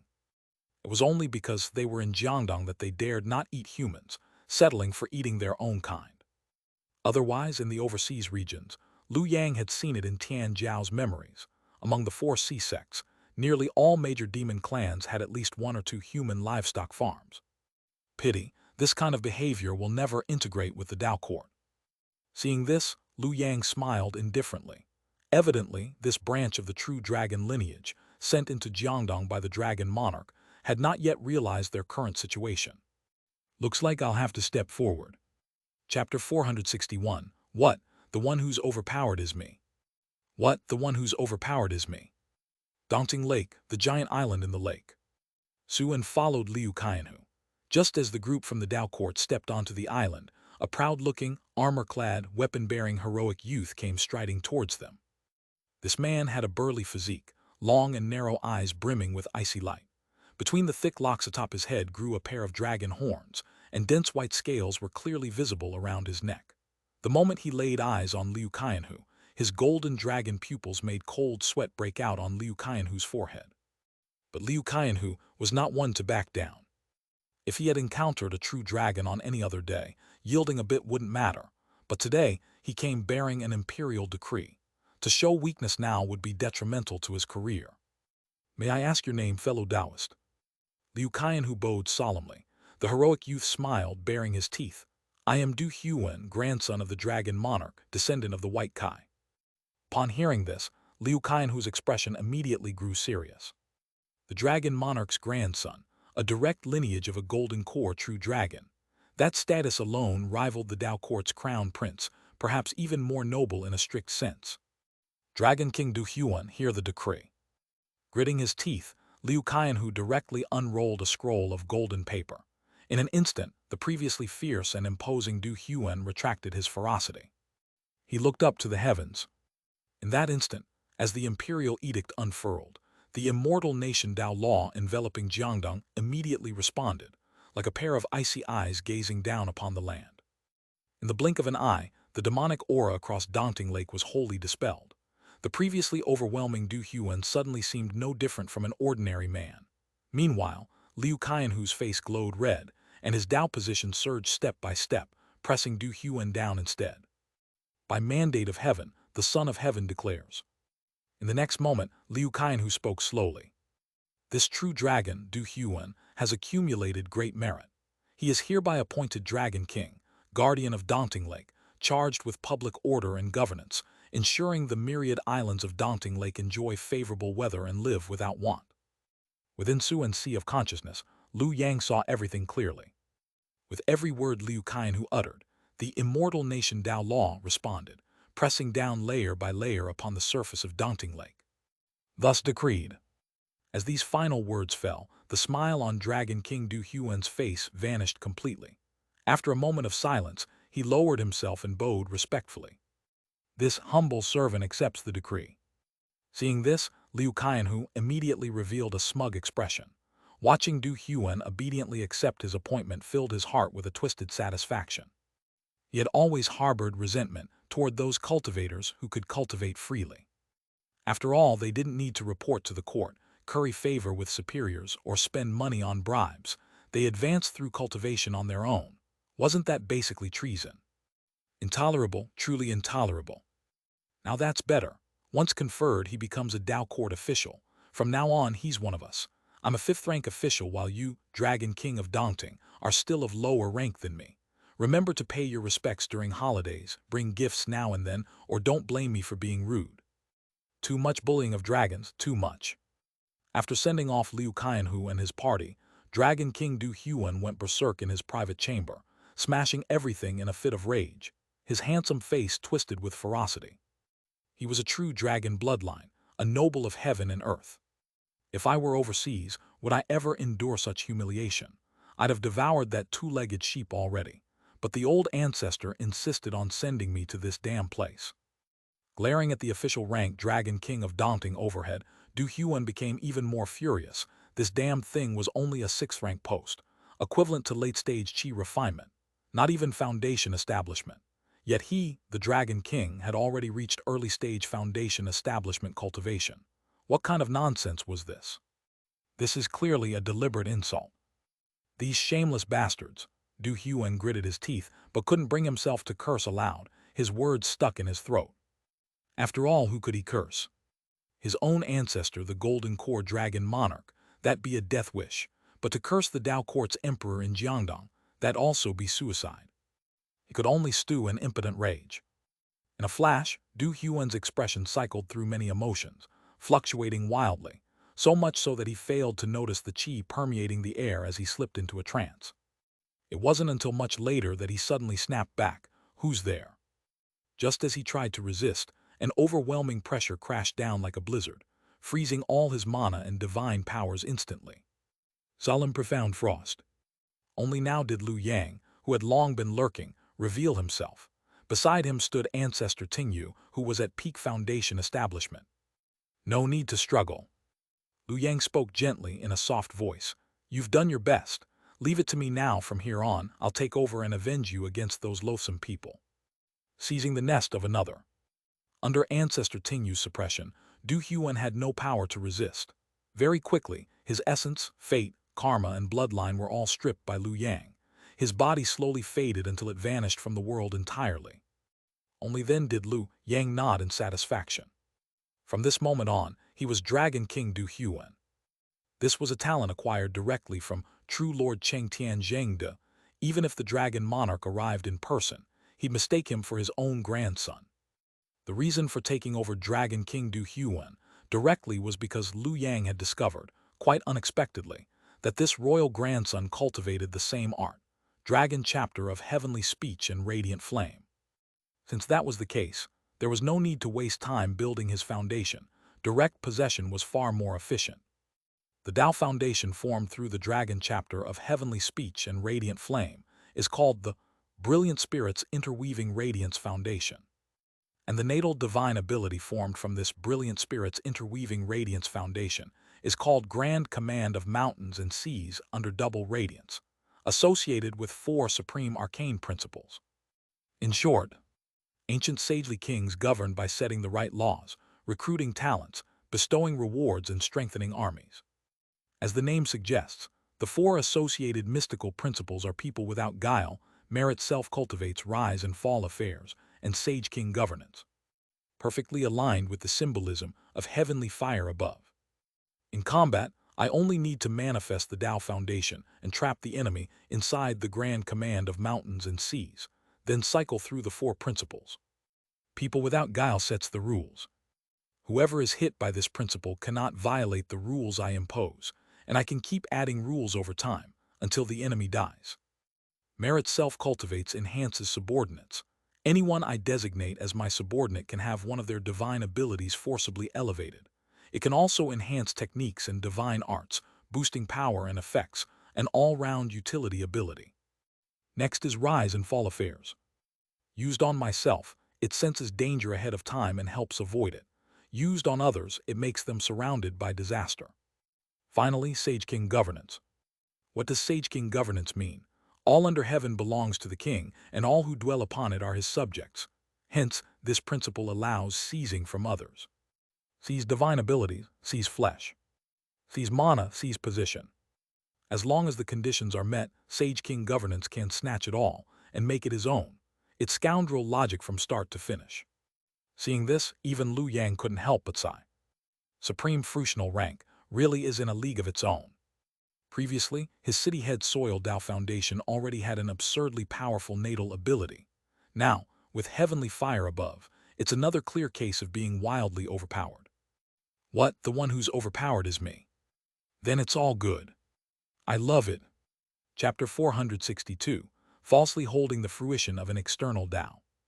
Falsely holding the fruition of an external Tao. Daunting Lake, within the quiet chamber of the Dragon Palace. Liu Yang sat cross-legged, his entire body flowing with a brilliance like that of the sun.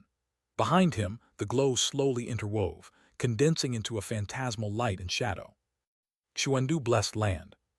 This blessed land, built at great expense by the Dragon Palace for Liu Yang, had now expanded to an unimaginable scale, even reaching the brink of a critical threshold.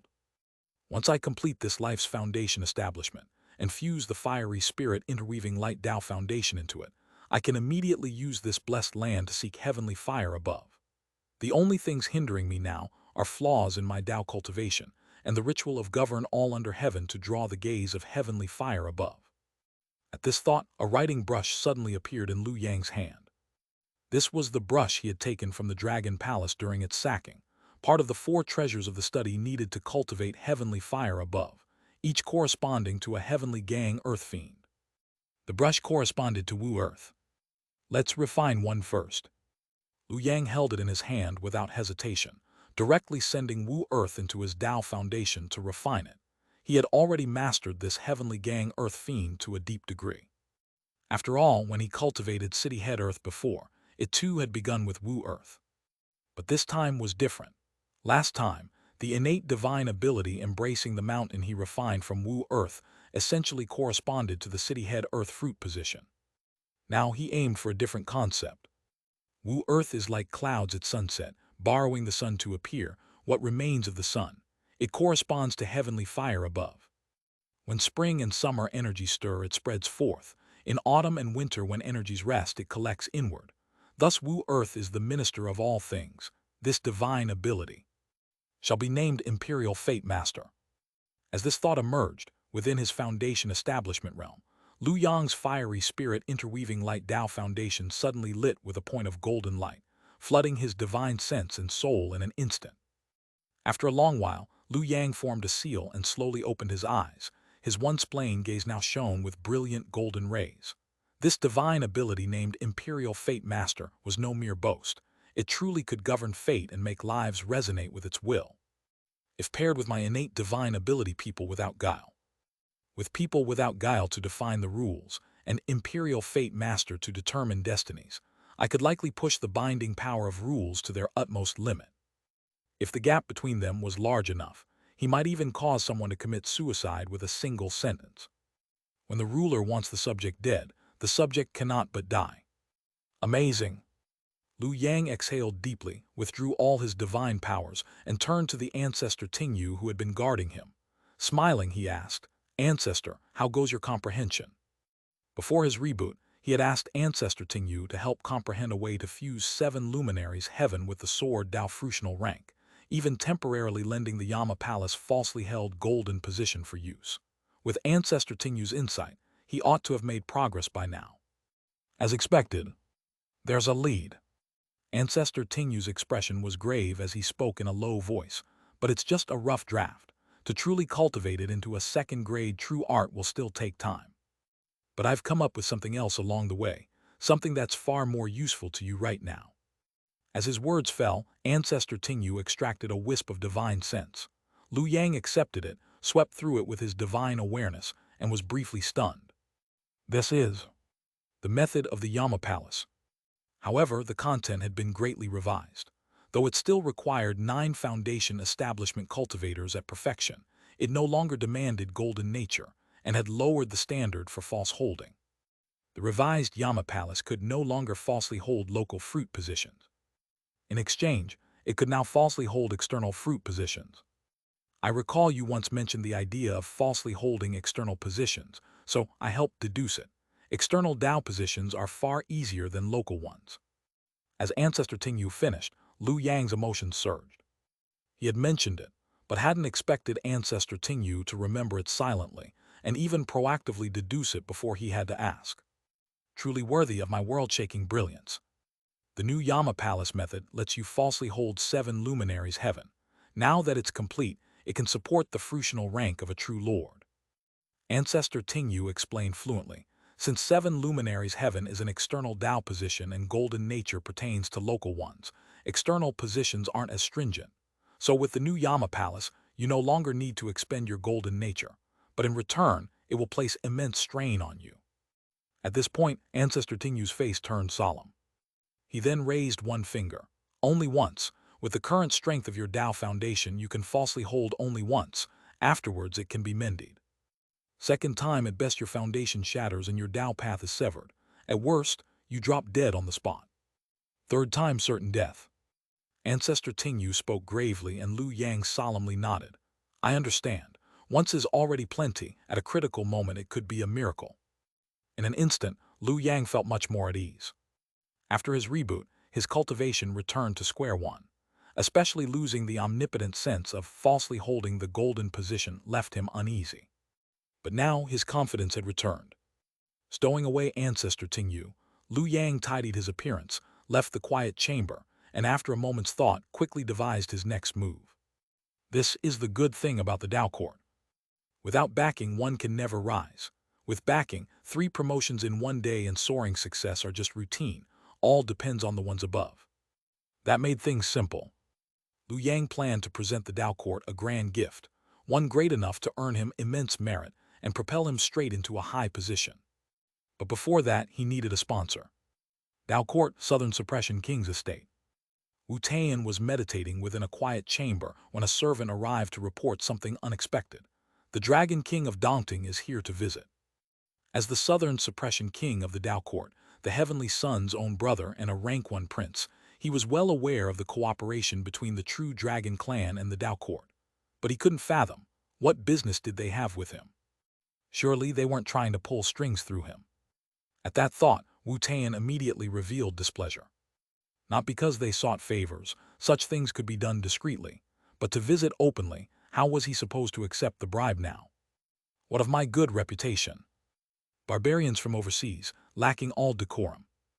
Wu Tian grumbled inwardly, but maintained a well-mannered facade, instructing that the guest be brought to the reception hall. He decided to see what the dragon race was up to. Moments later, footsteps echoed outside the door. Hem. Instantly, the previously casual Wu Tian's brows rose.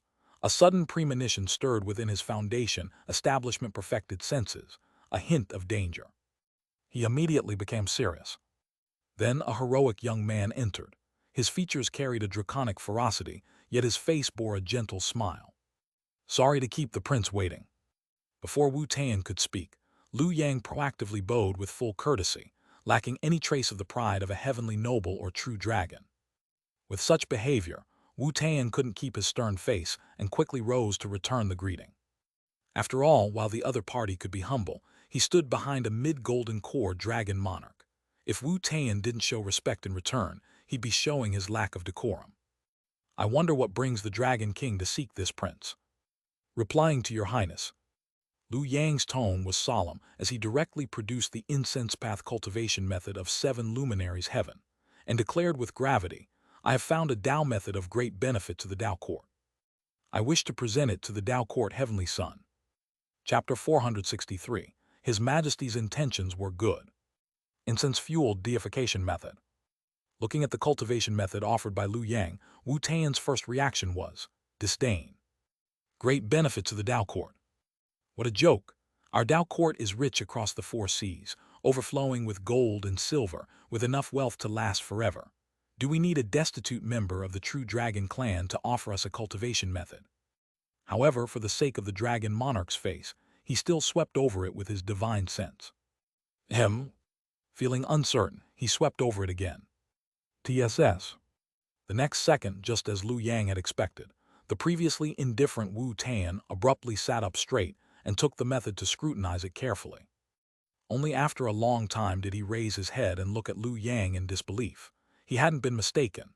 This incense-fueled deification method was indeed of great use to the Tao court. It gathered collective cultivation and used incense to become a god. If combined with the Tao court's official rank system, it could explosively grow the Tao court's power.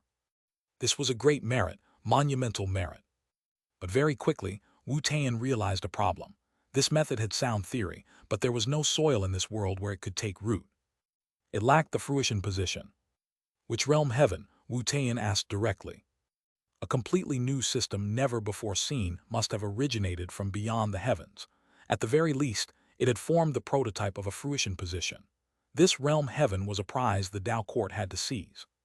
However, in response to his inquiry, Lu Yang merely smiled and said, I want to meet the emperor. These simple 4 words immediately calmed Wu Tian down. He gave Lu Yang a deep look. It seems the true dragon clan truly has sincerity. Yes, to him this was the sincerity of the true dragon clan, the sincerity of that mid-golden core dragon monarch. After all, a realm heaven that had at least formed the fruition position prototype could never be something a mere mid-foundation establishment dragon king could offer. Pure fantasy. Only as a gift from the dragon monarch would it make sense. What a pity. Thinking of this, Wu Tian couldn't help but sigh again. He knew there was no hope of privately claiming this monumental merit for himself, not even putting his name on it. If it had been someone else, he would have swallowed the merit without hesitation. After all, he was the Tao court's king of southern suppression, the emperor's own brother. His position in the Tao court was second only to the true lords. If he took your merit, it meant you were worthy of it. But not the true dragon clan. Today, the true dragon clan was a key target of the Tao court's recruitment. Given that the old dragon monarch had offered such a great gift, it showed just how sincere he was. Who would dare to steal such merit? Whoever did so would be courting death. With that in mind, Wu Tian once again scrutinized Lu Yang, then a bright smile quickly surfaced on his face. This king congratulates Dragon King in advance. This true dragon is about to rise to greatness. After all, such monumental merit could not be rewarded to the old dragon monarch.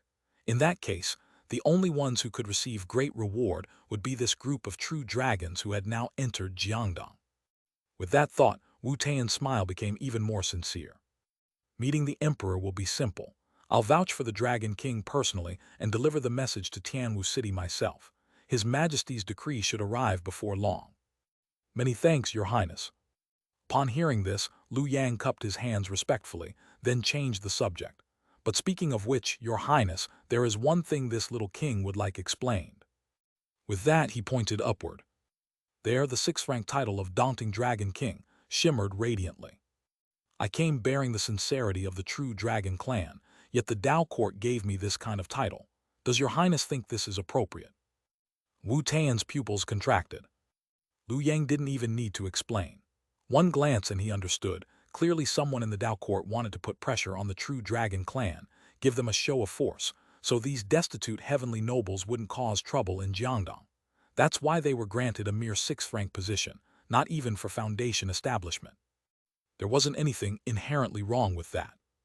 But no one expected that there wouldn't be a need for pressure. The true Dragon Clan had voluntarily shown great sensibility and brought forth a heavy show of sincerity like the incense-fueled deification method. This exchange, however, had now backfired. Since the true Dragon Clan had been so sincere, this originally mild form of pressure now appeared as a vicious insult, worthy of a beheading. In an instant, Wu Tan made a decision. Sever ties must sever ties. With a solemn expression, he said in a grave tone, "Please rest assured, Dragon King, I will definitely give you a proper explanation for this title. This was absolutely not His Majesty's intention." So someone within the court is stirring trouble, Lu Yang pressed on. Exactly. Wu Tan nodded firmly. Dragon King, rest assured, I will report this matter to the court and investigate it thoroughly. I will not allow meritorious officials to suffer injustice. I see. At these words, Lu Yang's expression also became righteously indignant. With a face full of pain, he said, I knew it. His Majesty's intentions must be good. It's just the subordinates who failed in execution. Damn it, how did the Dao Court end up like this? Do they even deserve His Majesty's grace? Wu Tian. Good heavens. You, a member of the true Dragon Clan, are getting into character this fast. For a second there, I thought it was some loyal minister giving a patriotic speech. Still, it seemed the true Dragon Clan hadn't exploded in rage. There was still room for discussion. That meant the situation wasn't too bad. At worst, just compensate a little more afterward.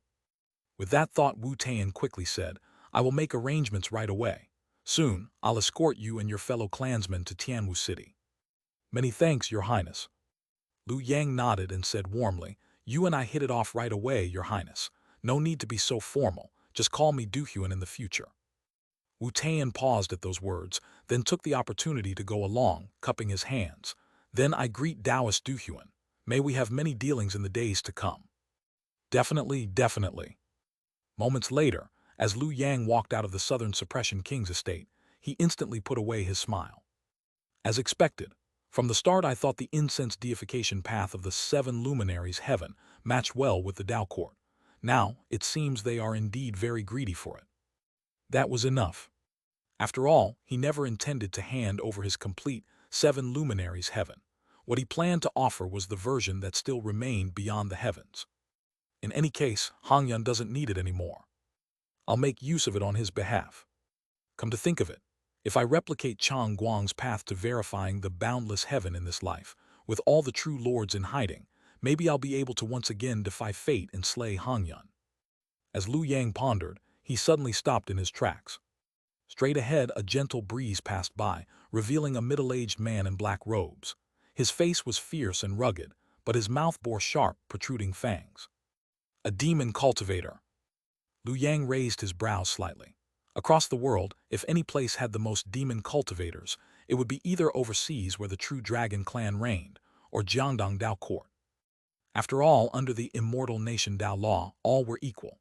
Demon cultivators could compete too, and with their superior physiques could outperform humans. Excellent labor force. Yet even so, as far as Lu Yang knew, demon cultivators still ranked at the very bottom of the social chain in the Dao Court. No wonder he wore black. Little demon greets the Dragon King. The next moment, the man in black bowed respectfully to Lu Yang and said, We have long admired the true dragon's name. Might you honor us with your presence? Lu Yang's thoughts shifted slightly, then he nodded calmly. Lead the way. Chapter 464, Loyalty, Devotion. Jiangdong Tianwu City. This place was the Dao capital of the Dao Court, the residence of the Tianwu royal house. Its vast expanse alone could rival that of an entire mortal nation in other regions. Its subordinate population exceeded 100 million. At a glance, tiered pavilions and layered palaces surrounded a grand hall that rose along the mountain slope, stacking in 9 tiers, piercing straight into the heavens. From the entrance of the Xianxia Gate, Jade steps stretched high as 1,000 fathoms. Coiling dragons and crouching kai serpents meandered upward from the cinnabar platform below, like a reverse-flowing celestial river, reaching directly to the majestic palace. On either side of the cinnabar platform, along the Jade steps, auspicious beasts stood in rows, some lifting their heads in disdain, others glaring with fury, all exquisitely carved from profound stone. Weathered by wind and rain, their divine might remained undiminished. Occasionally, a few cold crows would sweep past in flight. Whenever the twilight drum echoed, its deep, muffled waves spread out from the depths of the palace complex, reverberating through the jade towers and celestial halls, casting a feeling of desolate solemnity. Xianxia Hall. This was the residence of the Son of Heaven. At all hours, hundreds to thousands of inner court guards, eunuchs, and palace maids either stood vigil or bustled about. Suddenly, a eunuch stepped briskly out from the crowd. He clutched a jade slip in his hand, looking frantic and in haste, hurrying into Xianxia Hall. As he approached, he dropped into a sliding kneel. "Your Majesty, an urgent message has arrived from the Southern Suppression King's estate." After speaking, the eunuch respectfully waited for a moment. At length, a voice came from behind the heavy curtains, carrying a hint of curiosity. "Sent by Tayan." "Presented." Only then did the eunuch breathe a sigh of relief. With a thread of divine sense, he levitated the jade slip, carefully delivering it beyond the curtain, where it was gently grasped by a slender hand. It belonged to a young man, tall and elegant in appearance. As the Son of Heaven of the Tao Court, he was not adorned in a regal dragon robe but wore a simple Taoist garment. Behind the curtain was not a dragon throne but a Tao altar, surrounded by curling sandalwood incense. Hem. Soon, a faint grunt of surprise escaped his nose. Holding the jade slip, he pinched his fingers in calculation, then revealed a calm and composed smile. "Not bad, not bad. It truly was discovered by the true dragon clan. It really is a grand gift. I initially thought the dragon monarch agreed to cooperate out of ulterior motives, scheming rebellion. But now it seemed, perhaps he had overthought it. At the very least, this Xianxia Audiobook was of immense value to the Tao Court. If he could locate a corresponding realm heaven, even if it were only a budding fruition position, he would spare no effort in carefully nurturing it to perfection. However, this fruition must remain in my hands. If the fruition stayed with the true dragon clan, then in developing the Xianxia Audiobook, I'd merely be sewing a wedding dress for them. An audience request. The Tao Court Son of Heaven smiled meaningfully, unsurprised. To him, this was no more than the true dragon clan bargaining for more benefits. At this thought he frowned slightly. Because in Wu Tan's report, the matter of the daunting Dragon King's official position had also been raised. It wasn't exactly trivial, nor was it insignificant. Especially at such a sensitive juncture, it clearly provided the true Dragon Clan additional bargaining leverage. Nonsense. The Tao Court Son of Heaven lightly rebuked. Although he had indeed hinted at pressing the true Dragon Clan a bit, he had not specified how. Clearly, someone below had misinterpreted his intent.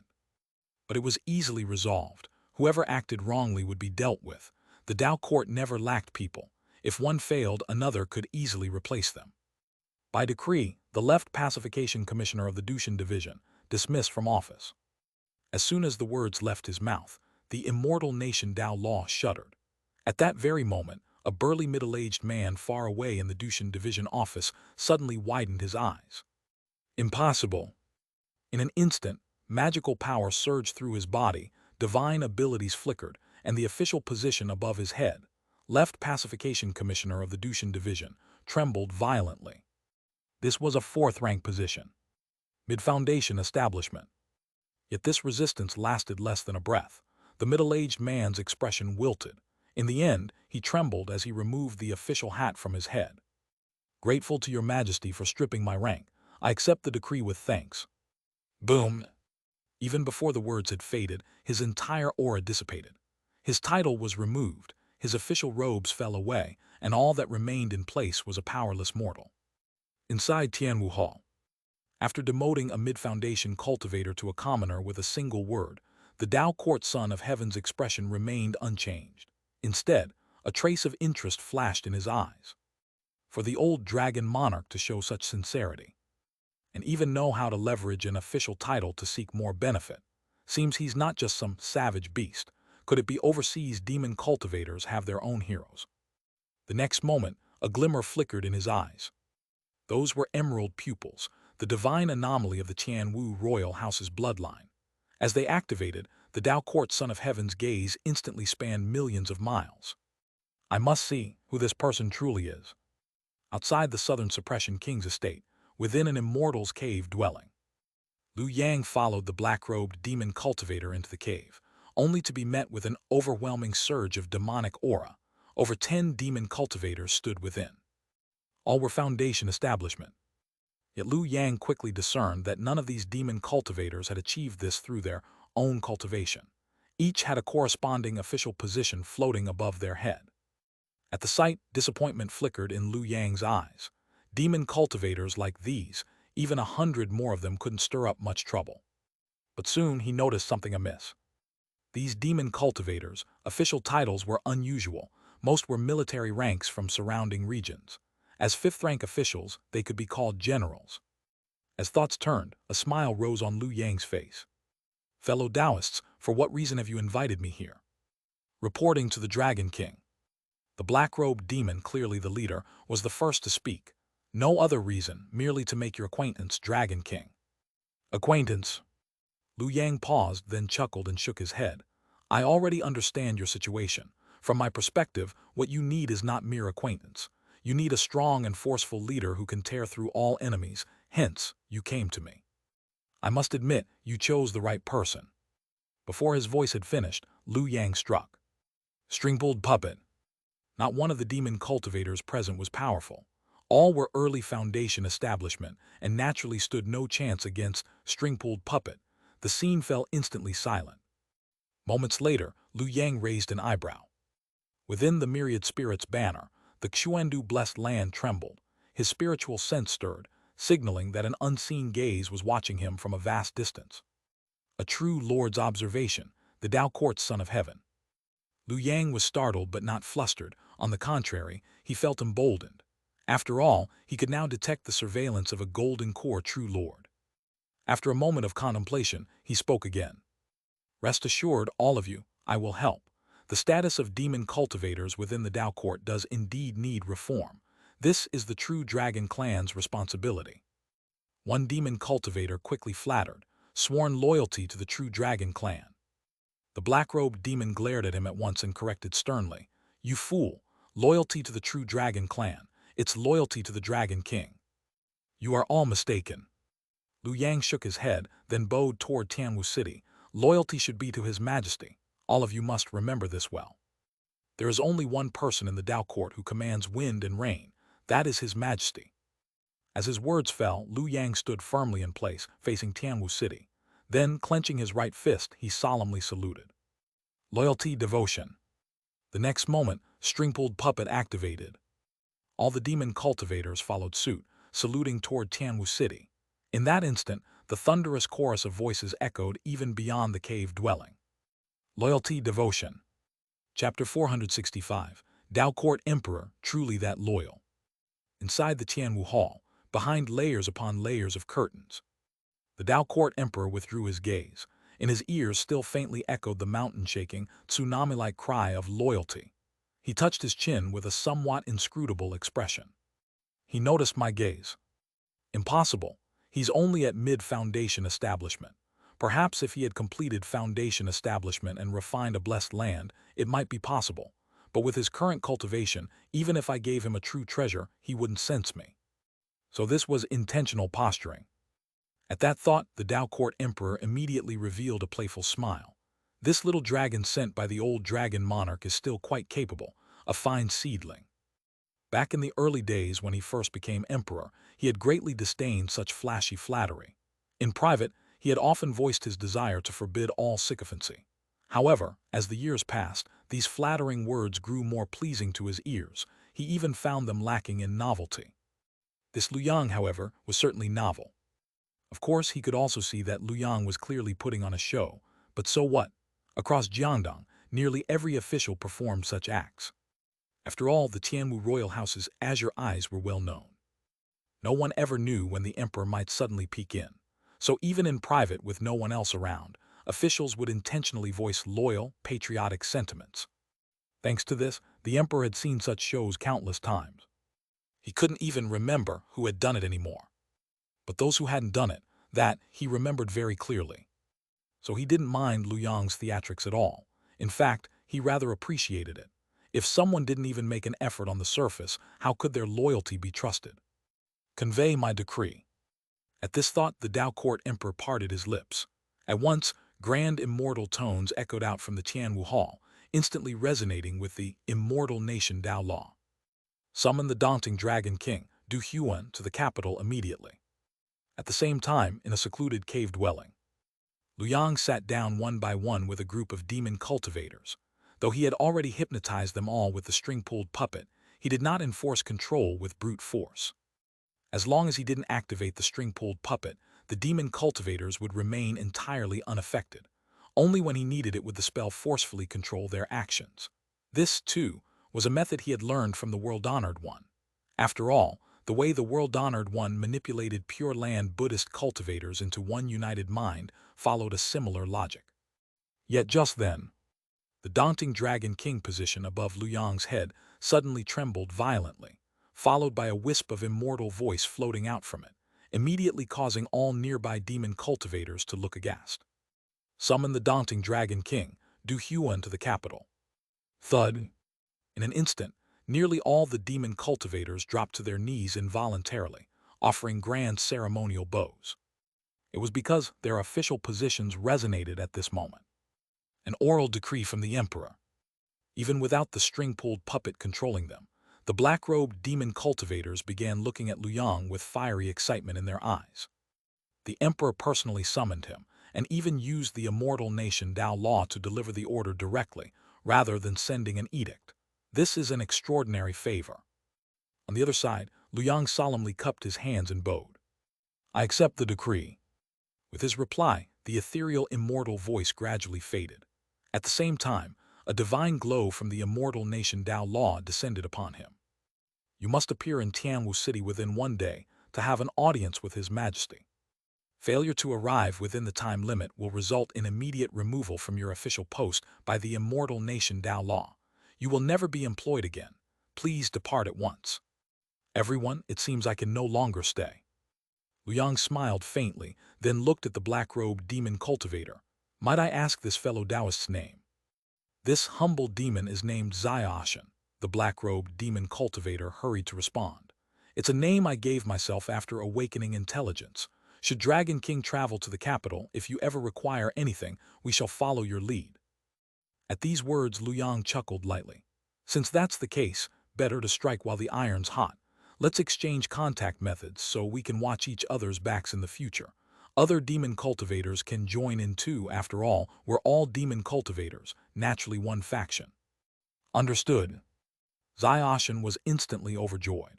He understood the Dragon King had accepted their allegiance. Could it be that he truly had hope of changing the current status of demon cultivators? At that thought, Xianxia grew even more excited. Seeing this, Liu Yang nodded slightly in secret. These demon cultivators might be of no use to him now, but later on, who could say? This was the advantage of the Dao court. As long as you had someone backing you above, had connections, being granted official positions would make your cultivation soar faster than riding a rocket. Whether one's strength was great was another matter. At the very least, your rank would be guaranteed. As for this faction, it ought to have a name. Please enlighten us, my lord, Xianxia wisely asked. Hearing this, Liu Yang nodded. We are all loyal subjects, dedicating ourselves single-mindedly to the Dao court, repaying His Majesty's grace for raising us. In that case, let's call it the One Heart Society. Tianwu City. Riding a stream of escape light, Liu Yang sped through the sky. Along the way, he used one of the profound aspects of his innate divine ability, merit self-cultivates, for support. In less than half a day, he arrived at his destination. Boom! Just as he neared Tianwu City, Liu Yang instantly felt a majestic force crash down, scattering his escape light and forcing him to land. This is the center of the immortal nation Dao law. Lu Yang's eyes gleamed as he looked toward Tianwu City through the vision granted by the Xuandu blessed land, and what he saw was a vast sea of golden clouds. The sea of clouds floated above the imperial palace at the heart of Tianwu City. Countless threads extended from it, spreading in all directions across Jiangdong, outlining the entire immortal nation Dao Law. Within that sea of clouds, Lu Yang could faintly see four radiant lights revolving deep within. Heaven and earth fruitions. Lu Yang understood at once. Those lights sealed deep in the cloud sea, bound layer upon layer by the immortal nation Dao Law, were the four heaven and earth fruitions under the Dao Court's control. While he was pondering, someone approached. Dragon King. Lu Yang looked up and saw a man with a solemn expression and powerful qi. Above his head gleamed the talismanic script for supervising eunuch of the ceremonial directorate. No official rank. Lu Yang raised his eyebrows. From Wu Tan's memories, he knew that the ceremonial directorate belonged to the inner court and was even lower in status than the Heaven Supervisory Division. At least the Heaven Supervisory Division had official rank. But the eunuchs of the entire inner court system had no rank at all. They borrowed imperial authority. Strictly speaking, they weren't even considered cultivators. That said, Lu Yang showed no trace of contempt. Instead, he offered a respectful bow. True Dragon Du Huang greets this fellow Taoist. Seeing this, the eunuch visibly relaxed and said, No need for such formality, Dragon King. This humble one's surname is En. I dare not call myself your fellow Taoist. Please follow me into the palace. His Majesty has summoned you to appear at once. Many thanks, Taoist En. Lu Yang cupped his hands. Soon, under the inner court eunuch's guidance, Lu Yang passed through the grand Xuanwu gate and laid eyes upon the majestic, mountain-like Tianwu Hall. Crossing the threshold, he entered the hall. Before him stood a grand Dao platform, hung with layer after layer of curtains, behind which a vague figure sat, face unclear, gender indistinct. Yet in that moment, Lu Yang felt a strange illusion, as if the person seated behind those heavy curtains was not atop a mere Dao platform, but upon the very mountains and rivers of Jiangdong, the vast expanse of the 9 provinces. As the palace doors closed behind him, even the heavens and earth seemed to fall into silence. Your subject Du Huang greets your majesty. Without hesitation, Lu Yang dropped to one knee and took out a jade slip.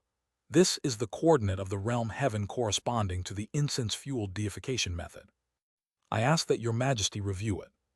Yes. Such a sudden gesture left the Dao Court emperor momentarily dumbfounded. He had still been deliberating how to begin speaking. You're giving me the goods before I've even paid. Truly that loyal.